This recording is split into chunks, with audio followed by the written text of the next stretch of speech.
Guten Tag, liebe Zuschauer. Good afternoon, dear viewers. I welcome you to the online conference Global Crisis Deutschland. Heute eine Premiere. Zum ersten Mal veranstalten wir, die Teilnehmer des internationalen Projektes Kreative Gesellschaft, eine Konferenz It dieser is the first time that we prepare the conference as participants of the Creative Society at Germany. Participants from Germany, Austria, Switzerland, as well as the larger international team helped to prepare the conference. This conference will be simultaneously interpreted by volunteers into 60 languages. The Creative Society project is an international initiative which is growing by the day and already unites people from 180 countries. The project started 3 years ago as a result of a 10-year social survey and subsequent expert interviews. People all over the world were asked questions like, what kind of society would they like to live in? What should this society be like?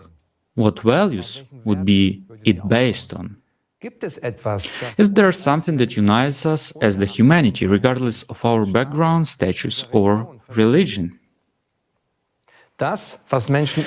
The way people around the world have answered the questions doesn't surprise us at all. They want to live in freedom, in security, in peace. They want to be respected and loved. This is what the Creative Society guarantees, a society in which human life is the highest value. Have you ever wondered why we cannot live this way? What's really stopping us? After all, everyone has an inner compass, this strive for harmony and happiness. Doch wie leben wir wirklich? But how do we actually live? What conditions surround us? As a society today, we are faced with numerous crises and problems that burden our country as a whole, as well as each individual, making our future look uncertain. The poverty trap, inflation, social division, and climate collapse are just some of the many problems. To get a deeper understanding of the current state of our country, we, volunteers of the Creative Society project, have spent the last few months thoroughly examining the current pressing issues in Germany. To do this, we analyzed information from official sources, conducted social surveys, as well as interviews with experts. While preparing, we came across interesting but also absurd information which surprised and shocked us. We've compiled a large amount of information into an overall picture, which we would like to present to you today. However, our goal is not simply to highlight the problems and shortcomings. Our main priority is to present you with an absolutely realistic and effective way of solving them, the way that will lead us out of crises and absurdity. This is the Creative Society. Today's conference will focus on the following topics.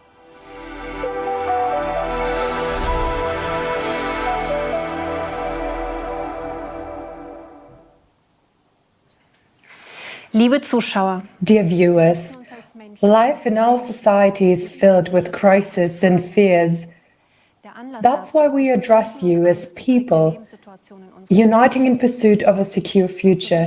The reason for this is the accurate situation of our society plagued by various crises and fears. In order to understand what people are currently most concerned about, we've conducted surveys. Let's listen to what people say about it.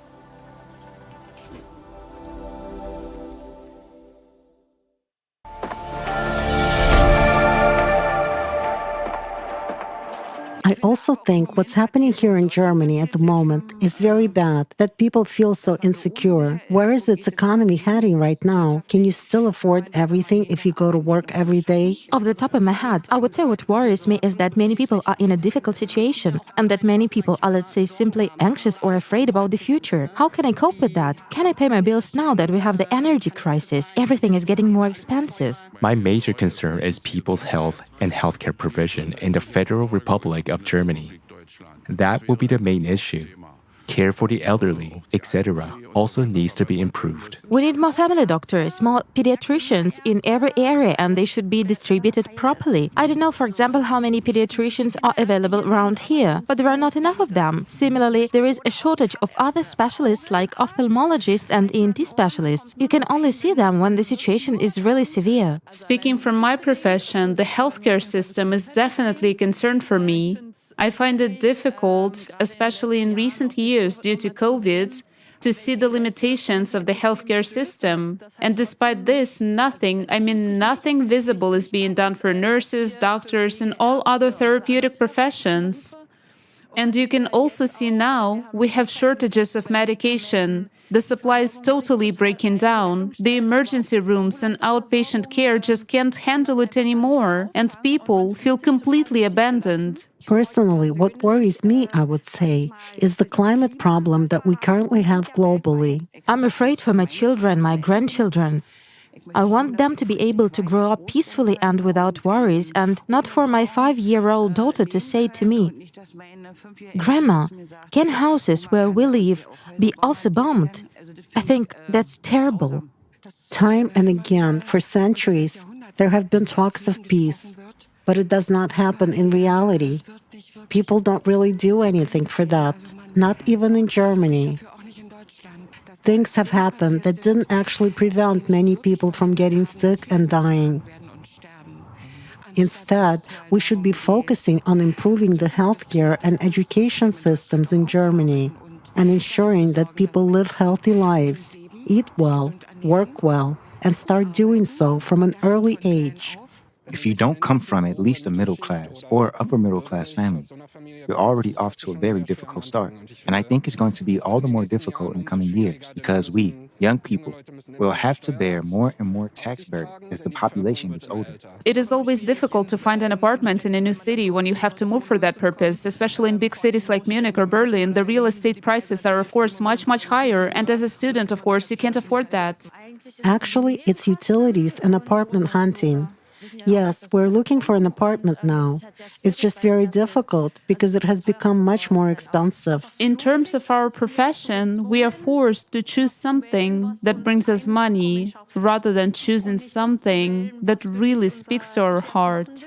Well, I think it would be great if you could say, all right, this way you could really contribute and make a difference, because then people start to act themselves. Yes, we are people. And what about the things that bring us joy, the things that nature gives us? What about those qualities that people really carry inside them? How is that developed? What is the money invested in? They talk about peace, but only a very few people really care about peace. And the gap between the poor and the rich in Germany is getting bigger and bigger. So that every person starts taking responsibility in their own environment. And instead of this, to return to the love that we carry within us and come together, to really say, okay, and make every effort to reach a common understanding and to commit to it, and in general, to show more love as human beings.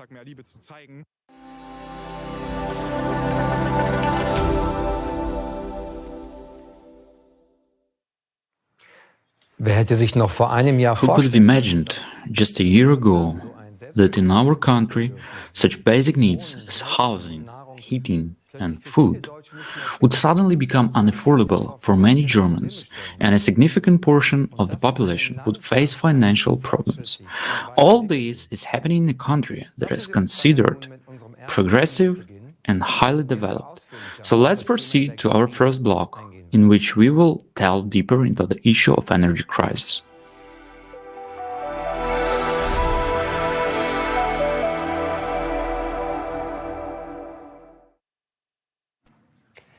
Die heutige Energiekrise, While the energy crisis our country is facing today is a central issue, most people are unaware of the extent to which our choices today predetermine our future. Germany's energy dependency and vulnerability has never reached such proportions. With the flood of information, is it still possible to have an overview of the complex situation we're in? Wir sind inmitten We are in the middle of geopolitical conflicts. We are concluding new energy supply contracts for which new multi-billion-dollar infrastructure has to be built in a very short time. Our energy artery is being blown up in the middle of the day, and no one cares. Renewable energies are being rapidly expanded, while our last nuclear power plants will soon be shut down. And these are the events that have unfolded before our eyes within just 1 year. Many people are not aware of the significance of these rapid events because every day we are in a survival state. What has led us to such a situation? The following video sheds light on the background and context of the current energy situation.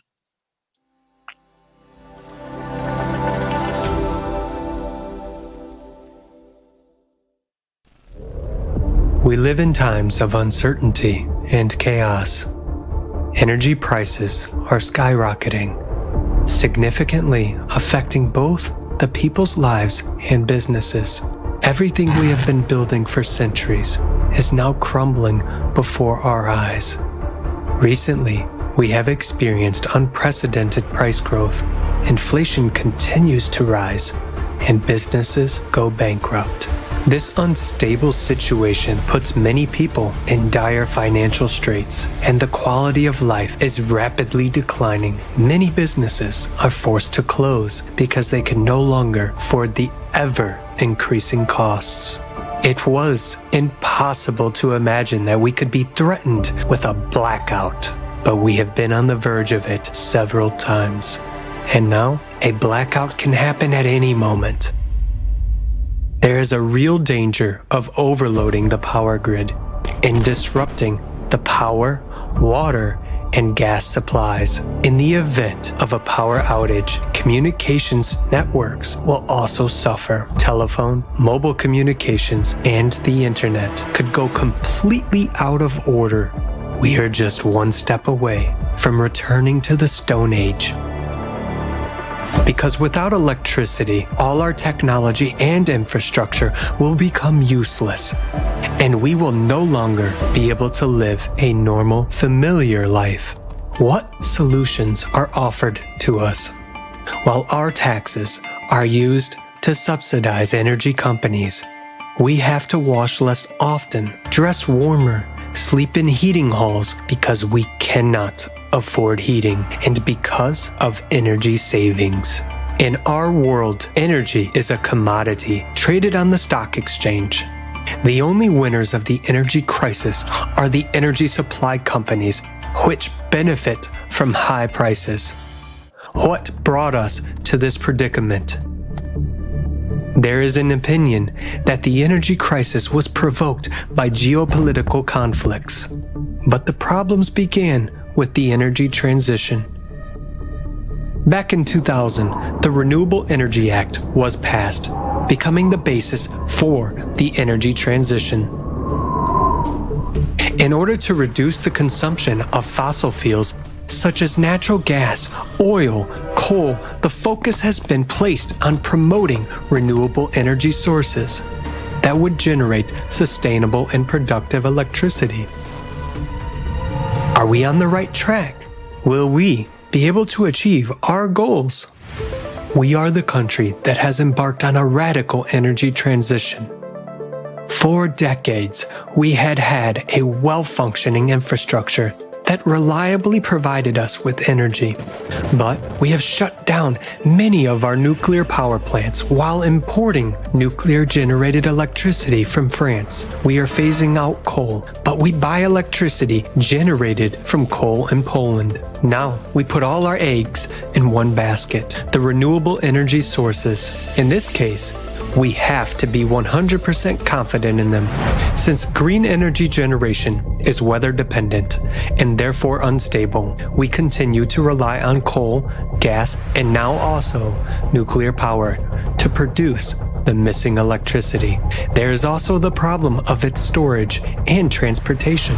Currently, wind energy cannot be transported from the north to the south of the country because of the outdated and poorly developed power grid infrastructure, which leads to power shortages and possible blackouts.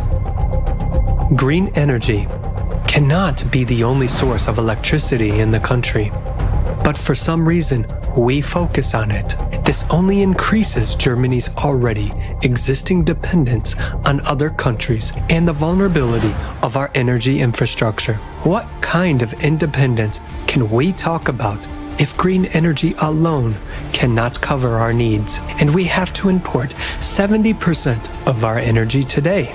807 million euros were paid by taxpayers in 2022 for wind power that was never produced. Because we pay energy suppliers even when they do not produce energy. We have already spent hundreds of billions of euros expanding our renewable energy infrastructure. And with every new electricity bill, we continue to pay for it. In Germany, renewable energy makes up the largest share of total electricity production, and accordingly sets the most expensive tariffs.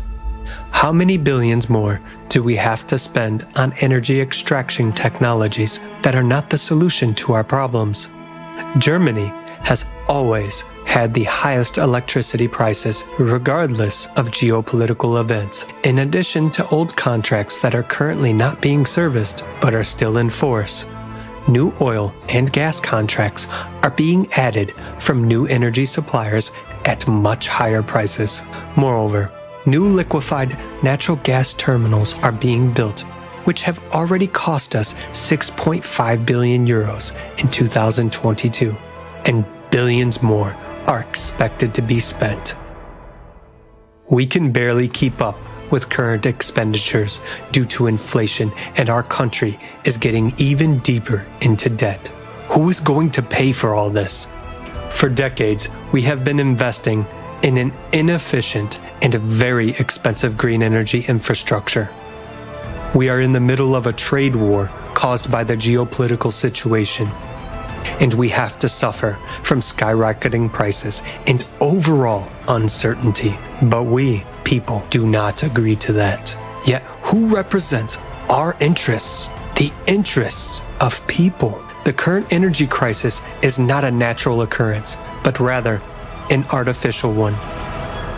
Is it really impossible for such a developed country as our Germany to find a way out of the energy crisis?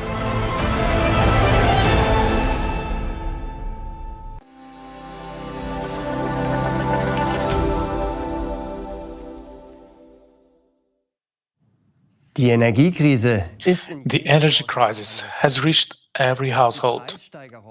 Price hikes on almost all goods and services are felt, and the extra costs can hardly be covered.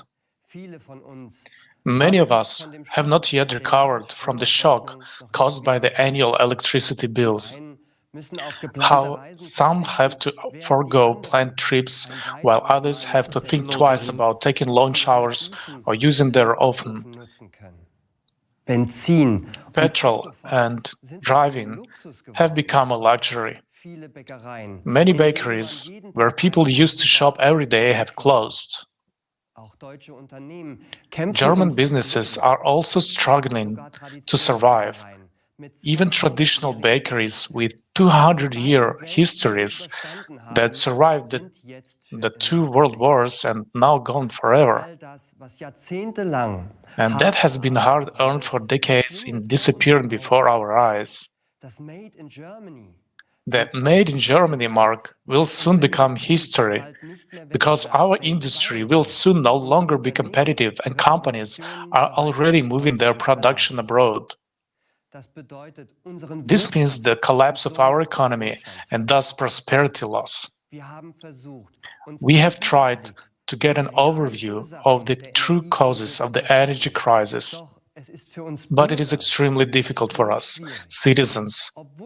Even though energy is our livelihood and we are ultimately the financial sponsors, We, citizens, are pacified with relief packages, which are like a drop in the ocean.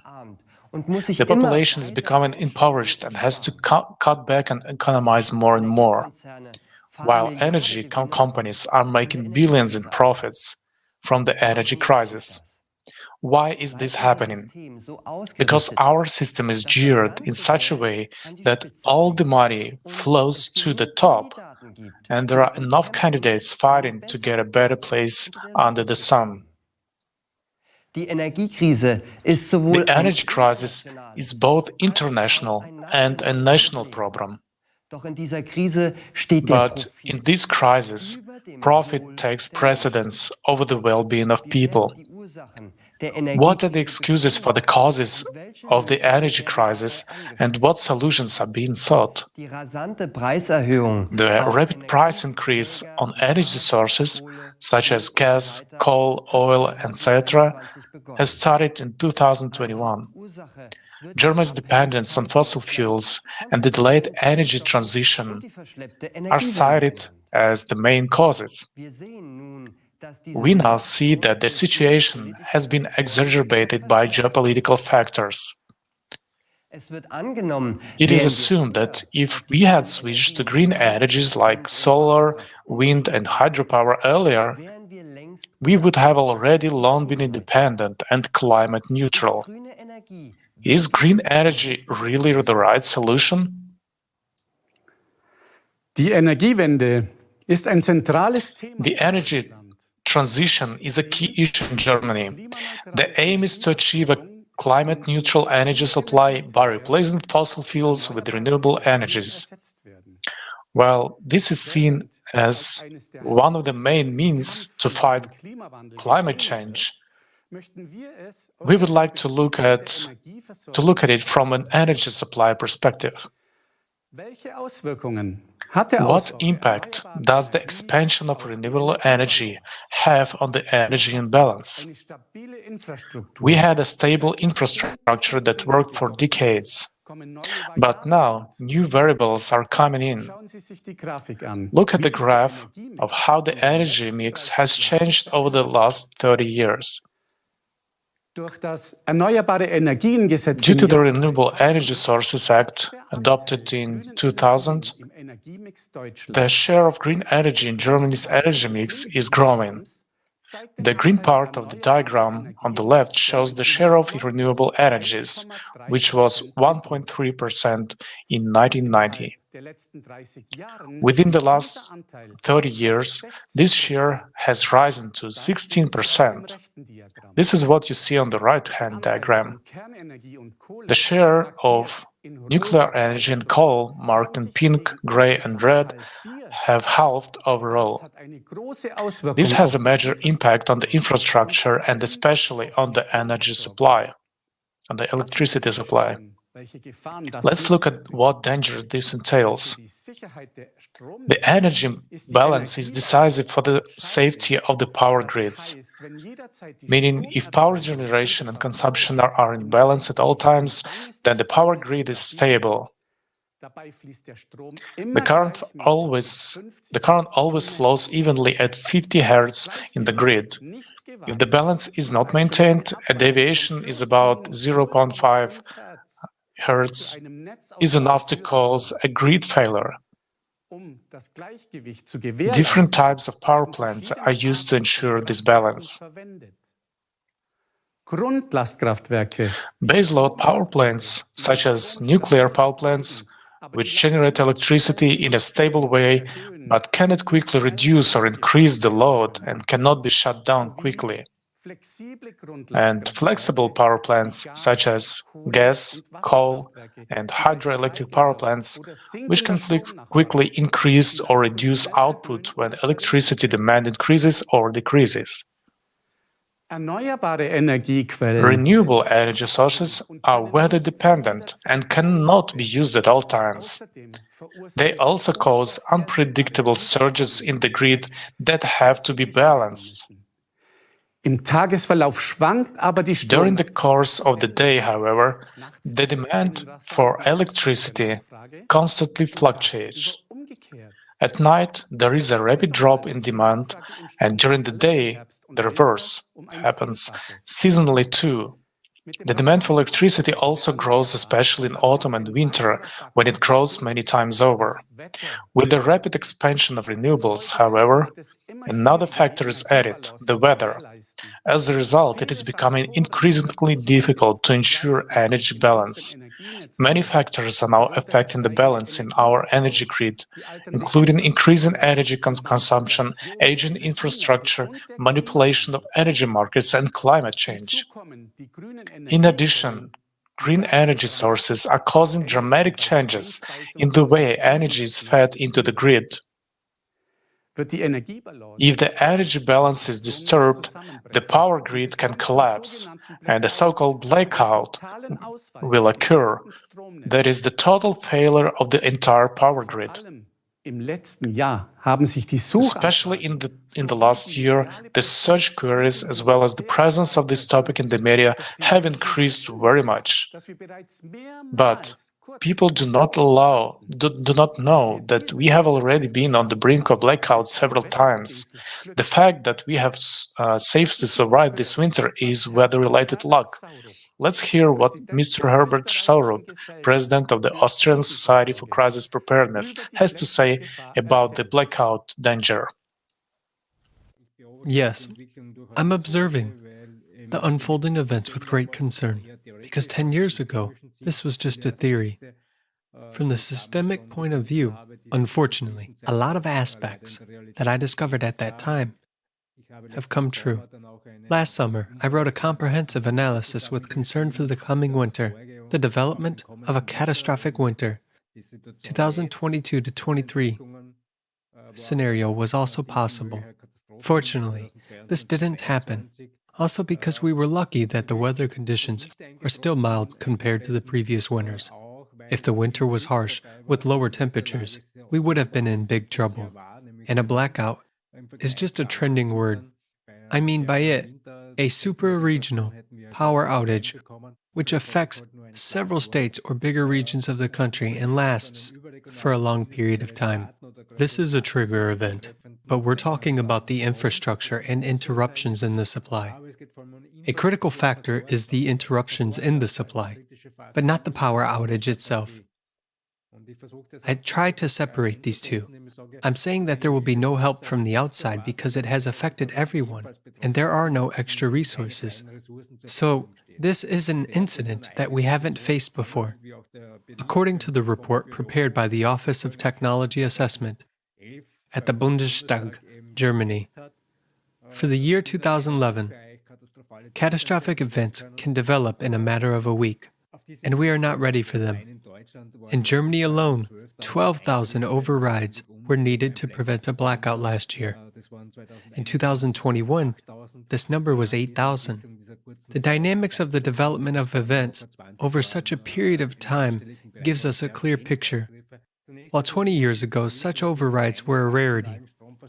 It's important to know that we don't have national power supply systems, neither German nor Austrian, but there is a single European system, managed by 32 operators of the energy supply system in Germany, 4 of which run from Portugal to eastern Turkey, and from Sicily to Denmark, and all of them must be constantly balanced. In other words, energy cannot be stored. It must be produced exactly in the amount that is being used at the moment. And many people don't know about it. It's become complicated only in recent years, since more and more parts of this process have come into play. On the one hand, more plants are being built due to the energy transition, more photovoltaic installations and wind farms. On the other hand, all this must be somehow made regulated and controlled with the help of digital technology. An important factor is the existing reserve of previous large power plants. These are generators that produce electric energy. And the problem is that we want to shut them down on a large scale, or we have already done it. And this happens in Germany, where they almost phased out the use of nuclear, coal, and pretty much gas power. Amid all these events, there is a lack of stability, which means that if there is a power outage due to a series of unfortunate events, there is a great possibility that it would be impossible to stabilize the situation in this region. And this will be a large-scale power outage. The problem is that this safety technology was developed for the system that will soon cease to exist or will be used less and less due to the energy transition. There are many professional energy officials, particularly highly educated technicians, who talk about it openly, but no one listens to them and no one takes their concerns seriously. We as a society also must be prepared for such events because, unfortunately, we cannot trust the people that make decisions, but do not possess this foresight at the political level, as many things are pretty much driven by ideology, and with little understanding of technical issues, because infrastructure is a project that lasts for decades, and it is not possible to change plans within a few months. And we saw that last year. On the one hand, nuclear power phase-out was delayed again, and on the other hand, coal-fired power plants that should have been dismantled were brought back. Meanwhile, there are more and more officials who are doing nothing and saying, "We'll wait and see what's going to happen," which can be dangerous. My main critical concerns regard the fact which I failed to understand over the past 10 years: who coordinates everything in Europe?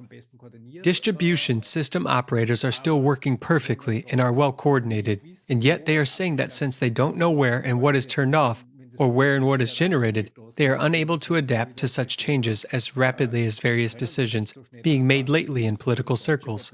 And this is the problem of Germany, first of all. We always make the second step before making the first one, meaning we turn something off before we find a replacement for it. And later, some averaged indicators in research supposedly prove that it works. Yes, everything works on paper, especially with averaged indicators.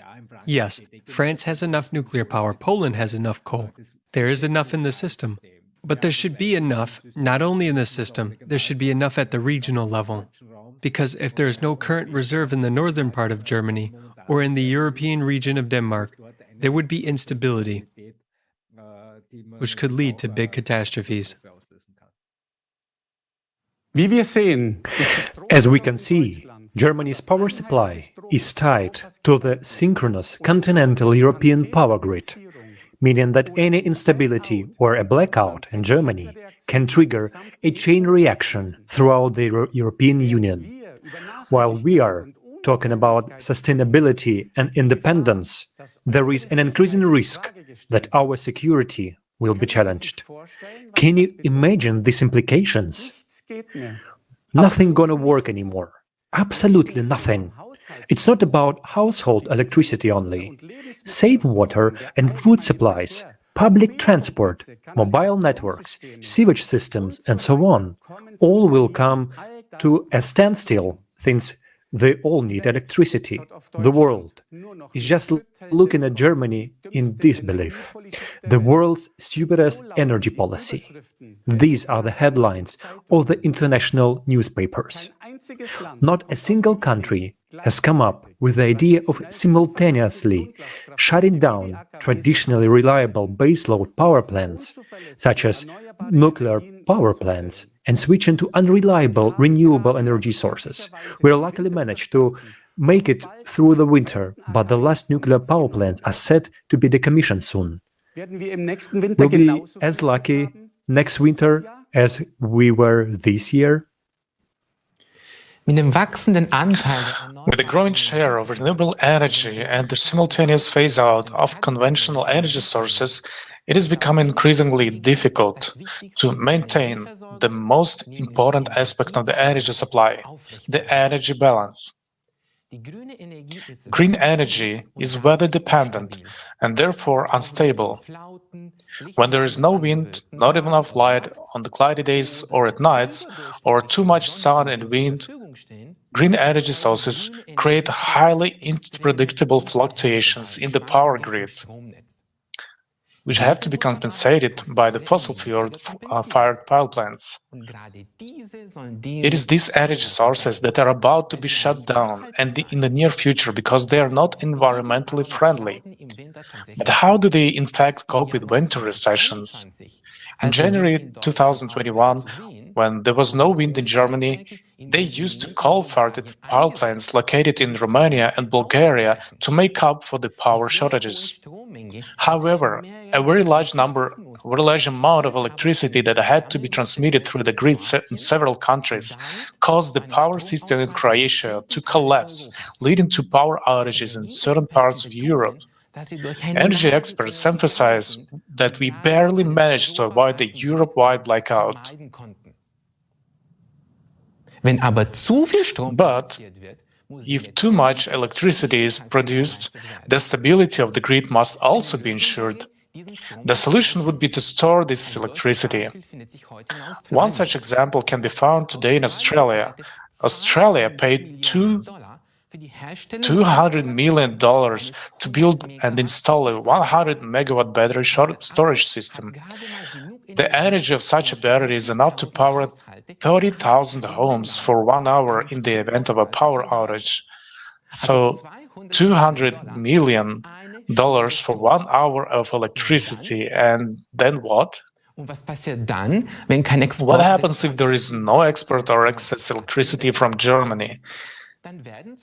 Then, for instance, the production of electricity by wind turbines is limited by the power operator, the grid operator, due to grid overload. Yes, you heard me right. Even in an energy crisis, the capacity of wind turbines is intentionally limited, even when there is sufficient wind. As consumers, we are urged to conserve energy, yet we are paying for electricity that is not even produced. Last year, only 800 million euros were spent on this. Isn't that absurd? By 2030, at least 80% of total electricity consumption will have been covered by renewable energy sources, which are to become the main source of energy in the power supply. According to the Düsseldorf Institute of Competition Economics, the chaotic energy transition to alternative energy sources will cost us citizens more than 500 billion euros by 2025.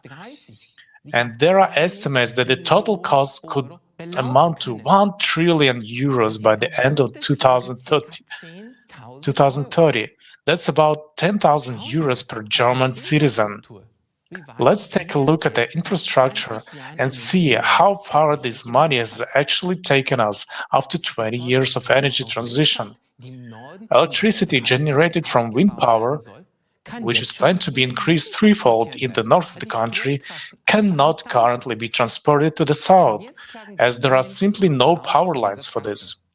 Municipalities are already suing against the expansion of these power lines. Even with optimistic projections, the expansion will not be achievable in the next 7 years. In Bavaria, where green energy is produced in large photovoltaic plants, it cannot be fed in the grid due to the old and completely overloaded network. Another aspect of the energy transition is the subsidization of electric cars and their charging stations. The same applies to massive expansion of heat pumps, because according to new legislation, from 2025 onwards, neither oil nor gas heating systems may be installed. The Federal Network Agency even warns that if we continue to charge electric cars at the charging stations and expand the use of the heat pumps, there will be massive problems with the power grid infrastructure, and this may lead to power outages. Wasn't the last 20 years enough time to understand that green energy is not our path to independence? The extreme energy insecurity and increased risk of blackouts due to the expansion of renewables is far from the whole story. Renewables are driving us into economic ruin for a promise that is not being fulfilled. Germany pays the second largest electricity prices in the world, while even our neighbors pay less than half of what we do.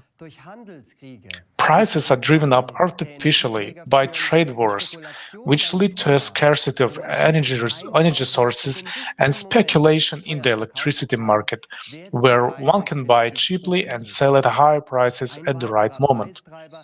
Another price driver is the so-called merit order principle.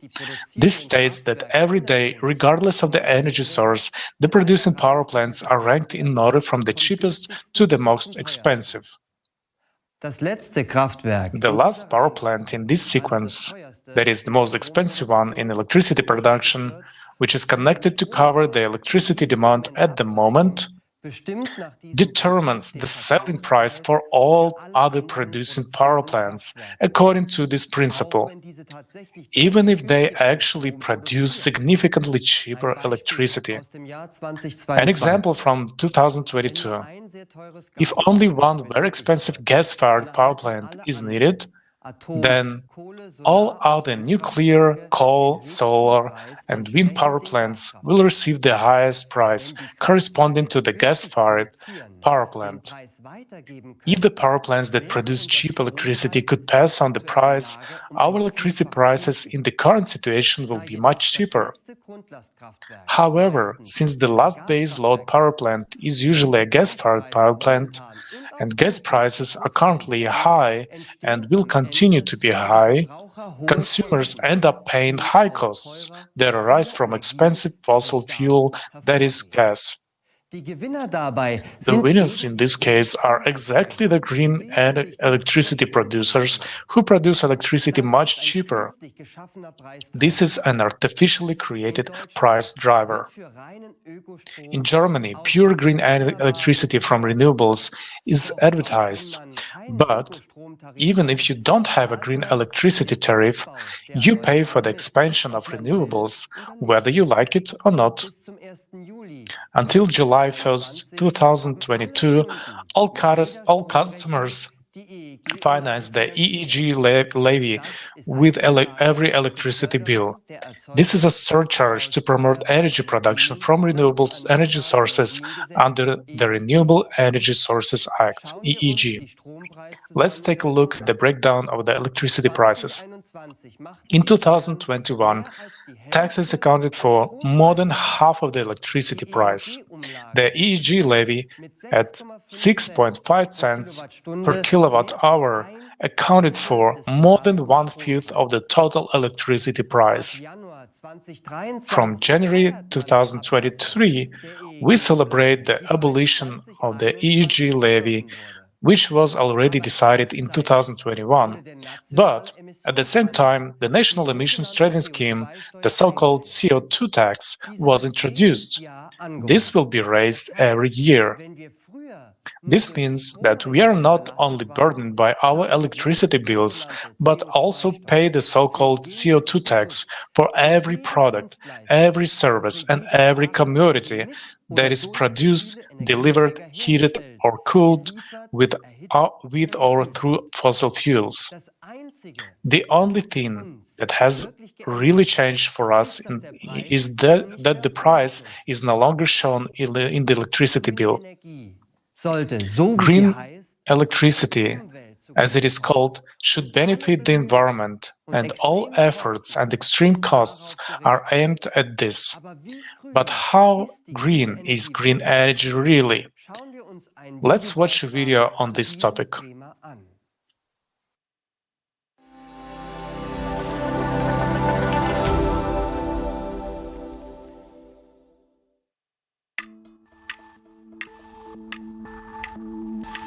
Today, renewable sources make up about 28% of total energy.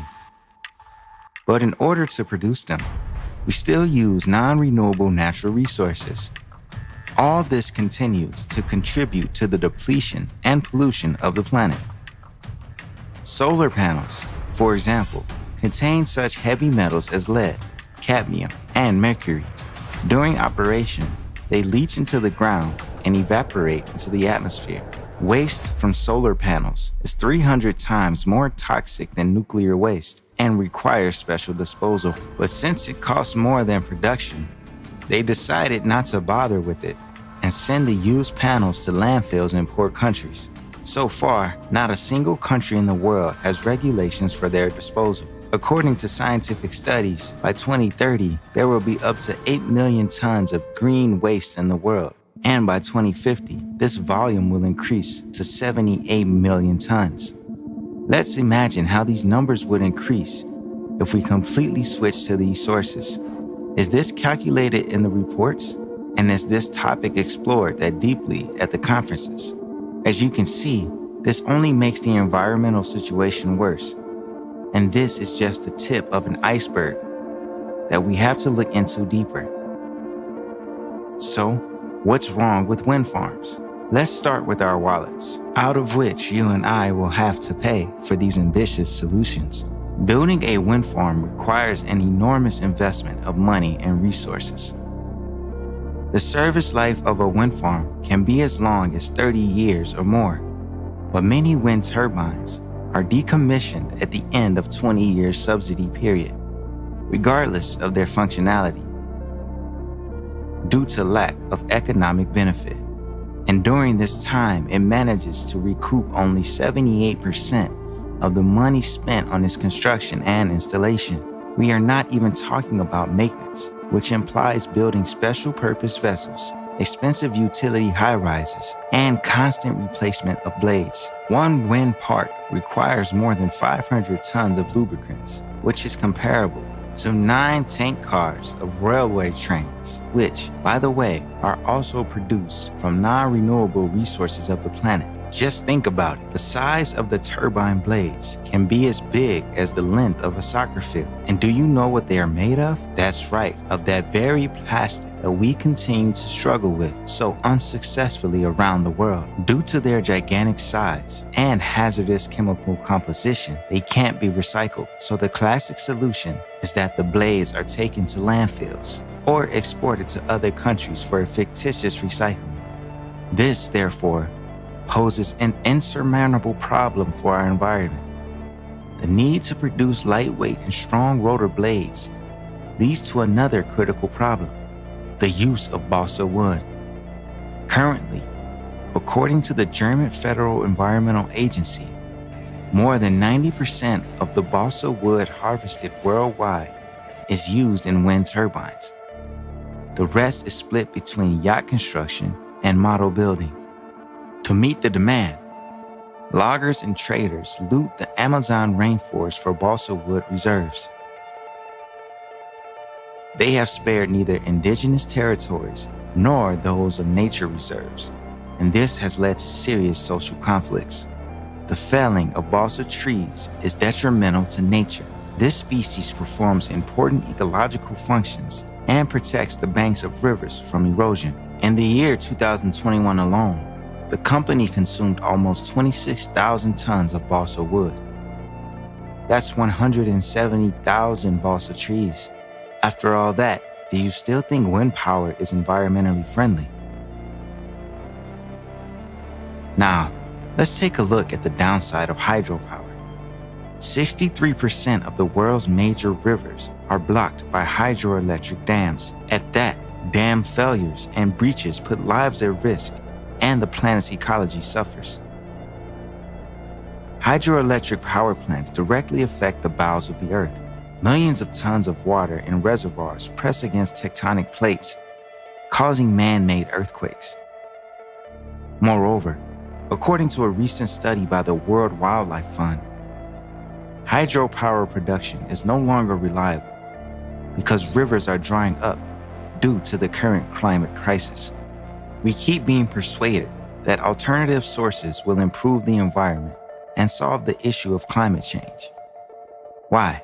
Where does such pushy advertising of green energy and show of concern for us come from?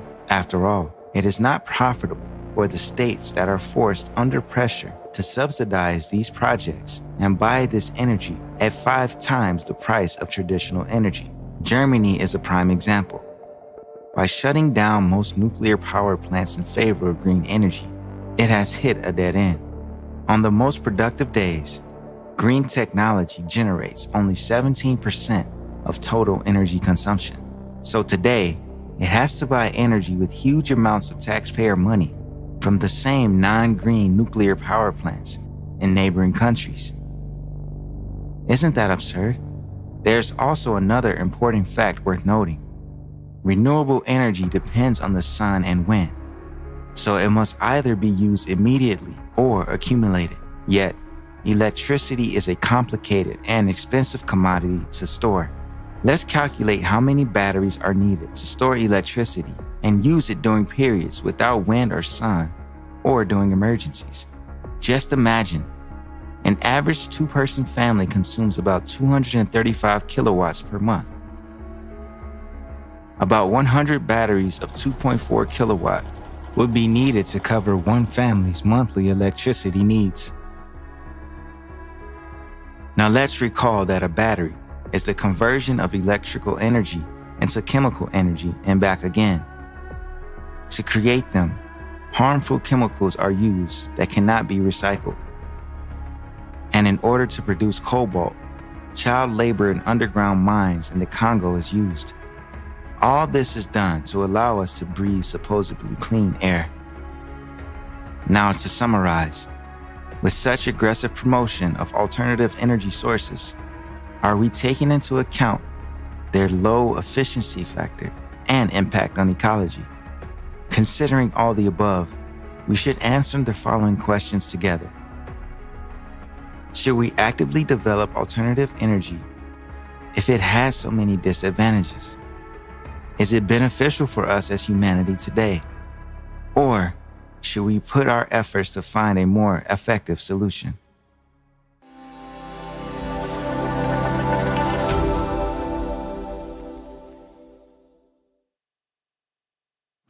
Instead of finding effective solutions, we have been financing the energy transition for 20 years to reduce CO2 emissions and make ourselves more independent.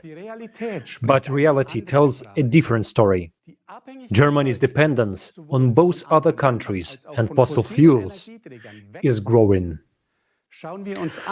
Let's take a look at how absurd and precarious the current situation is.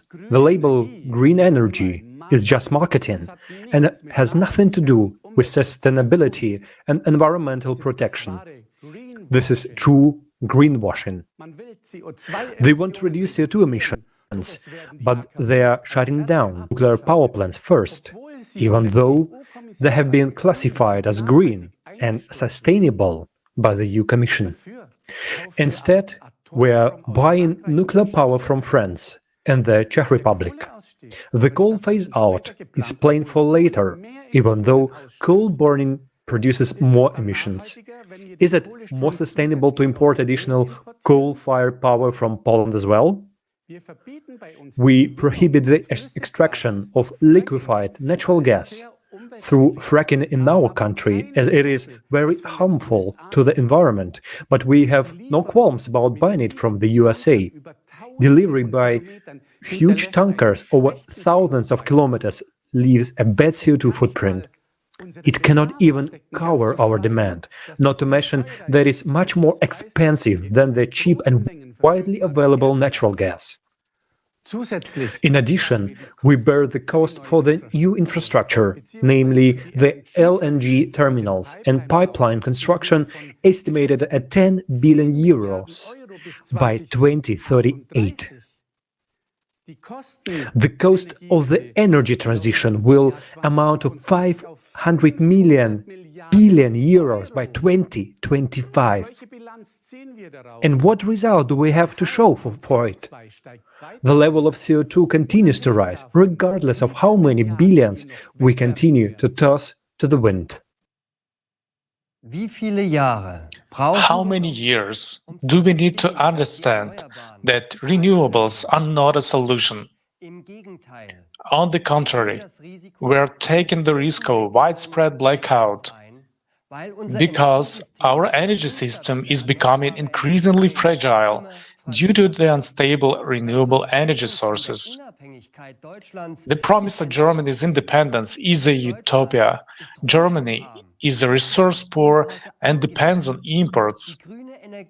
Green energy makes this dependence even greater because its fluctuations must be offset by fossil fuels.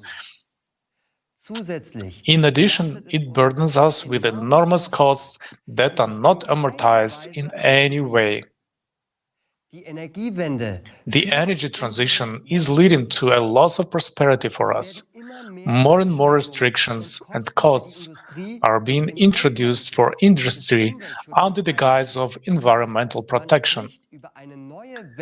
There is talk of a new wave of deindustrialization in our country, as many companies are moving abroad. They simply cannot afford the expensive electricity and energy prices. The companies are therefore forced to invest into environmentally friendly technologies and purchase emissions allowances to reduce CO2 emissions. Furthermore, laws are being passed that prohibit certain productions, such as normal gas and oil heaters, may be put into operation starting from 2025, and only climate-neutral vehicles will be allowed from 2035. This has fatal consequences for our economy.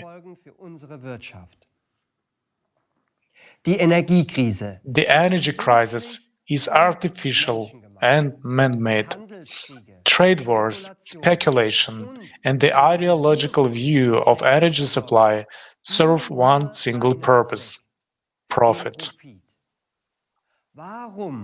Why is green energy specifically promoted when it is so problematic for a stable energy supply, and instead of relieving the burden on the consumer and also on our environment, it is becoming more and more a burden?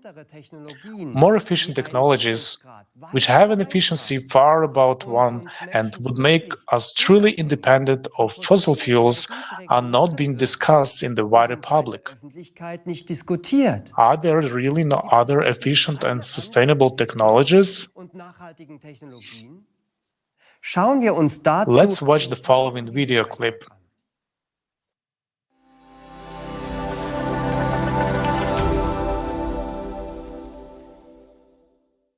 Right now, we are totally dependent on our planet's non-renewable resources or weather conditions for our power industry. In the pursuit of producing more power, we are destroying nature. Also, we are jeopardizing our own lives. Is this the limit of our dreams and technological capabilities?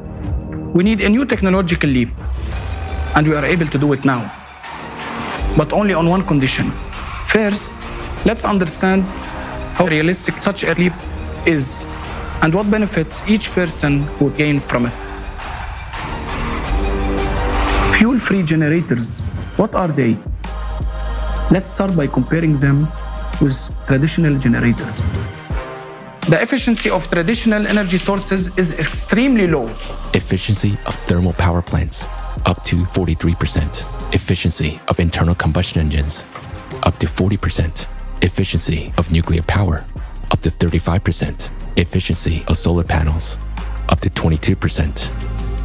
Even if we go to the most efficient hydroelectric power plant, we can see that its efficiency is no more than 85%. And at the same time, we lose most of this energy while we are transporting it to the end consumer.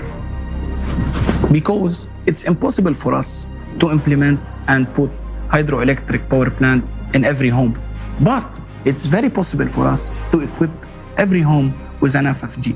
The fuel-free generators requires energy only for its startup, and then it operates autonomously, which means the efficiency of fuel-free energy is greater than 100%.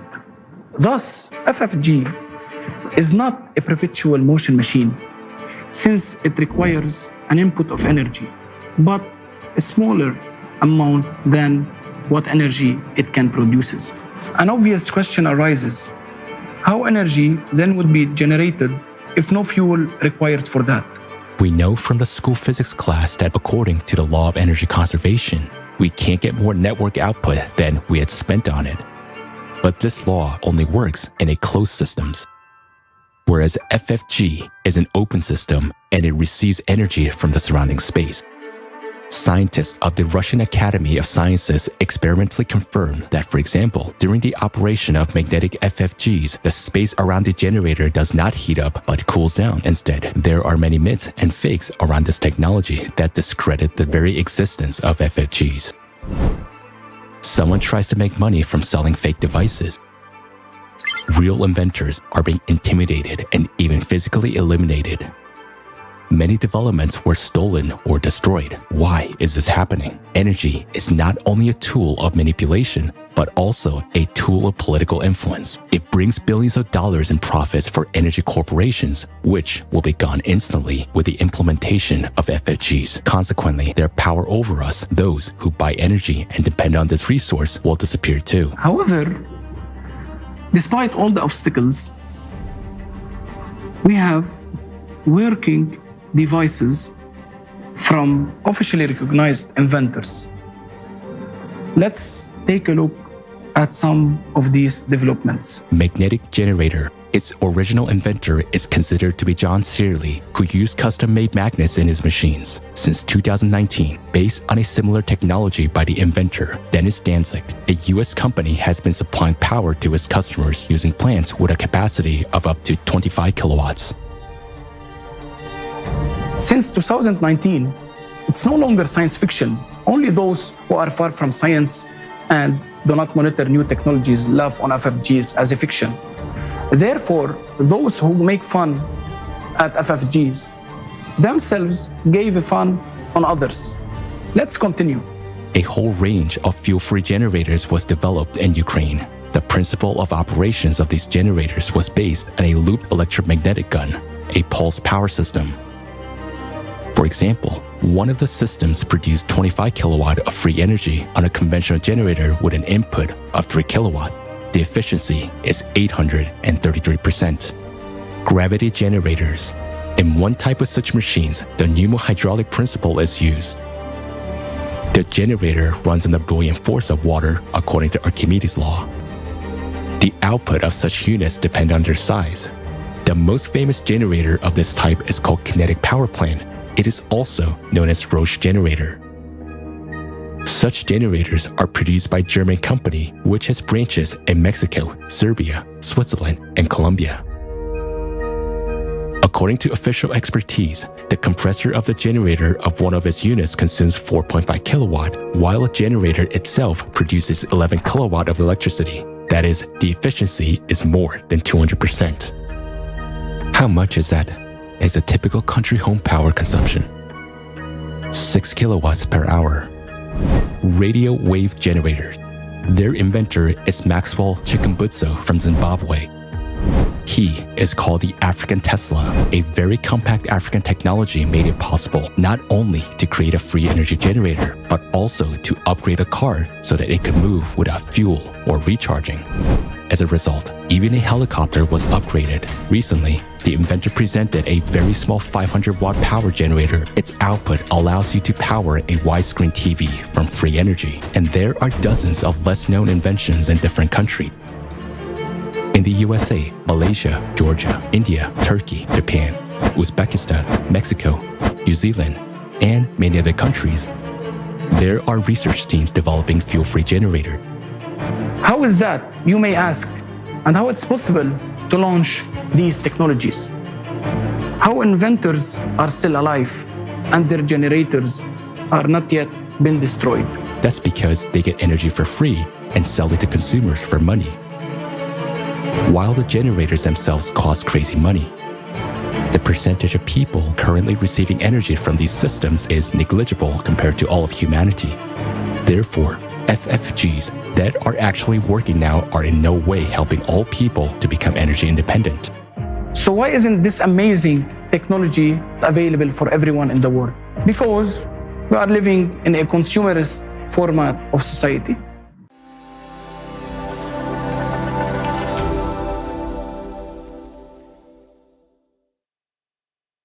Wie wir gesehen haben, gibt es bereits As we can see, there are already technological solutions that can provide a fuel-free, efficient, and safe energy to the population. Many who have watched this video are asking, why do we have to keep paying our electricity bill? Why don't we nationalize fuel-free generators and provide everyone with free energy surely would be a logical solution for the energy crisis. Imagine if every household had such a device at their disposal, and there was no such thing as utility bills anymore. This would not only be real energy transition, this would be a totally new stage of social development in the area such as manufacturing, transportation, and communication. No harmful waste, no environmental disasters, no energy shortage. Yes, in a creative society where all resources and scientific knowledge belongs to human society, such would be our everyday life and daily life. But our reality is different. In the profit-oriented society, all conditions are created to turn essential resources into a business. There are wars for new markets, speculations and open terrorist attacks on civilian energy infrastructure.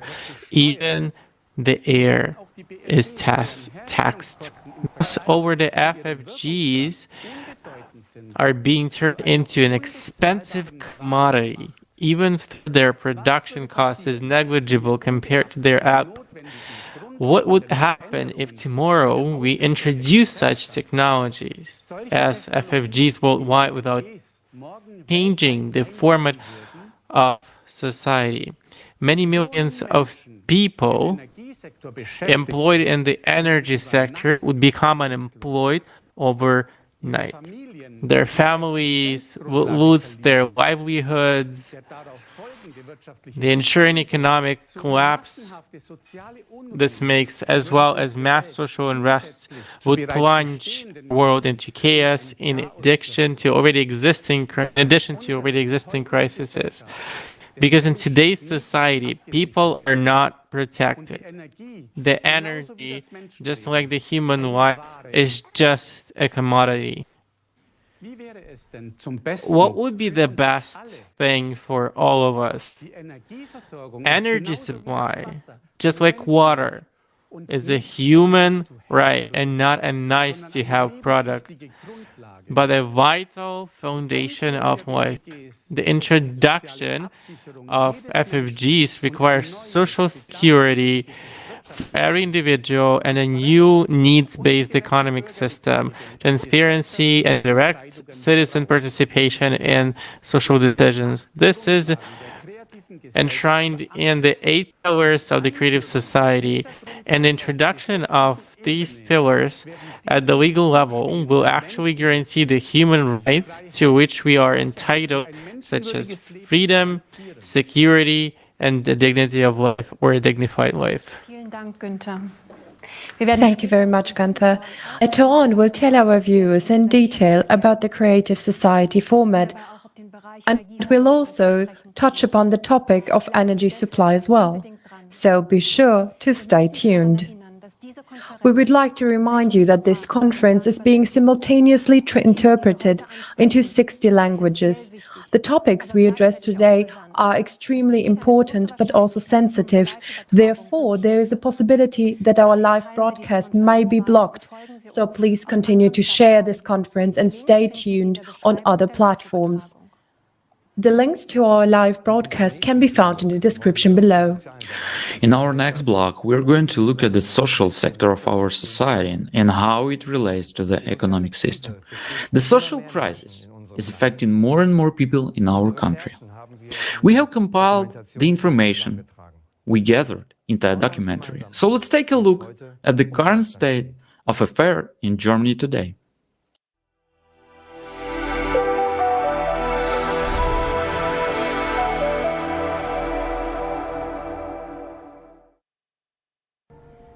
How is a country's wealth measured?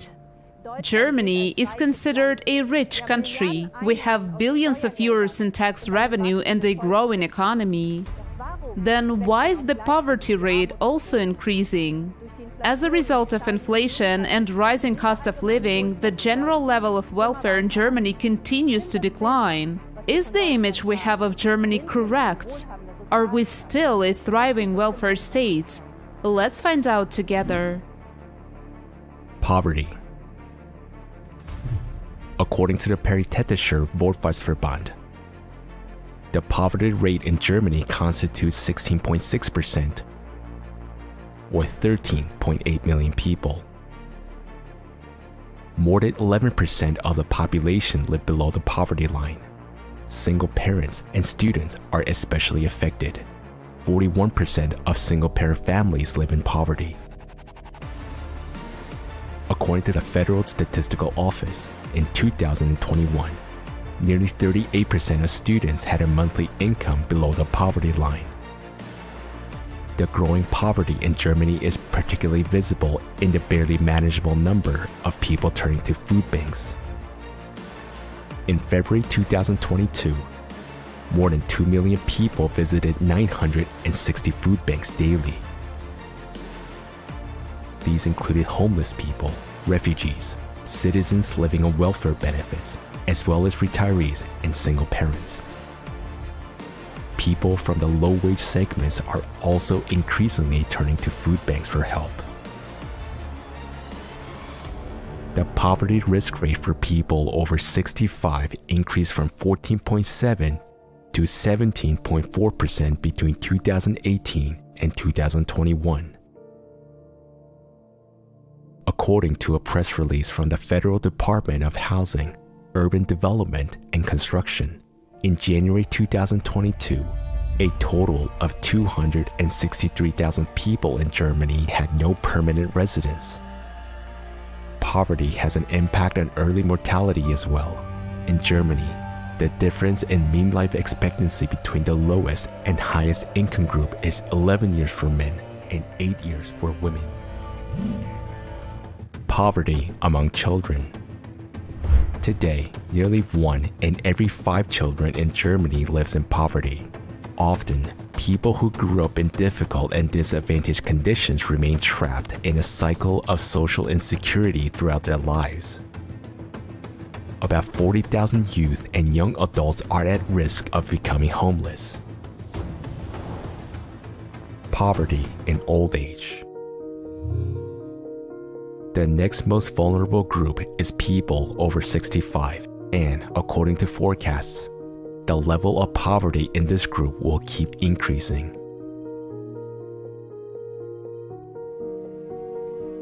A study showed that more than half of the current working 55 to 64-year-olds will have 700 euros less per month when they retire if they make contributions only to the government pension fund or employer's pension insurance. This means that more than two-thirds, 69% of people who are about to retire will fall below the poverty line. More than half of the workers who have contributed to the pension fund during their long working lives may find themselves in poverty instead of a secure and comfortable retirement.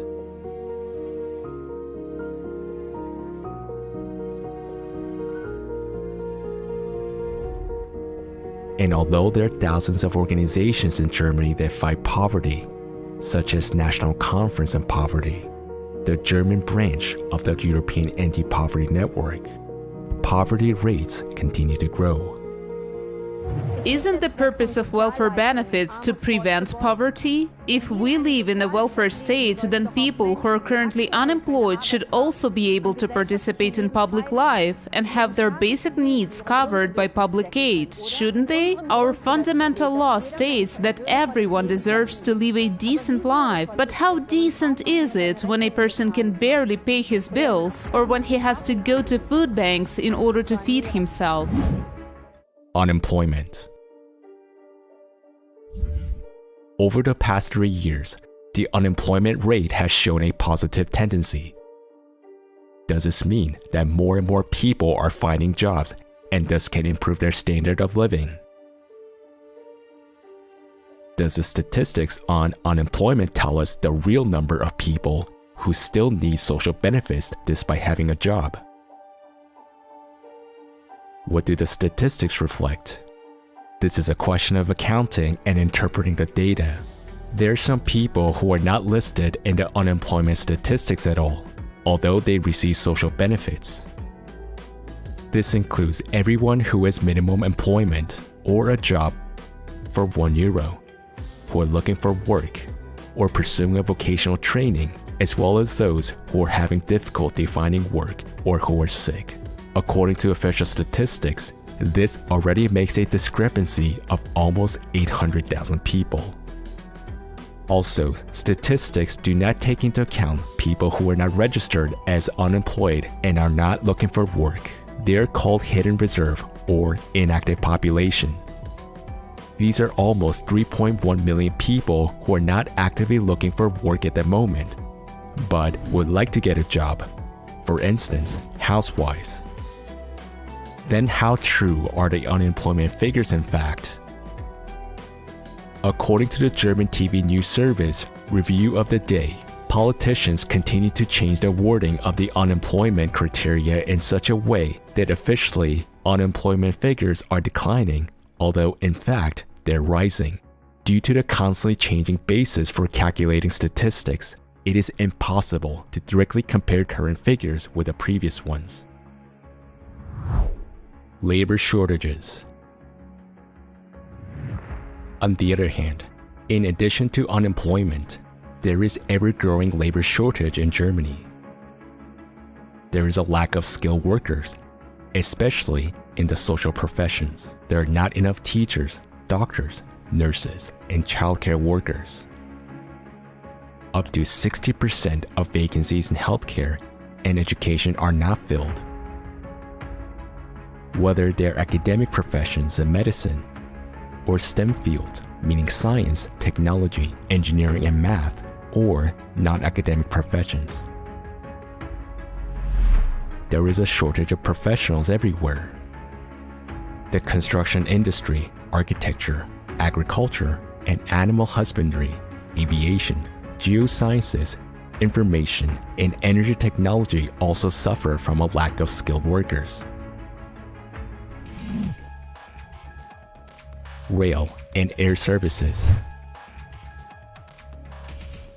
Staff shortages and sick leaves led to mass delays and cancellations of rail and air traffic last year.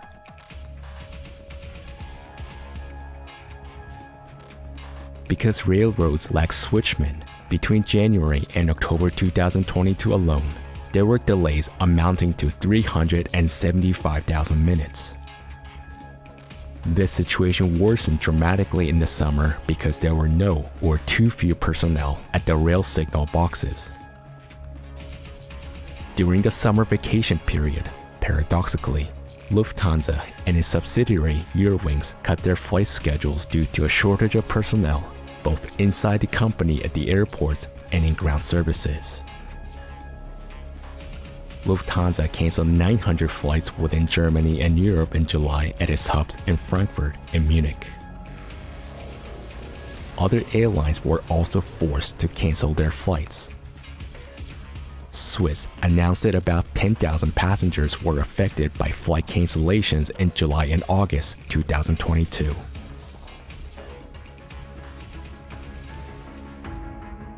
In December 2022, the number of vacant jobs for skilled professionals reached 1.2 million. Compared to the same month of the previous year, the number of vacancies increased by 44,000. That is a 2.9% increase. The number for the year 2022 were the highest in 10 years. In addition, there are a large number of job positions available for unskilled workers.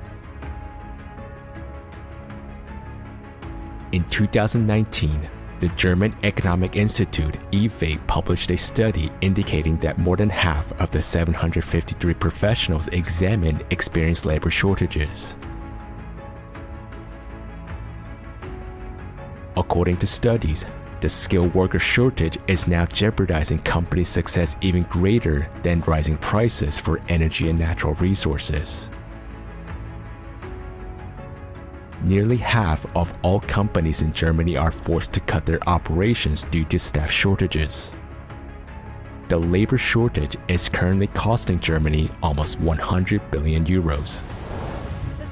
It's weird. On the one hand, we have a large number of people looking for work, but on the other hand, there is a huge shortage of skilled professionals in many industries. So what's the missing link between the people who are looking for work and the companies that are struggling to fill their vacancies? It seems absurd.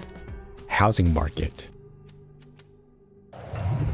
The general crisis has also reached a housing market. Housing is in short supply. The German market is in absolute state of emergency. Already in 2020, 8.5 million people in Germany were living in overcrowded apartments.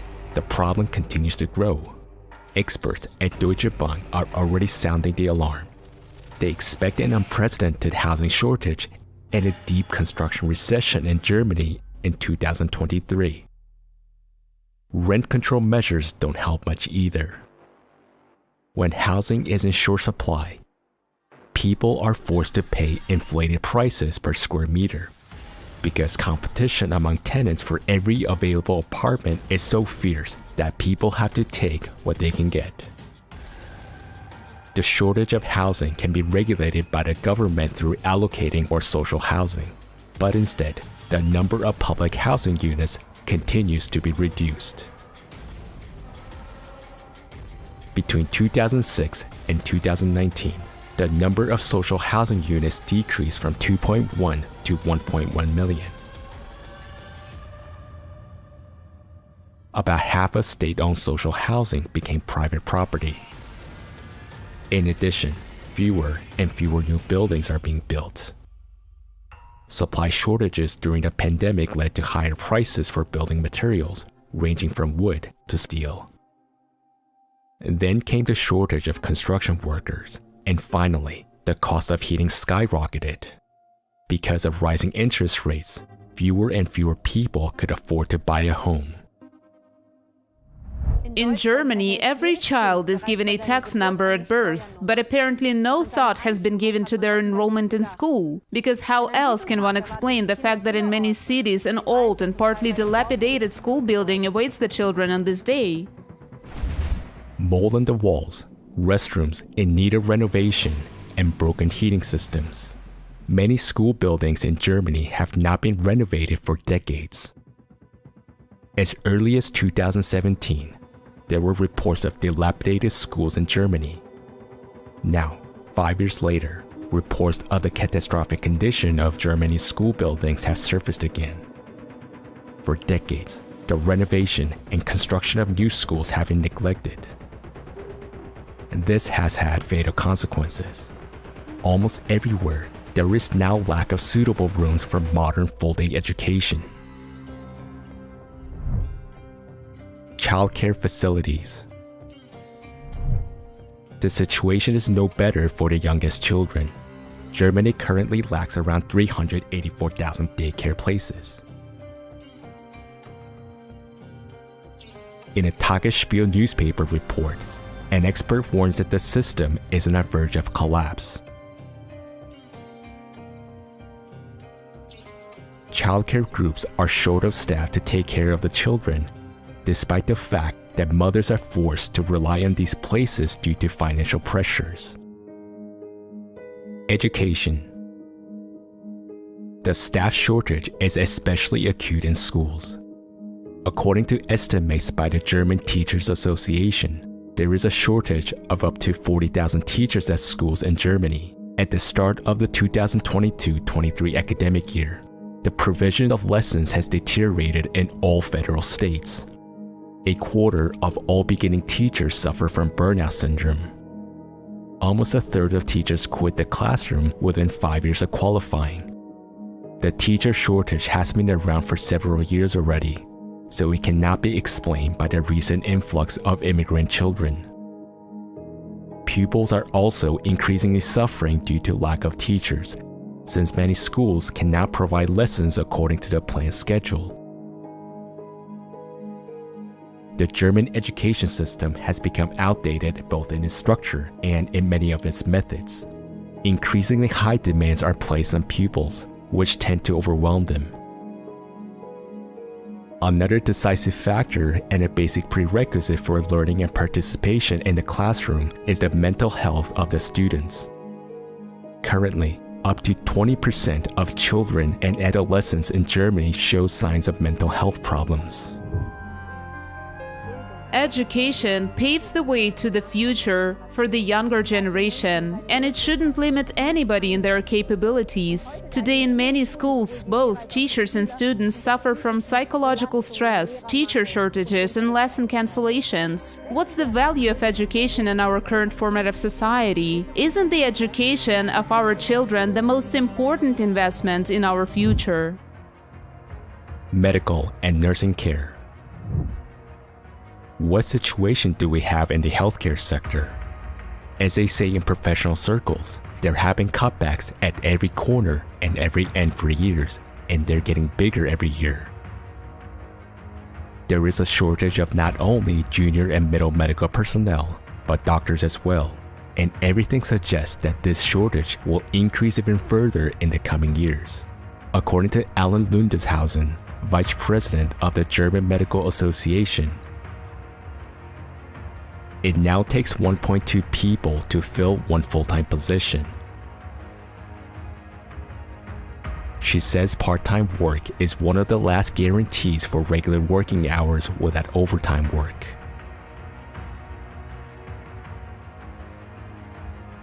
Doctors can hardly manage ever-increasing bureaucracy, which leaves less and less time for contact with patients. Running a private practice is hardly profitable anymore due to strict regulations imposed by the health insurance companies. And there is a lack of medical practices, especially in rural areas. According to Statista, the number of general practitioners in Germany is declining. In 2011, there were 29,304 primary care physicians nationwide. In 2019, we had only 24,184. And that's despite the growth and increase in the average age of the population. This, of course, has huge implications. Long waiting times for doctor's appointments, poor diagnostics, and far too little time for patient discussions. Add to this the stricter guidelines for medical practitioners. All of this leads to continuously deteriorating medical care. What is the situation of hospitals? Despite the increased need during the pandemic in 2020, 25 hospitals were closed in Germany for financial reasons. On December 27, 2022, Erste Blatt magazine reported that Germany's hospitals will be hit by an unprecedented wave of bankruptcies in 2023, according to the Germany Hospital Association, DKG. A wave of insolvencies is rolling towards our hospitals in 2023 that can hardly be stopped, said the chairman of the board, Georg Gass, to Redaktionsnetzwerk Deutschland. The extensive closure of hospitals in Germany continued in 2022. By the end of the year, 13 hospitals had permanently closed their doors. Since the beginning of the pandemic in 2020, a total of 40 hospitals have disappeared in a similar manner. There are too few ambulances, and emergency departments in hospitals are often overcrowded, meaning that patients in urgent need of help have to expect long wait times. Time and again, there are reports of the healthcare system being overburdened. In addition to lack of qualified personnel, another problem is the increasingly acute shortage of medicines. There are only two major manufacturers left in Germany for the pharmaceutical active substances that are relevant to the supply. On the global market, pharmaceutical manufacturers and distributors find it more profitable to supply products to countries where prices are higher than in Germany. Quality deficiencies in manufacturing, production problems or failures, delays in raw material deliveries, or even outright discontinuation of products by manufacturers. These are the realities of today. 68% of the production sites of certain active ingredients for Europe are located in Asia, says a study by the VFA Pharmaceutical Association. Europe's high dependence on Asian active ingredient manufacturers is therefore problematic. In October 2022, Focus magazine published a list of medicines affected by supply shortages. This list includes about 300 drugs. So much for our current healthcare system. Healthcare should not be subject to profit maximization. Hospitals are being closed despite the growing number of patients. Doctors experience extreme work pressure due to difficult and stressful working conditions. Shouldn't human life and health come first? What about the mental health of the population? Mental health. A disturbing trend is also revealed in the rising number of depressions and other mental illnesses in Germany, which is actually higher here than in most other countries, with 5.2% in 2022. Germany is among the 16 most depressed countries in the world. More than 11% of women and 5% of men suffer from depression in our country. More people have died in Germany from suicides than from drugs and traffic accidents combined. The majority of these suicides were caused by depression, which was often inadequately treated due to lack of places to receive therapy. According to the Federal Association of Psychotherapists, the average waiting time to receive psychotherapy in Germany is 20 weeks. Violence. A great fear shared by many people, and especially parents, is the fear of violent crime. In August 2022, the Review of the Day TV news program reported that an average of 49 minors had been victims of sexual abuse in Germany last year per day. There has been a 53% increase in the distribution, acquisition, possession, and production of sexual abuse images over the past year. This is in addition to a 10% increase in physical abuse, as well as dramatic increase in the distribution of abuse images among minors.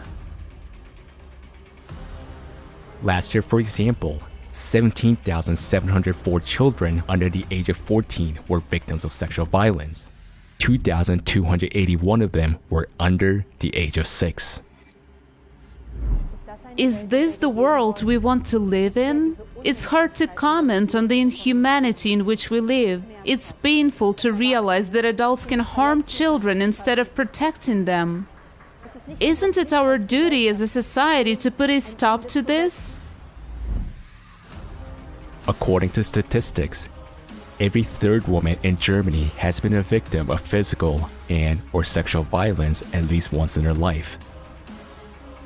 About every fourth woman has been a victim of physical or sexual violence by her current or former partner at least once. Considering everything we have just seen, can we still call our country a welfare state? Do we feel safe in such a society, and where are we heading if there is degradation in all areas of our lives? We should look at the big picture and realize that it is we, the people, who support this form of society through our passiveness. If we want to live differently, then we should act. Now is the time to do this.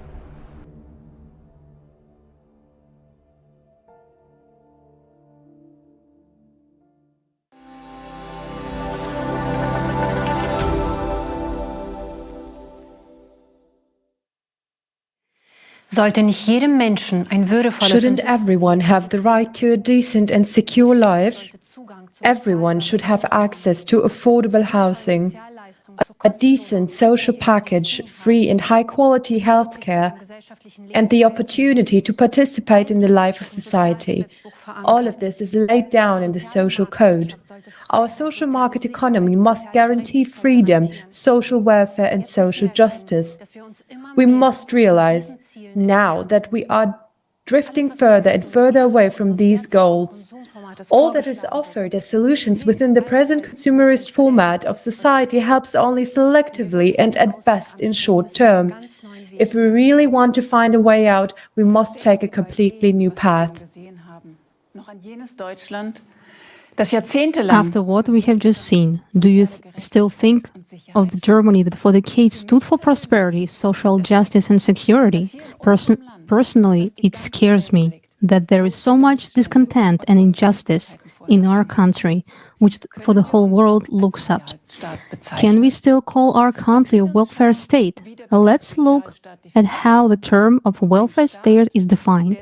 A state that strives for social justice and cares for the social welfare of its citizens. The basic law states that the Federal Republic of Germany is a democratic and welfare state. The fact that we see have long been inconsistent with this definition. So how social is it that 1 in 5 children in Germany lives in poverty? That some 40,000 minors and young people are at acute risk of becoming homeless, or that more than 2/3 of people who are about to retire and likely to face poverty in old age. One would assume that these problems only affect the socially vulnerable, but now we see that people with low incomes also need social support. Never before have food stalls in Germany been so crowded, and all the more so by those who have jobs. Many are asking themselves, what is the point of paying into a pension fund all of my life if I am going to be poor at the end of my life anyway? What's the point of having a good salary if you can't buy a home with it? What good is modern medicine if I have to wait up to 6 months for an appointment? In Germany, we have a shortage of medicines, and in many places, for example, it is impossible to buy antibiotic syrup for children. In our country, we often hear people say things are worse elsewhere.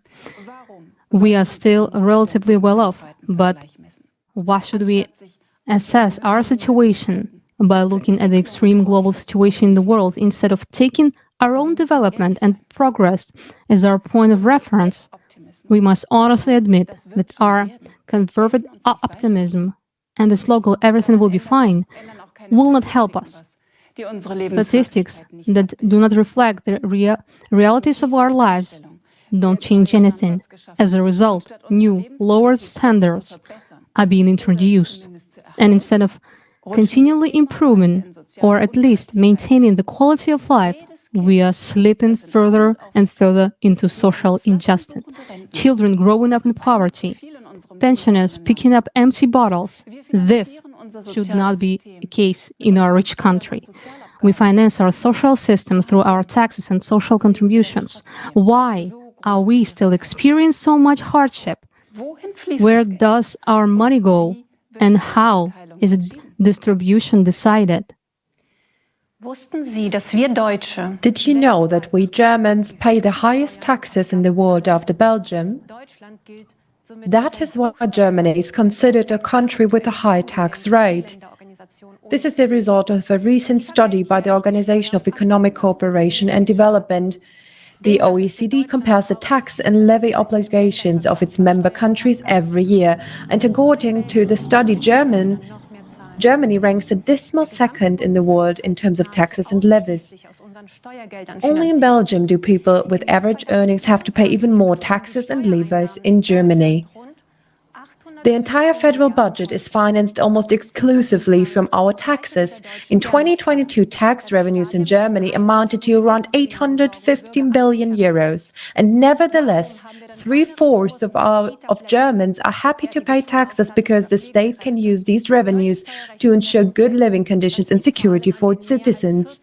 Why then do we not have money for kindergartens, high-quality school equipment, or medical staff? The tax laws in Germany are very very complicated, and this is mainly due to the more than 40 different types of taxes that exist in Germany, not to mention the countless laws and directives about who has to pay taxes for what and how much. It is therefore obvious that not all people understand how taxation works. As many people know, everyone who works pays income tax. This means that our wages are taxed. When we make purchases with this money, we have to pay tax again, value-added tax. In fact, in addition to direct taxes, there are also indirect taxes, which we do not even notice in everyday life. The following chart shows a few examples. In total, we give away 60 to 70% of our income in the form of numerous taxes. We forget that money deductions are the equivalent of time and energy in our lives, time during which we cannot be with our family or take care of our health. The consumer forward of our society forces us to work hard and give away most of the money we earn, but despite this, our social problems remain unresolved. In spite of high taxation, Germany has debts. If the federal budget is insufficient, the state borrows money. And did you know that every person in Germany has a debt of 30,000 euros without even knowing it? Public debts are our debts, yours and mine, without our consent.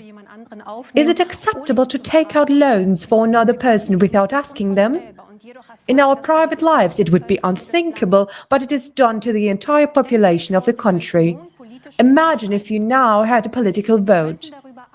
You could vote on what money would be spent, what laws would be passed, or what measures would be put in place to improve people's lives. Would you agree, for example, with the decision to place the heaviest tax burden on the middle class, which makes up 2/3 of Germany's population? The middle class, small and medium-sized enterprises contribute significantly to the financing of public expenditure by paying high taxes and social security contributions. Did you know that at the same time Germany remains a low-tax country for the particularly wealthy? Although corporate taxation is relatively high, multinational corporations bypass on a huge scale the fair payment of taxes through shell companies in tax havens or use tax tricks and loopholes. If this money didn't go past the Treasury, we would have a lot more tax revenue for the federal budget. But would have been the effect? The money could have been used to solve problems in many areas and help people. Why do we allow this injustice? In the first place, because corporations follow the rules of the consumer format system. They are simply trying to make the most profit possible, while ordinary people have to bear the heaviest burden and pay for it with their lives, health, and hard work. The culprit is not the big corporations, but the system itself, which is built on this principle of injustice. Inflation is an additional burden of the middle class. It has already caused the middle class to shrink in the recent years, and it is under pressure. Swedes no longer know where they will exist next year. Production costs are rising, energy costs are rising, rents and interest rates on loans for businesses are increasing. What does this mean specifically for us, people? At a 10% inflation rate, your annual income decreases by 1 month's wages. This can easily be calculated without being a mathematician.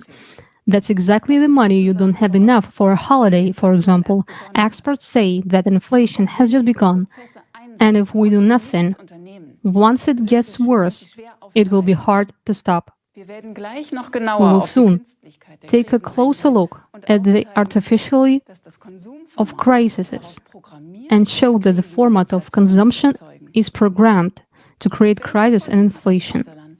What are the consequences for our country? If the middle class shrinks, the economy will stagnate. Less will be spent, less will be produced.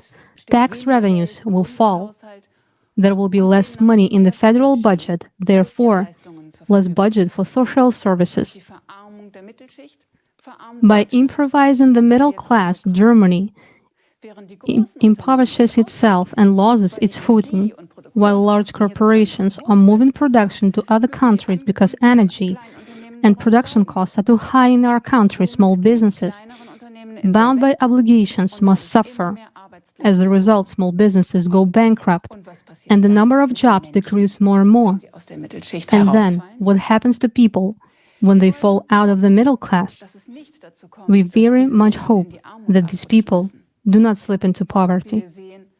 As we can see, the gap between the rich and the poor is widening. In times of crisis, most of the population will become poorer, except for those few who can profit from it. A prime example is the energy corporations that have made huge profits during the energy crisis. The crises of recent years are not the only reason for this outcome. They are a condominant factor of the consumer format. They have only highlighted and, of course, further exacerbated the existing inequalities and vulnerabilities of people in this consumer format of society. What processes are really behind this? Why is inflation currently affecting people so much? What could be the solution to the problem? We interviewed Murat Yildiz, an insurance specialist, investment advisor, and property specialist, about this. Let's hear what he has to say about it.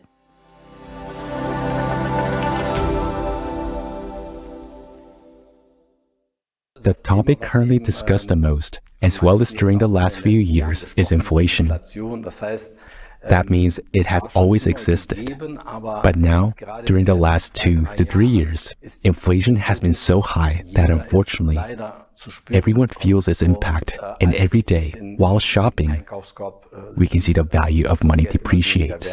In this respect, unfortunately, things look gloomy.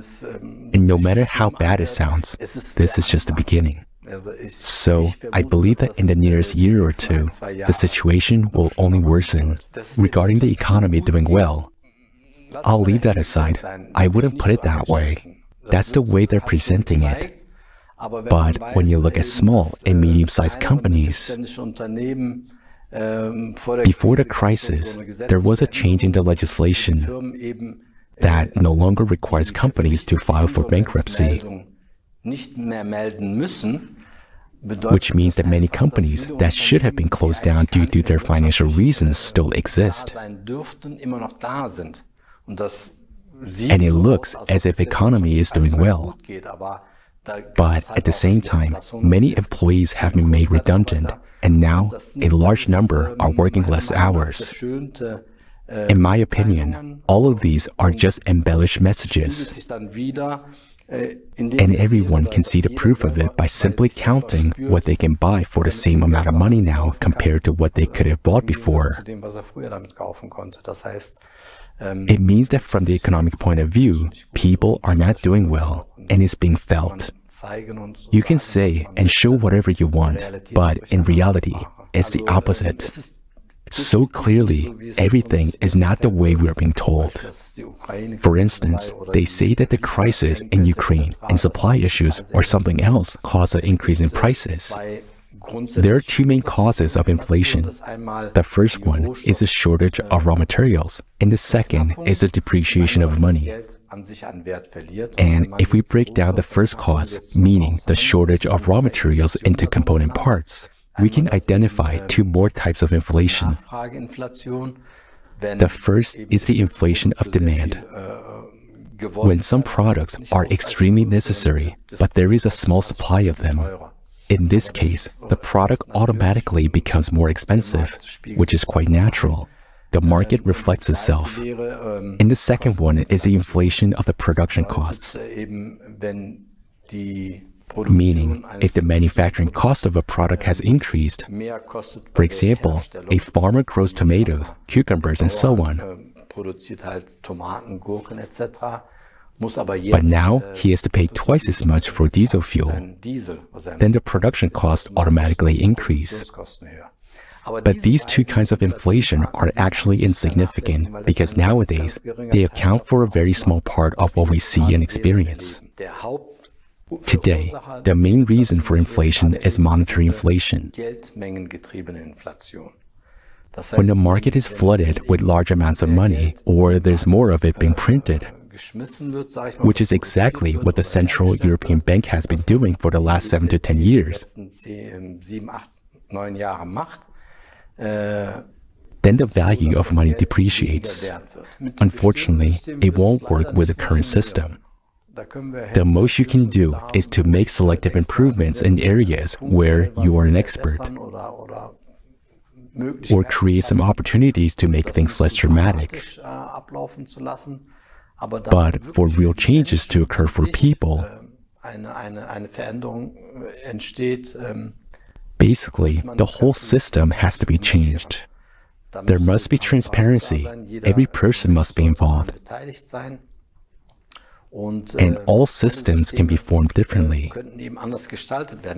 We already have the solutions, but not everyone knows about them yet. So we must implement them in practice. I've learned about the Creative Society just recently. And I think this idea is not only brilliant, but it's easy to implement. The first thing is to simply inform people that this opportunity exists and that everyone is involved in it.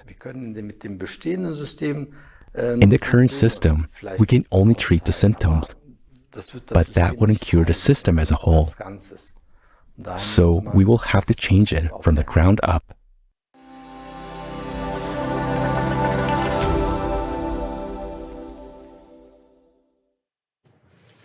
Warum ist unser jetziges konsumistisches Why is the current format of our consumer society not suitable for solving society problems?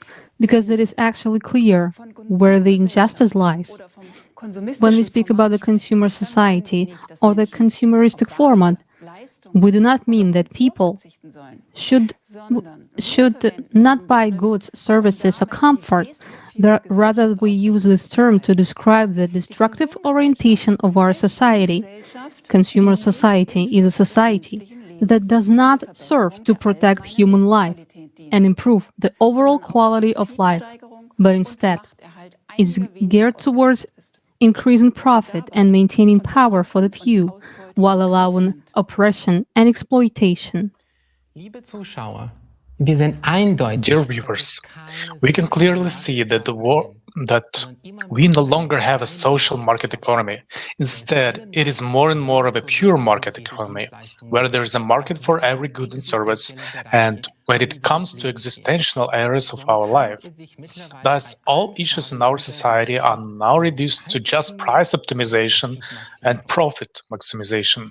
What impact does the continuous expansion of market-based approaches have on the German economy and society? Due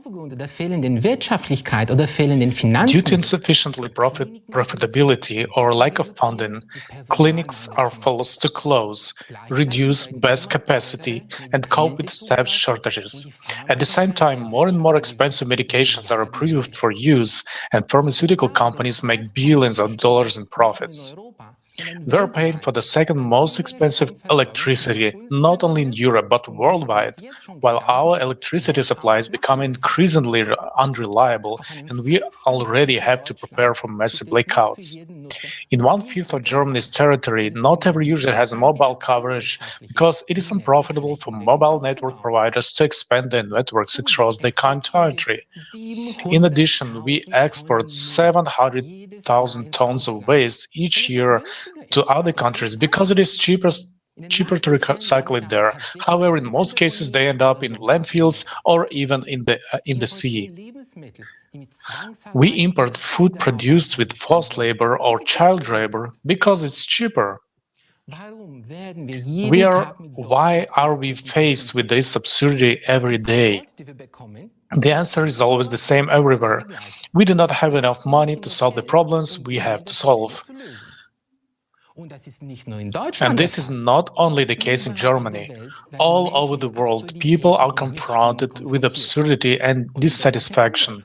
And the answer is the same. We do not have enough money. We always think that other countries have to adjust to our high standards in order to solve their problems. But even we don't have enough money to solve our problems. But is this really the case? Have we not been able to find suitable solutions both in Germany and abroad for so many years? And this is despite the fact that we have so many economists, experts, and consultants. Let's now look at some figures on a global scale. They are all come from renowned research institutions and international organizations. To end global hunger sustainably, we need an additional $33 billion a year for the next 10 years. To provide social protection for children, mothers, retirees, and people with disabilities across the developing world, we need an additional $480 billion a year.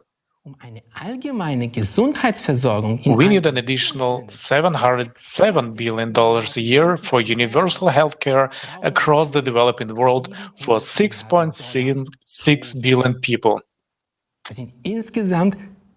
This amounts to 1.2 trillion a year. That's a pretty big sum, which we obviously can't afford. But let's look at what we clearly have enough money for. We are currently spending $571 billion a year worldwide to subsidize renewables and electric cars, even though they are inefficient, unprofitable, and environmentally unfriendly. But one thing is certain, is that private profits are financed with the public money. That's the fact. Over the past 20 years, we have spent an average of $1.8 trillion a year on wars. That is, we spend money on steadily increasing private wealth and on killing each other. And it's even twice as much, $2.4 trillion, as we are spending on urgent solutions to pressing problems. Isn't that crazy? And at the same time, there are about 300,000 ultra-rich people in the world with a personal wealth of more than $30 million. Their total assets amount to $36 trillion. It turns out that we have more than enough money to solve all the problems on the planet. But we just don't do this. And if we look at the global distribution of wealth, that is what we find. 1% of the richest people own almost 50% of the world's capital, of the world's wealth. The 12th richest people own almost 90% of the world's wealth. The poorest 55% of people on the planet own almost nothing. Let us now look at the distribution of capital in Germany. In our country, private capital totals more than 15 trillion euros. However, it is distributed very unevenly. The richest 10% of Germans own more than 50% of all wealth. The richest 20% of Germans own about 80% of all wealth. The poorest 50% of Germans own almost nothing, and the poorest 60-70% of Germans have next to nothing. Among them are many people of the middle class who go to work every day but have no assets. All this is not surprising at all, although it is proclaimed everywhere that the economy is aimed at improving the lives of everyone. In reality, this is not the case. Both the global economy and the German economy do not exist to provide all people or Germans with goods and services, but instead it makes rich people richer. And this goal not only determines our economic actions in everyday life, but is deeply rooted in our economic doctrine. What does the term economy mean anyway? According to the German version of Wikipedia, it is the entirety of all institutions and actions that serve the planned satisfaction of needs. This sounds reasonable at first. Now let's take a look at Gabler's acclaimed encyclopedic dictionary. It further clarifies the following. The goal of the economy is to ensure subsistence. This is exactly what we are clearly failing to do, and in its capitalist form to maximize profit and pleasure by means of entrepreneurial freedom. At the same time, generating dependency, whether on suppliers or products, and growth until the not necessarily desired but expected collapse of the system happens. Not a bad perspective, is it? But what is particularly interesting is that the very first definition of the term economy goes back to Aristotle. There he distinguishes between economics or economikos, Greek housekeeping or household management for the satisfaction of needs, and chrematistics, the art of acquiring wealth. What do we do? Economics or chrematistics? The famous American economist Milton Friedman published an essay in the New York Times in 1970 titled "A Friedman Doctrine: The Social Responsibility of Business is to Increase its Profits." There, he argued that a corporation has no social responsibility to the public or society. Its only responsibility is to its shareholders. Such arrogance. So there is no responsibility to patients in the hospitals, consumers of electricity, mobile phones, in other words, to us, the people. How inhumane it is. And how do we organize the so-called economy? According to the interaction between supply and demand, right? Everyone knows an increase in supply leads to a fall in prices, and increase in demand leads to an increase in prices. But the consequences of this are counterproductive to the point of absurdity. If we have high levels of production or overproduction, for example, in agriculture, we should be happy to have more. But for producers or farmers, in our example, it is sad news if prices fall heavily and they earn less than when production of yields are normal. When we face a crisis of shortage, it is a blessing for a few suppliers who still have goods in stock and can sell them at very high prices. While most starve or suffer, a few make a profit. This is exactly what happened in 2020 with medical masks. The high demand caused by the mandatory mask law led to five-fold price increase. Five-fold. How mean and unfortunate this was at the end of the day. In the 18th century, the Scottish economist Adam Smith, the founder of classical economics, introduced the concept of the invisible hand. In a market economy, the invisible hand is supposed to be an unobservable force that automatically brings supply and demand into equilibrium.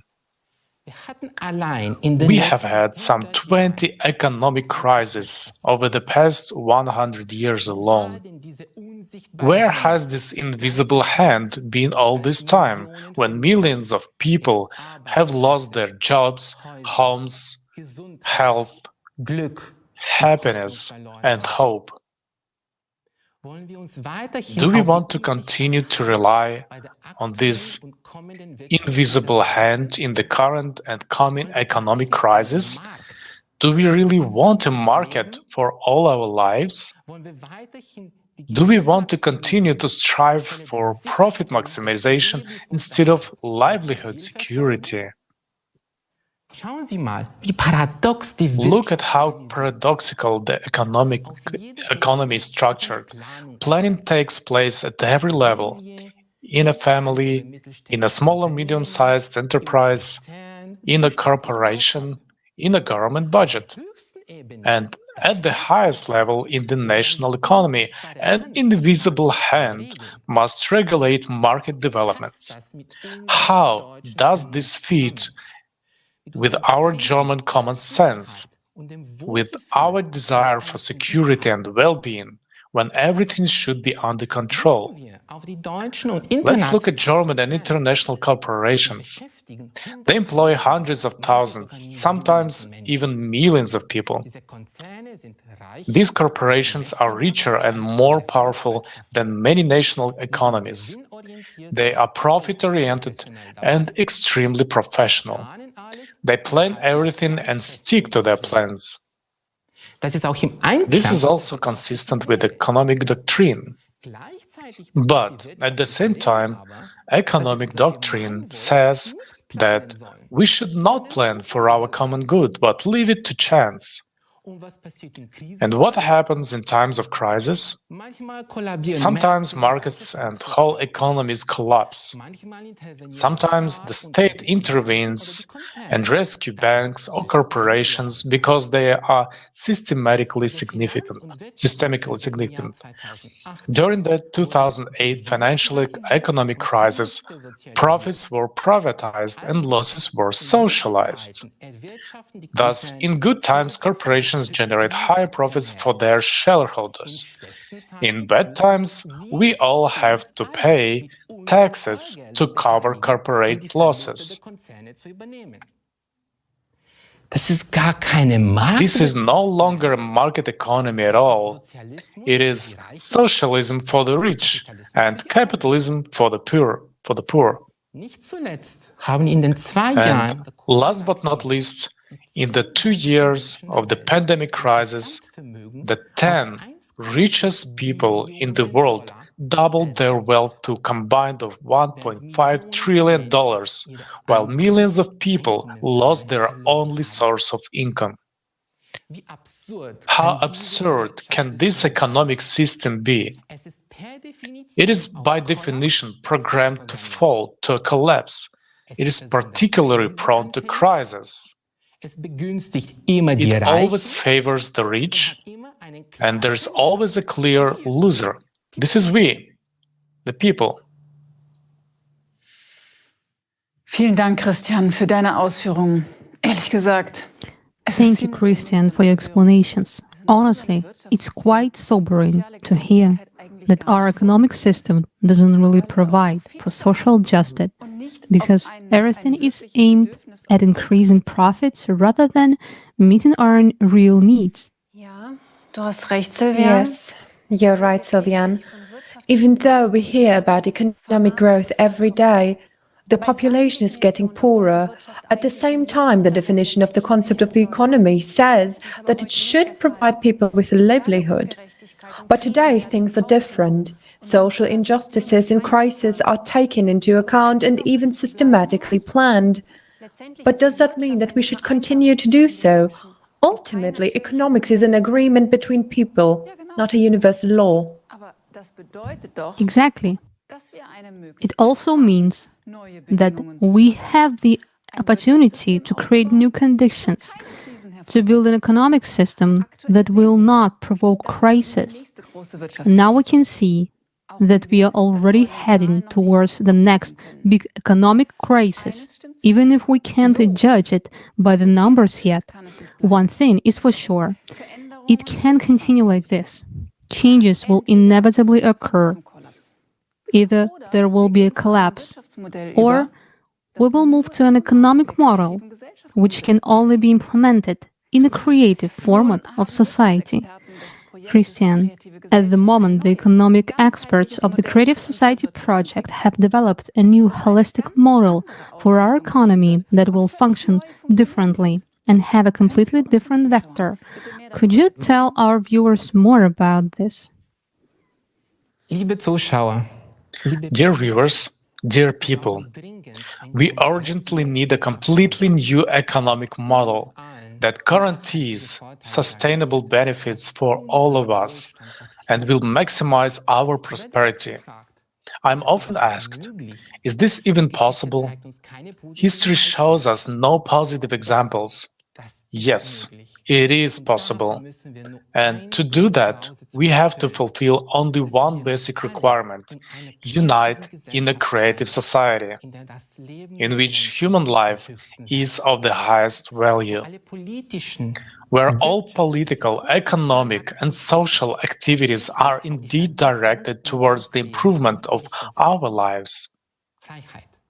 Freedom, health, safety, security, environment, and so on. This is possible only in an absolutely transparent and self-governing society in which there is no power. In a society where responsible and constructive management, in a society with no rulers, but with rules. As such conditions have been missing in society for centuries, all previous economic systems aided maximizing power and or profit are therefore failed. Moreover, we have currently reached a certain technological level that opens up completely different possibilities. The information you are about to hear is very important. It is life-changing. So please pay attention as we explore how our economic model will function. The ultimate goal of the economy in the creative society is to provide everyone with equal, best possible standard of living. We are talking about the highest quality of healthcare, education, housing, food, clothing. Everyone will have the best or everything according to the strictest quality standards. Imagine a stable economy with no crisis, no fear for tomorrow, and the entire population of the planet with a high and stable income, meaning everyone has great purchasing power as well as time to enjoy the products and services that the companies offer. To achieve this goal, the economic system needs a comprehensive transformation, which will happen in two stages. First, we need to transition from our current economic system to the economy of the creative society. This transitional period will last for about 5 years. A very important change will be the introduction of a single monetary unit created by a single World Bank that belongs to and is controlled by the society. An important condition that will be fulfilled immediately when we transition to the new system is the cancellation of all debts for countries, companies, and individuals. From that point on, it will be forbidden to lend money at interest. If you need money, you take it and pay back the same amount. The key element of the new economic model will be that every human will be receiving a monthly, unconditional basic income equivalent to $10,000 US. This will create a high purchasing power for each member of society and ensure a stable demand for goods and services, which in turn will create conditions for the sustainable growth and development of businesses. With the help of an AI, the economy will be planned by and for the benefit of society as a whole. The worldwide demand will be formed by people themselves and analyzed by AI, which will be able to predict the required volume of production of food, goods, and services to provide each person everywhere in the world with everything necessary. This will ensure the most optimal allocation of resources and production volumes at the worldwide level. The demand for all goods and services will always be available online and accessible to everyone. For example, you want to start a business and inquire about opportunities in the field of your choice. The AI gives you a prediction about the current and projected requirements for this industry, and you decide what to produce or offer, and it will have a guaranteed demand. All new technologies will belong to society and will be fully available to any company. This will make it possible not only to automate the processes of production and economic activity of companies with the help of AI, but also to create conditions for improving the quality of products and services. Another important change: prices will be fixed from the beginning of the transition period. With the help of AI, specialists will calculate optimal prices for all goods and services, taking into account logistics and production costs. It will not be possible to increase the prices, only to decrease them, all while maintaining or improving the quality. Prices for the same goods and services will be the same everywhere in the world. Automation and new technologies will make it possible to work 4 hours a day, 4 days a week, all while having a high level of earnings. No matter how much a person works, he or she will continue to be paid the unconditional basic income every month. There will be an incentive for everyone to work in order to live an even better life. And no matter where in the world you choose to live and work, professionals with the same qualifications will be paid the same high wage for the same job all over the world. This will eliminate labor migration and the difficulties associated with it. Let's do a quick recap. A single World Bank, owned and controlled by society, a single unified monetary unit, no interest on loans, and fixed prices completely remove the risk of inflation and crisis in the economy.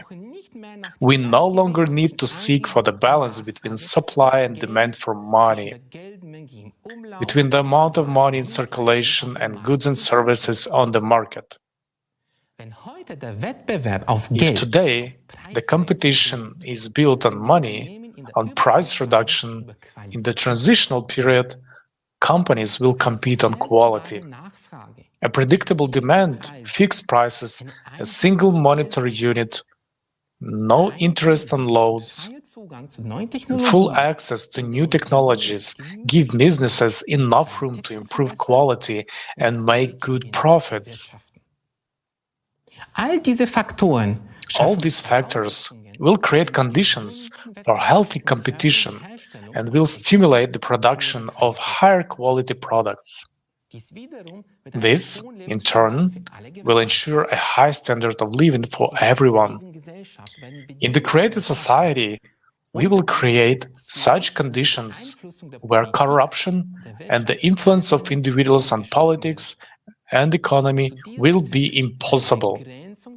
For this purpose, a limit on private wealth will be introduced, meaning that there will be a limit on the maximum wealth per family. We will determine this limit together as a society.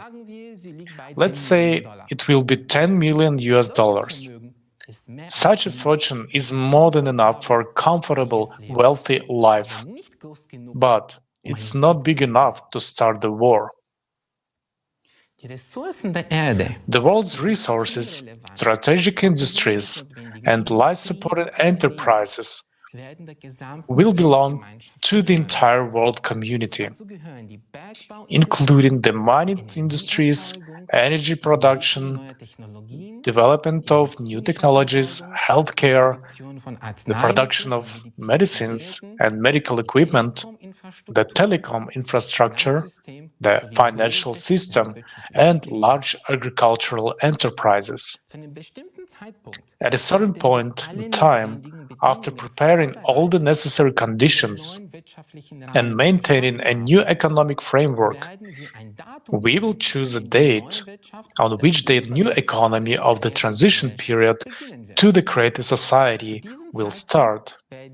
At this point, the currencies existing in different countries will be exchanged for the new unified monetary units. The exchange will be made taking into account the wealth limit. If the savings exceed the maximum threshold set by society, the rest of the money is not exchanged. At the same time, all debts will be nullified, prices will be fixed, and the unconditional basic income will begin to be paid to every person. Wir lesen oft in den Kommentaren und werden Folgendes gefragt. We often receive questions in the comments because people cannot imagine this at all in the current consumerist format. Where are we going to get the money in the new economic model in order to pay everyone an unconditional basic income of 10,000 US dollars? This is indeed a very good question. But before we answer that question, let's understand that money actually is what money actually is in general. We use money as a medium of exchange to facilitate the purchase of goods and services. It doesn't matter whether it's made of metal, paper, or it's just numbers on a screen. For centuries, gold and silver had been used as money. But over time, people came up with the idea of depositing their gold in a bank and getting a receipt stating that the bank owed them that amount of gold. These receipts or banknotes were used as money. This system was called the gold standard. But after the 1970s, the gold standard was abolished altogether. Governments around the world decided that money would no longer be backed by gold, and now money is not backed by anything. Where once the value of money was determined by gold, now it is only backed by our trust. Money is simply an agreement.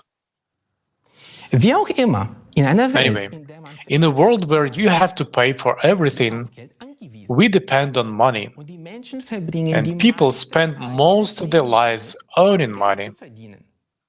And for money, we are willing to do what we are told. Whoever has the money has the power. More money, more power. In the consumerist format of society, money is the key instrument of power. And this instrument has a master. So, who is the master of money today? In today's financial system, money is created by the central banks of the countries, although these banks do not always belong to countries. In the United States, for example, the central bank is the Federal Reserve.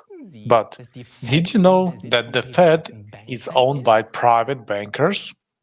But more interestingly, over 90% of the money is created digitally by the private banking sector. So most of the money in the world is private. It is owned by someone.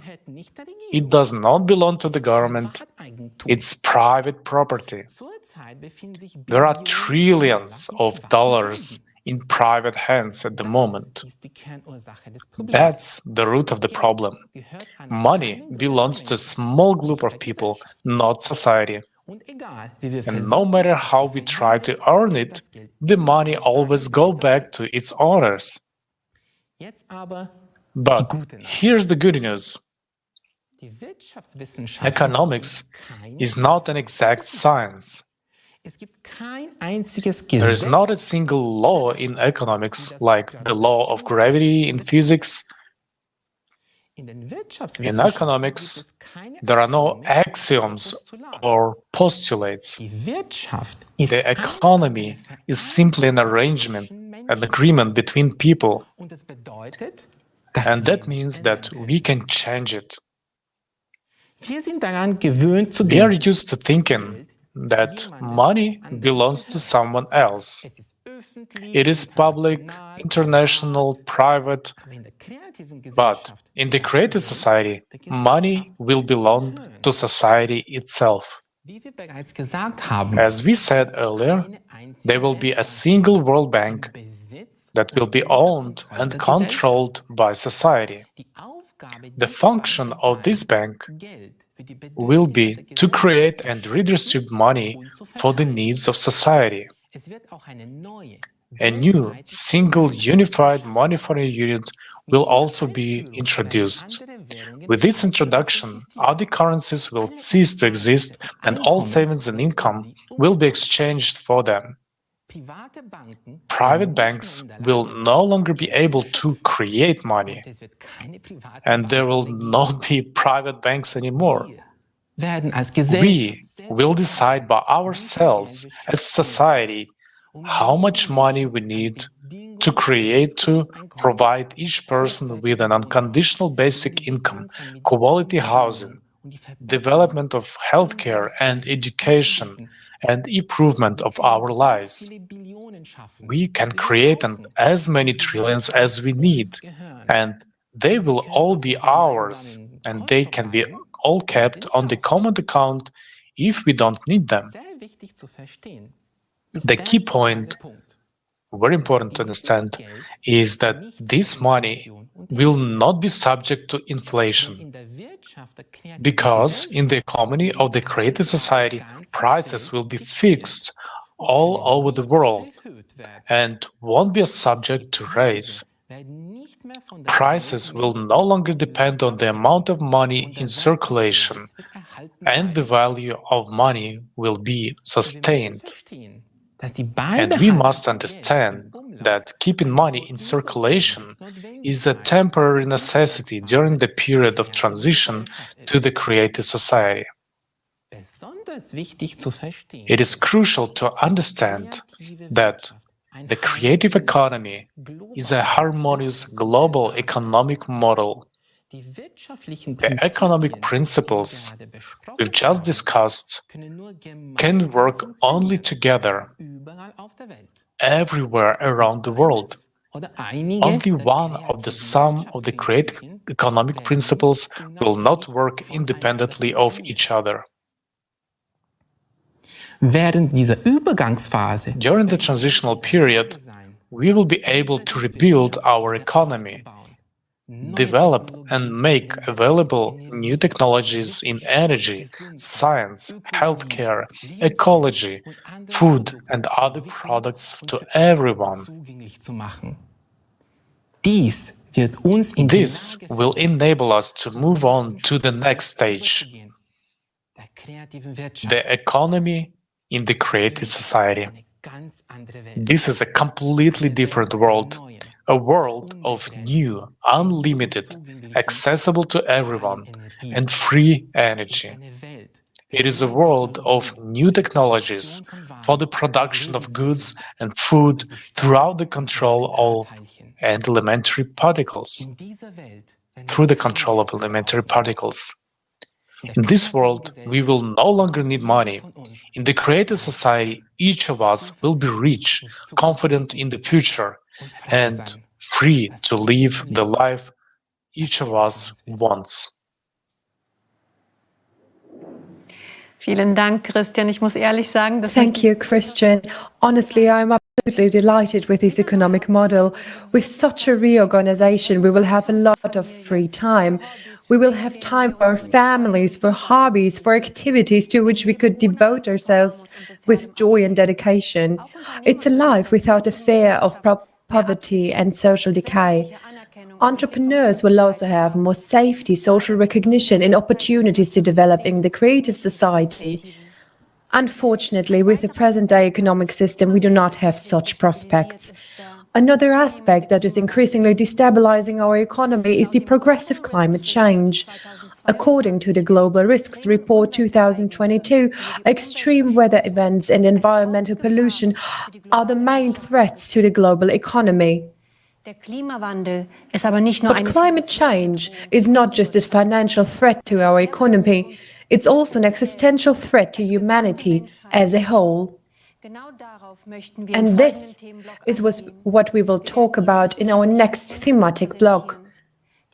We will present to you the scientific data that will change the way you think about growing climate threat. Unfortunately, the true causes of natural disasters are censored in mass media.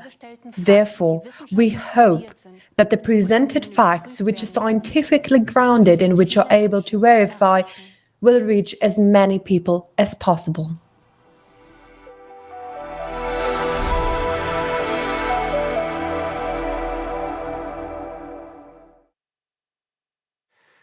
Liebe Zuschauer, Dear viewers, nowadays, not a day goes by without reports of climate-related disasters in which people suffer and lose their lives.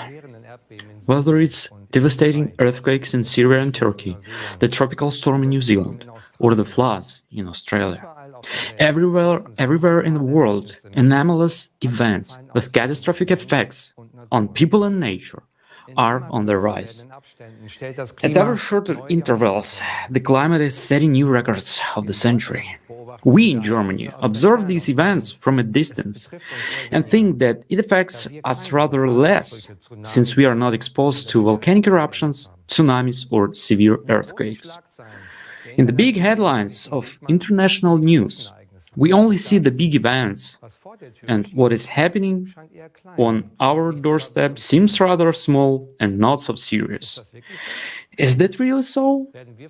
Does the climate spare us? The volunteers of the Creative Society project have been carrying out climate monitoring worldwide for many years. Using publicly available sources of information, countries' weather services, media, digital monitoring platforms, and, above all, communication with the eyewitnesses of natural disasters. The information collected is reviewed and analyzed. This allows us to have a holistic picture of what is happening on our planet. In the following video, our international team took a closer look at the events of the last few years in Germany and put them together.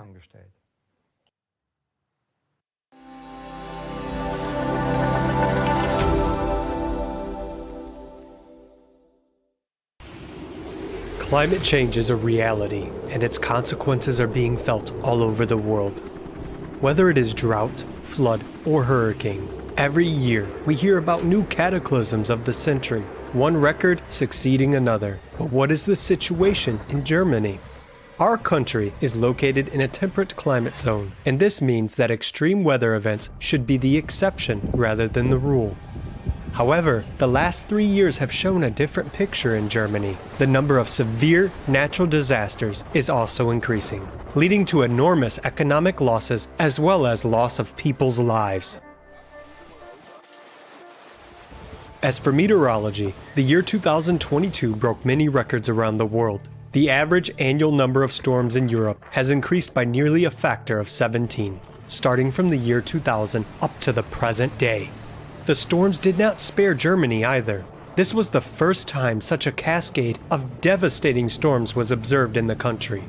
In February 2022, there were 4 storms in a row with wind speeds reaching 162 kilometers an hour. This led to numerous accidents and significant damage to a large number of power lines and buildings. Sadly, 6 people died. The economic damage was enormous. In just 4 days, Hurricanes Yelena, Zeynep, and Antonia caused insured losses of 1.6 billion euros. This amounts to about half the total annual average of storm losses in Germany. On May 20th, 2022, at least 8 tornadoes were registered. Such a large number of tornadoes is referred to as a tornado outbreak. 3 of them struck the cities of Lippstadt, Paderborn in North Rhine-Westphalia, and Holzminden in Lower Saxony. Each of them was an F2 category with wind speeds reaching 250 kilometers an hour. Analysis of satellite images showed that the tornado in Lippstadt left a devastated swath up to 950 meters wide and an overall length of 13.4 kilometers, according to insurance estimates. The damage amounted to about 50 million euros. In Paderborn, 43 people were hurt. 13 of them were seriously injured. The tornado left a trail of destruction up to 400 meters wide and 23.5 kilometers long. The storm damaged more than 100 buildings and toppled about 1,000 trees. The city of Paderborn estimates the damage of almost 150 million euros. The typical season for tornadoes in Germany is summer, but on November 17, 2022, an unusually strong tornado struck the northern part of the federal state of Saarland. 2022 was the tornado season with the highest damage in recorded history.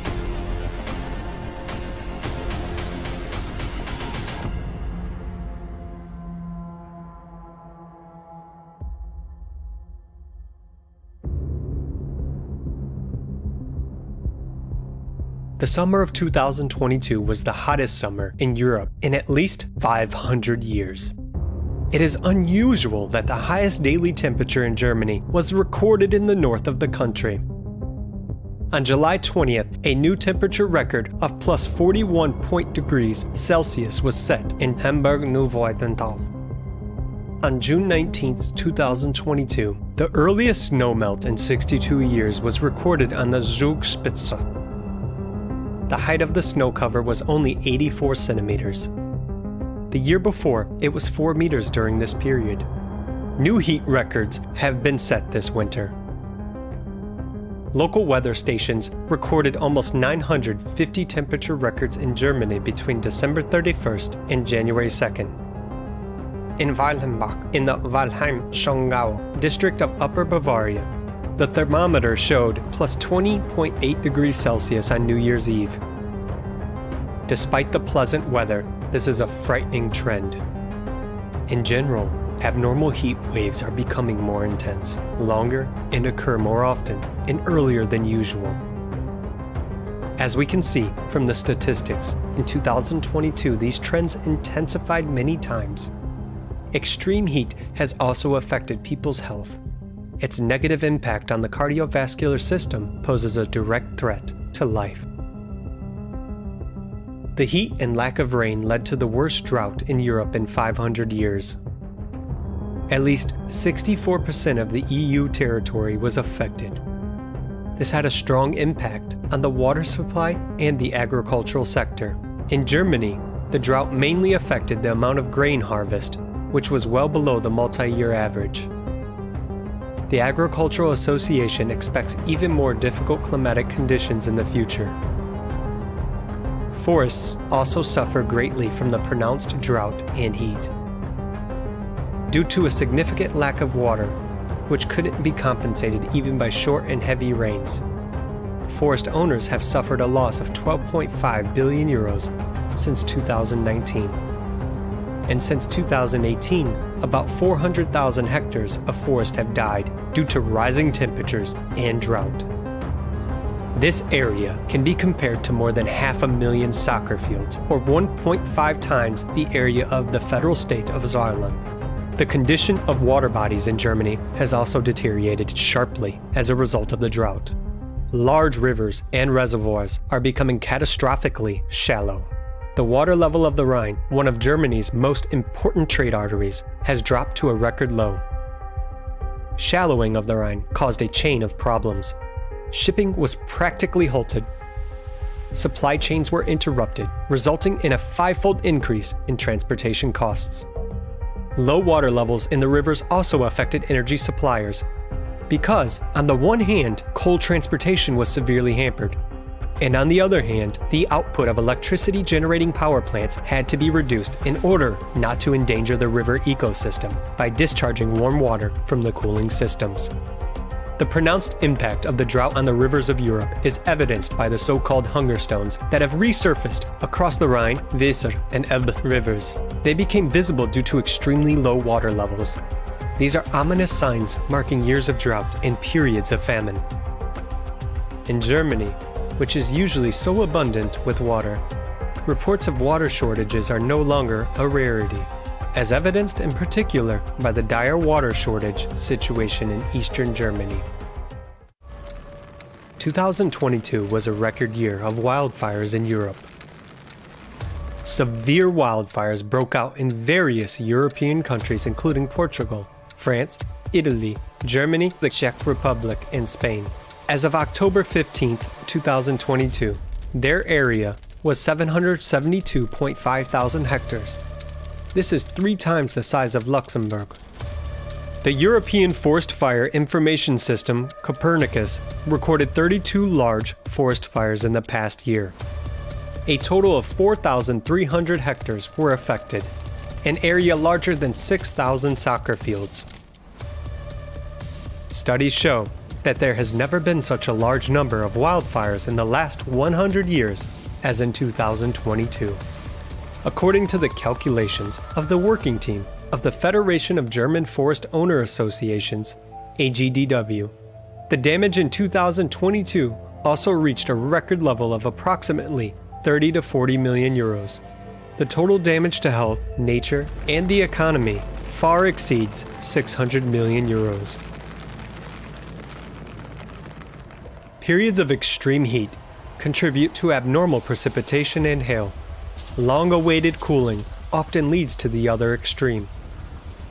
In 2022, a new annual record of 8,000 cases of large hail, over 2 centimeters in diameter, and 1,300 reports of very large hail, over 5 centimeters in diameter, was set, surpassing the previous record in 2021.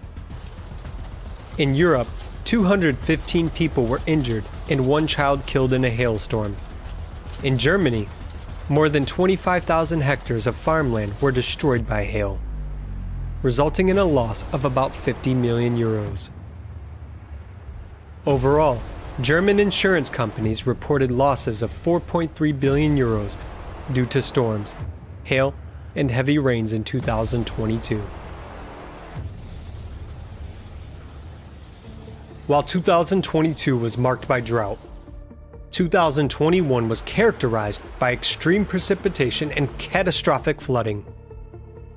On July 14th and 15th, 2021, heavy rains in Germany caused floods devastating entire regions. According to the German Weather Service, up to 150 millimeters of rain fell in 2 days in Rhineland-Palatinate in North Rhine-Westphalia. The water level in the Ahr River has reached a historical record of more than 5 meters. Of course, we were always watching the level of the river and seeing how sharply it was rising, the water. But we never imagined that it could reach here. The message said, R rises 50 centimeters every 5 minutes.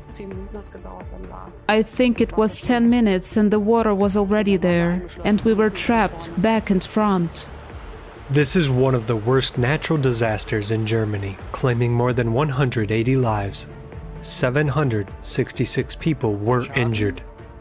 The damage is relative, both material and health damage. Because I had to free myself from a stuck car at night. This flood was completely unimaginable for all of us. It was a tsunami-like flood. Here, cars were floating in the streets, and there, 3 bodies were also floating in the streets. It was at 4 or 5 in the afternoon. That means that from that moment, there was probably not much that could have been done in Oberrah. It was 600 meters away from me, and it could have been prevented. No need to talk about advance warning. It just wasn't done enough. I kept looking outside. I was up all night, would watch the water rise, and I always thought, God, there's got to be a boat coming through. At night we tried to call the police and firemen. They just said, we can't help. As of 2021, the German Insurers Association estimated insured damage from natural disasters in Germany at 12.6 billion euros. More than at any time since statistics first began since the 70s. Up to this day, more than a year and a half after the July 2021 flood in the Ahr River Valley, described as the most devastating in a century, affected people cannot return to their homes. The place where we live in Germany is a tragedy. We help everywhere. We help everyone. We want to help everyone, even though we are in a very difficult situation ourselves.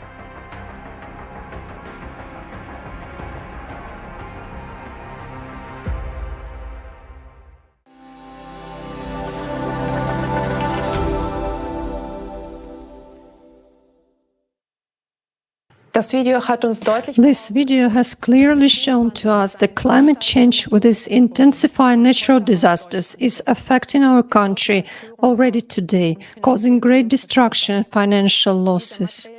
This material damage, however, is not comparable to the loss of human lives. The flood in the Ahr River Valley deeply shook our country. We are not used to seeing such footage in Germany. We usually only know such pictures from other countries. We would like to thank those few people who dared to share their experience with us. Many do not believe that people are afraid to speak openly about their grievances. We have learned that to this day, not all people have been financially supported, and many are still suffering from the consequences of the flood. This is happening in our country. Despite the fact that billions of euros of aid were promised, only a little part of this money has been actually paid. Although survivors report very praisingly and positively about the support and help they received from ordinary people, neighbors and volunteers, but this help was far from being enough to cope with the consequences of the catastrophe. These events show us that a high-tech country such as Germany is obviously unprepared, even for regional disasters, to quickly protect human lives and provide the necessary help in time. In the Ahr Valley, the system of communication between public authorities broke down completely. Therefore, important coordination tasks could not be ensured. Instead of drawing the right conclusions and uncompromisingly coping with mistakes, spendings of the Federal Agency for Technical Relief were cut in 2023 federal budget. The course of the Federal Warning Day in Berlin at the end of 2022 also shows us that the necessary consequences were not drawn from the experience of the disaster in the Ahr Valley. Only 20 out of the planned 400 warning sirens were installed. So how are we prepared for the new disasters, which will definitely increase and aggravate? Can we be sure that we will be warned beforehand? Can we expect to have a coordinated assistance in time? Another question which we have been dealing with for a long time, whether we can do anything to counteract climate change. After all, there is a broad scientific, political, and social consensus that the main responsibility for climate change lies with human activity. We would like to delve in this subject in more and make arguments which refute this consensus. Unfortunately, we cannot talk openly about this at this conference today. Later on, you will find out why.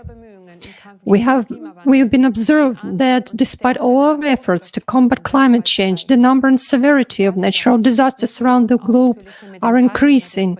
This is what we would like to talk about with the participant of the Creative Society project, Dr. John An. Hello, John. Greetings. John is joining us live from the USA. He has a PhD in chemical engineering from the Technical University of Munich and a Master of Science from the University of California, Berkeley, as well as the MBA from the Business School in SEED. But John is also a member of the International Scientific Community, which was created at the platform of the Creative Society. .com platform. The members of these scientific communities are just like us, volunteers of the Creative Society project from more than 180 countries of the world. John, could you please tell our viewers more about the particular mission of this scientific community? So first, thank you very much for the invitation. It's really an honor to be here. So the focus of our community is to study the true causes of climate change. We connect not only scientists, but also experts and independent researchers to provide the public with truthful information about the processes that are taking place on our planet. What makes this community so special is really the approach. Currently, scientists investigate only from one angle. For example, volcanologists rarely talk to glaciologists. Climatologists generally don't collaborate with geologists. While they're experts in their own field, scientists typically don't have understanding in adjacent disciplines. In fact, it's not even their task to see what the overall picture looks like. But in our research, we take interdisciplinary approach. And thanks to this, we can see the whole picture of what is going on with our planet. John, wie eingangs erwähnt, beobachten wir, dass Naturkatastrophen auf der Erde... John, as we already said, we observe that the number of natural disasters on Earth continue to increase. What processes are responsible for this development of events? I'd like to start by highlighting some of the anomalies observed in our planet, which I'm sure you have heard of. The first is the melting of glaciers in Antarctica. Now, many people believe that Antarctic glaciers are melting uniformly throughout the continent. That is not correct. The glacier mass in West Antarctica, represented by the teal color on the graph, has been melting quite fast since 1995. But on the other hand, the yellow color on the graph, representing the mass in East Antarctica, hasn't changed much over the last 30 years. How is this possible? Geologists are well aware that West Antarctica is a relatively young continent with a thin crust, as shown on the left by yellow and red colors, while the eastern part is a thick, massive plate shown in blue and purple. Furthermore, volcanologists know that the Antarctica is an active volcanic region with about 140 volcanoes under its ice, most of which, as you can see on the right, is located in the western part of Antarctica. Why this matters? Because according to multiple studies, magma is rising. When magma rises, it activates volcanoes, which are located underneath the melting glaciers in the west. Moreover, this heat flow from beneath would impact the most where the crust is the thinnest. This is Western Antarctica.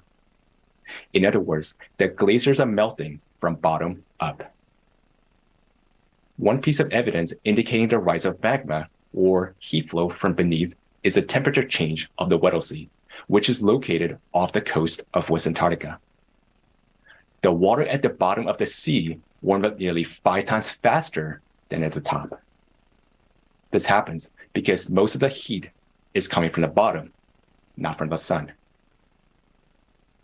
Another evidence indicating the rise of magma is an increase in seismic activities. The number of earthquakes is shown on the graph on the left, and the magnitude, or the total energy release, shown on the right, have been increasing since 1995. The increase in seismic activity also correlates well with an increase in global temperature. Let's have a closer look at the location of earthquakes before and after 1995. As you can see on the screen, earthquakes are now emerging in regions where they have never been before. Moreover, earthquakes have started to occur in waves and synchronize around the world. We had an example of this in Turkey and Syria last month. First, earthquake of magnitude 7.8 and 7.5 occurred on February 6th, followed by a series of earthquake cascades around the world. And just 2 weeks later, earthquakes of magnitude 6.4 and 5.8 occurred again in the same region. This scenario is developing according to our mathematical model, which was described in the forum Global Crisis, Our Survival as in Unity last November. And unfortunately, we will be witnessing many more earthquakes in the coming years. One final note is that the international seismic agencies have been downgrading the magnitudes.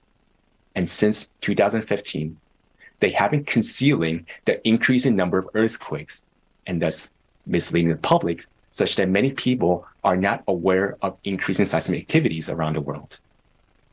This topic was also discussed in the forum. The earthquakes in Turkey and Syria have shocked the whole world. Volunteers of the Creative Society are currently preparing a report with numerous eyewitnesses where we will show what people are going through and how much all this affects all of us.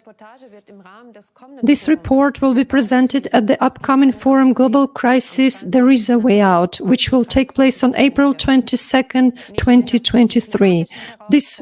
In addition to the growing climate challenges, the forum will discuss such topics as the collapse of the world economy, the threat of the development of artificial intelligence, and the aggravating climate crisis. This forum is a very important event for all of us. People from all over the world will find out together what solutions are available to us as united humanity to face the challenges of the future.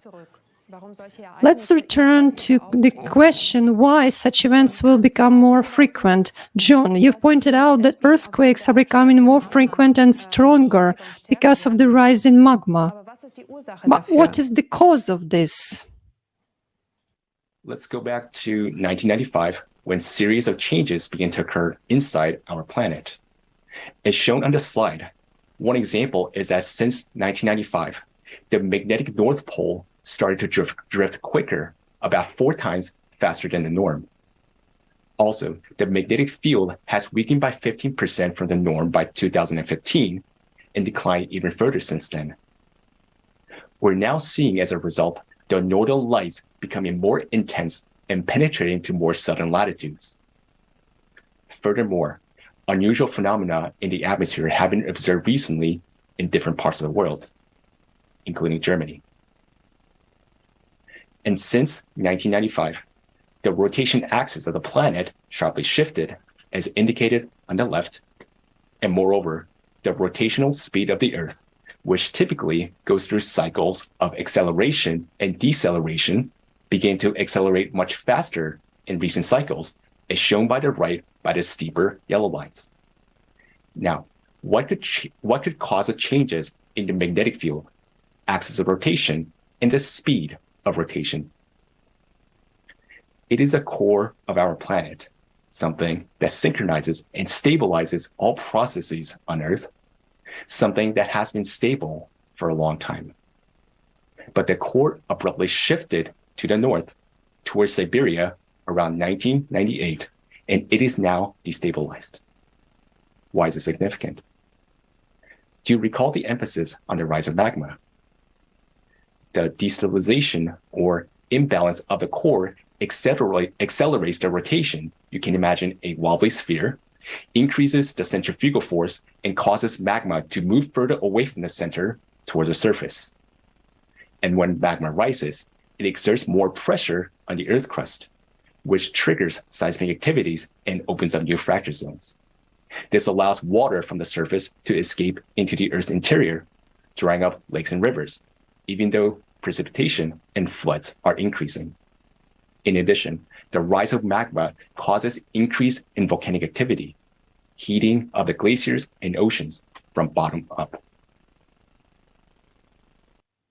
Okay, so the processes we are observing are all related to the changes in the Earth's core, which have been registered since 1995.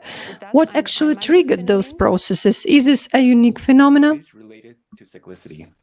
Every 12,000 years, our planet goes through major climate changes, has more natural disasters like what is observed in recent times. For example, geomagnetic excursions occurred about every 12,000 years. According to geological evidence, the magnetic field has weakened during this period, similar to what is happening today. Moreover, the ice core studies indicate that the volcanic activities increase every 12,000 years. This is shown by the figure on the left. Note the periodicity of the big red circles, which reflects the size of the eruptions. You can notice that the volcanic eruptions are particularly more catastrophic every 24,000 years, and we are currently about 24,000 years ahead from that previous period. So what does that tell us? We're about to go through major climate catastrophes. What we have seen so far is only the beginning. Many more are ahead. And based on our mathematical model, already in 2028, just 5 years from now, there will be nearly 700 destructive earthquakes per day. Life will soon become unbearable. In addition, economists from various countries estimate that the world's GDP as early as 2030 will not be able to cover all the losses from natural disasters. Our planet had made through previous cycles, albeit with great losses, but not this time, because we humans have destroyed the ecology of our planet and killed its immunity, the self-defense system. More on this topic was voiced on last November's forum. Watch it, and you will understand that we urgently need to act. This information gives us entirely new prospects of perspective of climate change as opposed to what we understand by it today and how we try to solve this problem. But in your opinion, is there a way out of this situation? What can we do to oppose the increasing climate change? We first need to identify the true cause of the problem. In light of this, it is important to note that similar changes are occurring recently on other planets of the solar system. Just like on Earth, on Uranus, Jupiter, and Venus, for example, the temperature, wind speeds, the size of the storms, and volcanic activities are increasing. On Mars, ice caps are melting. Subglacial lakes and strong Mars quakes caused by the activation of magma in the Martian mantle are found and observed. Because similar anomalies are observed on other planets, this indicates that there is some external factor, some sort of energy, let's call it external cosmic radiation, entering our solar system, energizing the interior of planets and leading to changes in climate. To counteract this type of energy, we must 1, study the nature of this cosmic radiation. 2, find a source of energy equivalent or superior to this external energy impact and learn to use it. Only then will we be able to stop the catastrophic effects on our planet. While this type of energy has not yet been studied by modern science, many closed laboratories are already conducting research in this direction. Unfortunately, not to stabilize the core of our planet, but for military applications.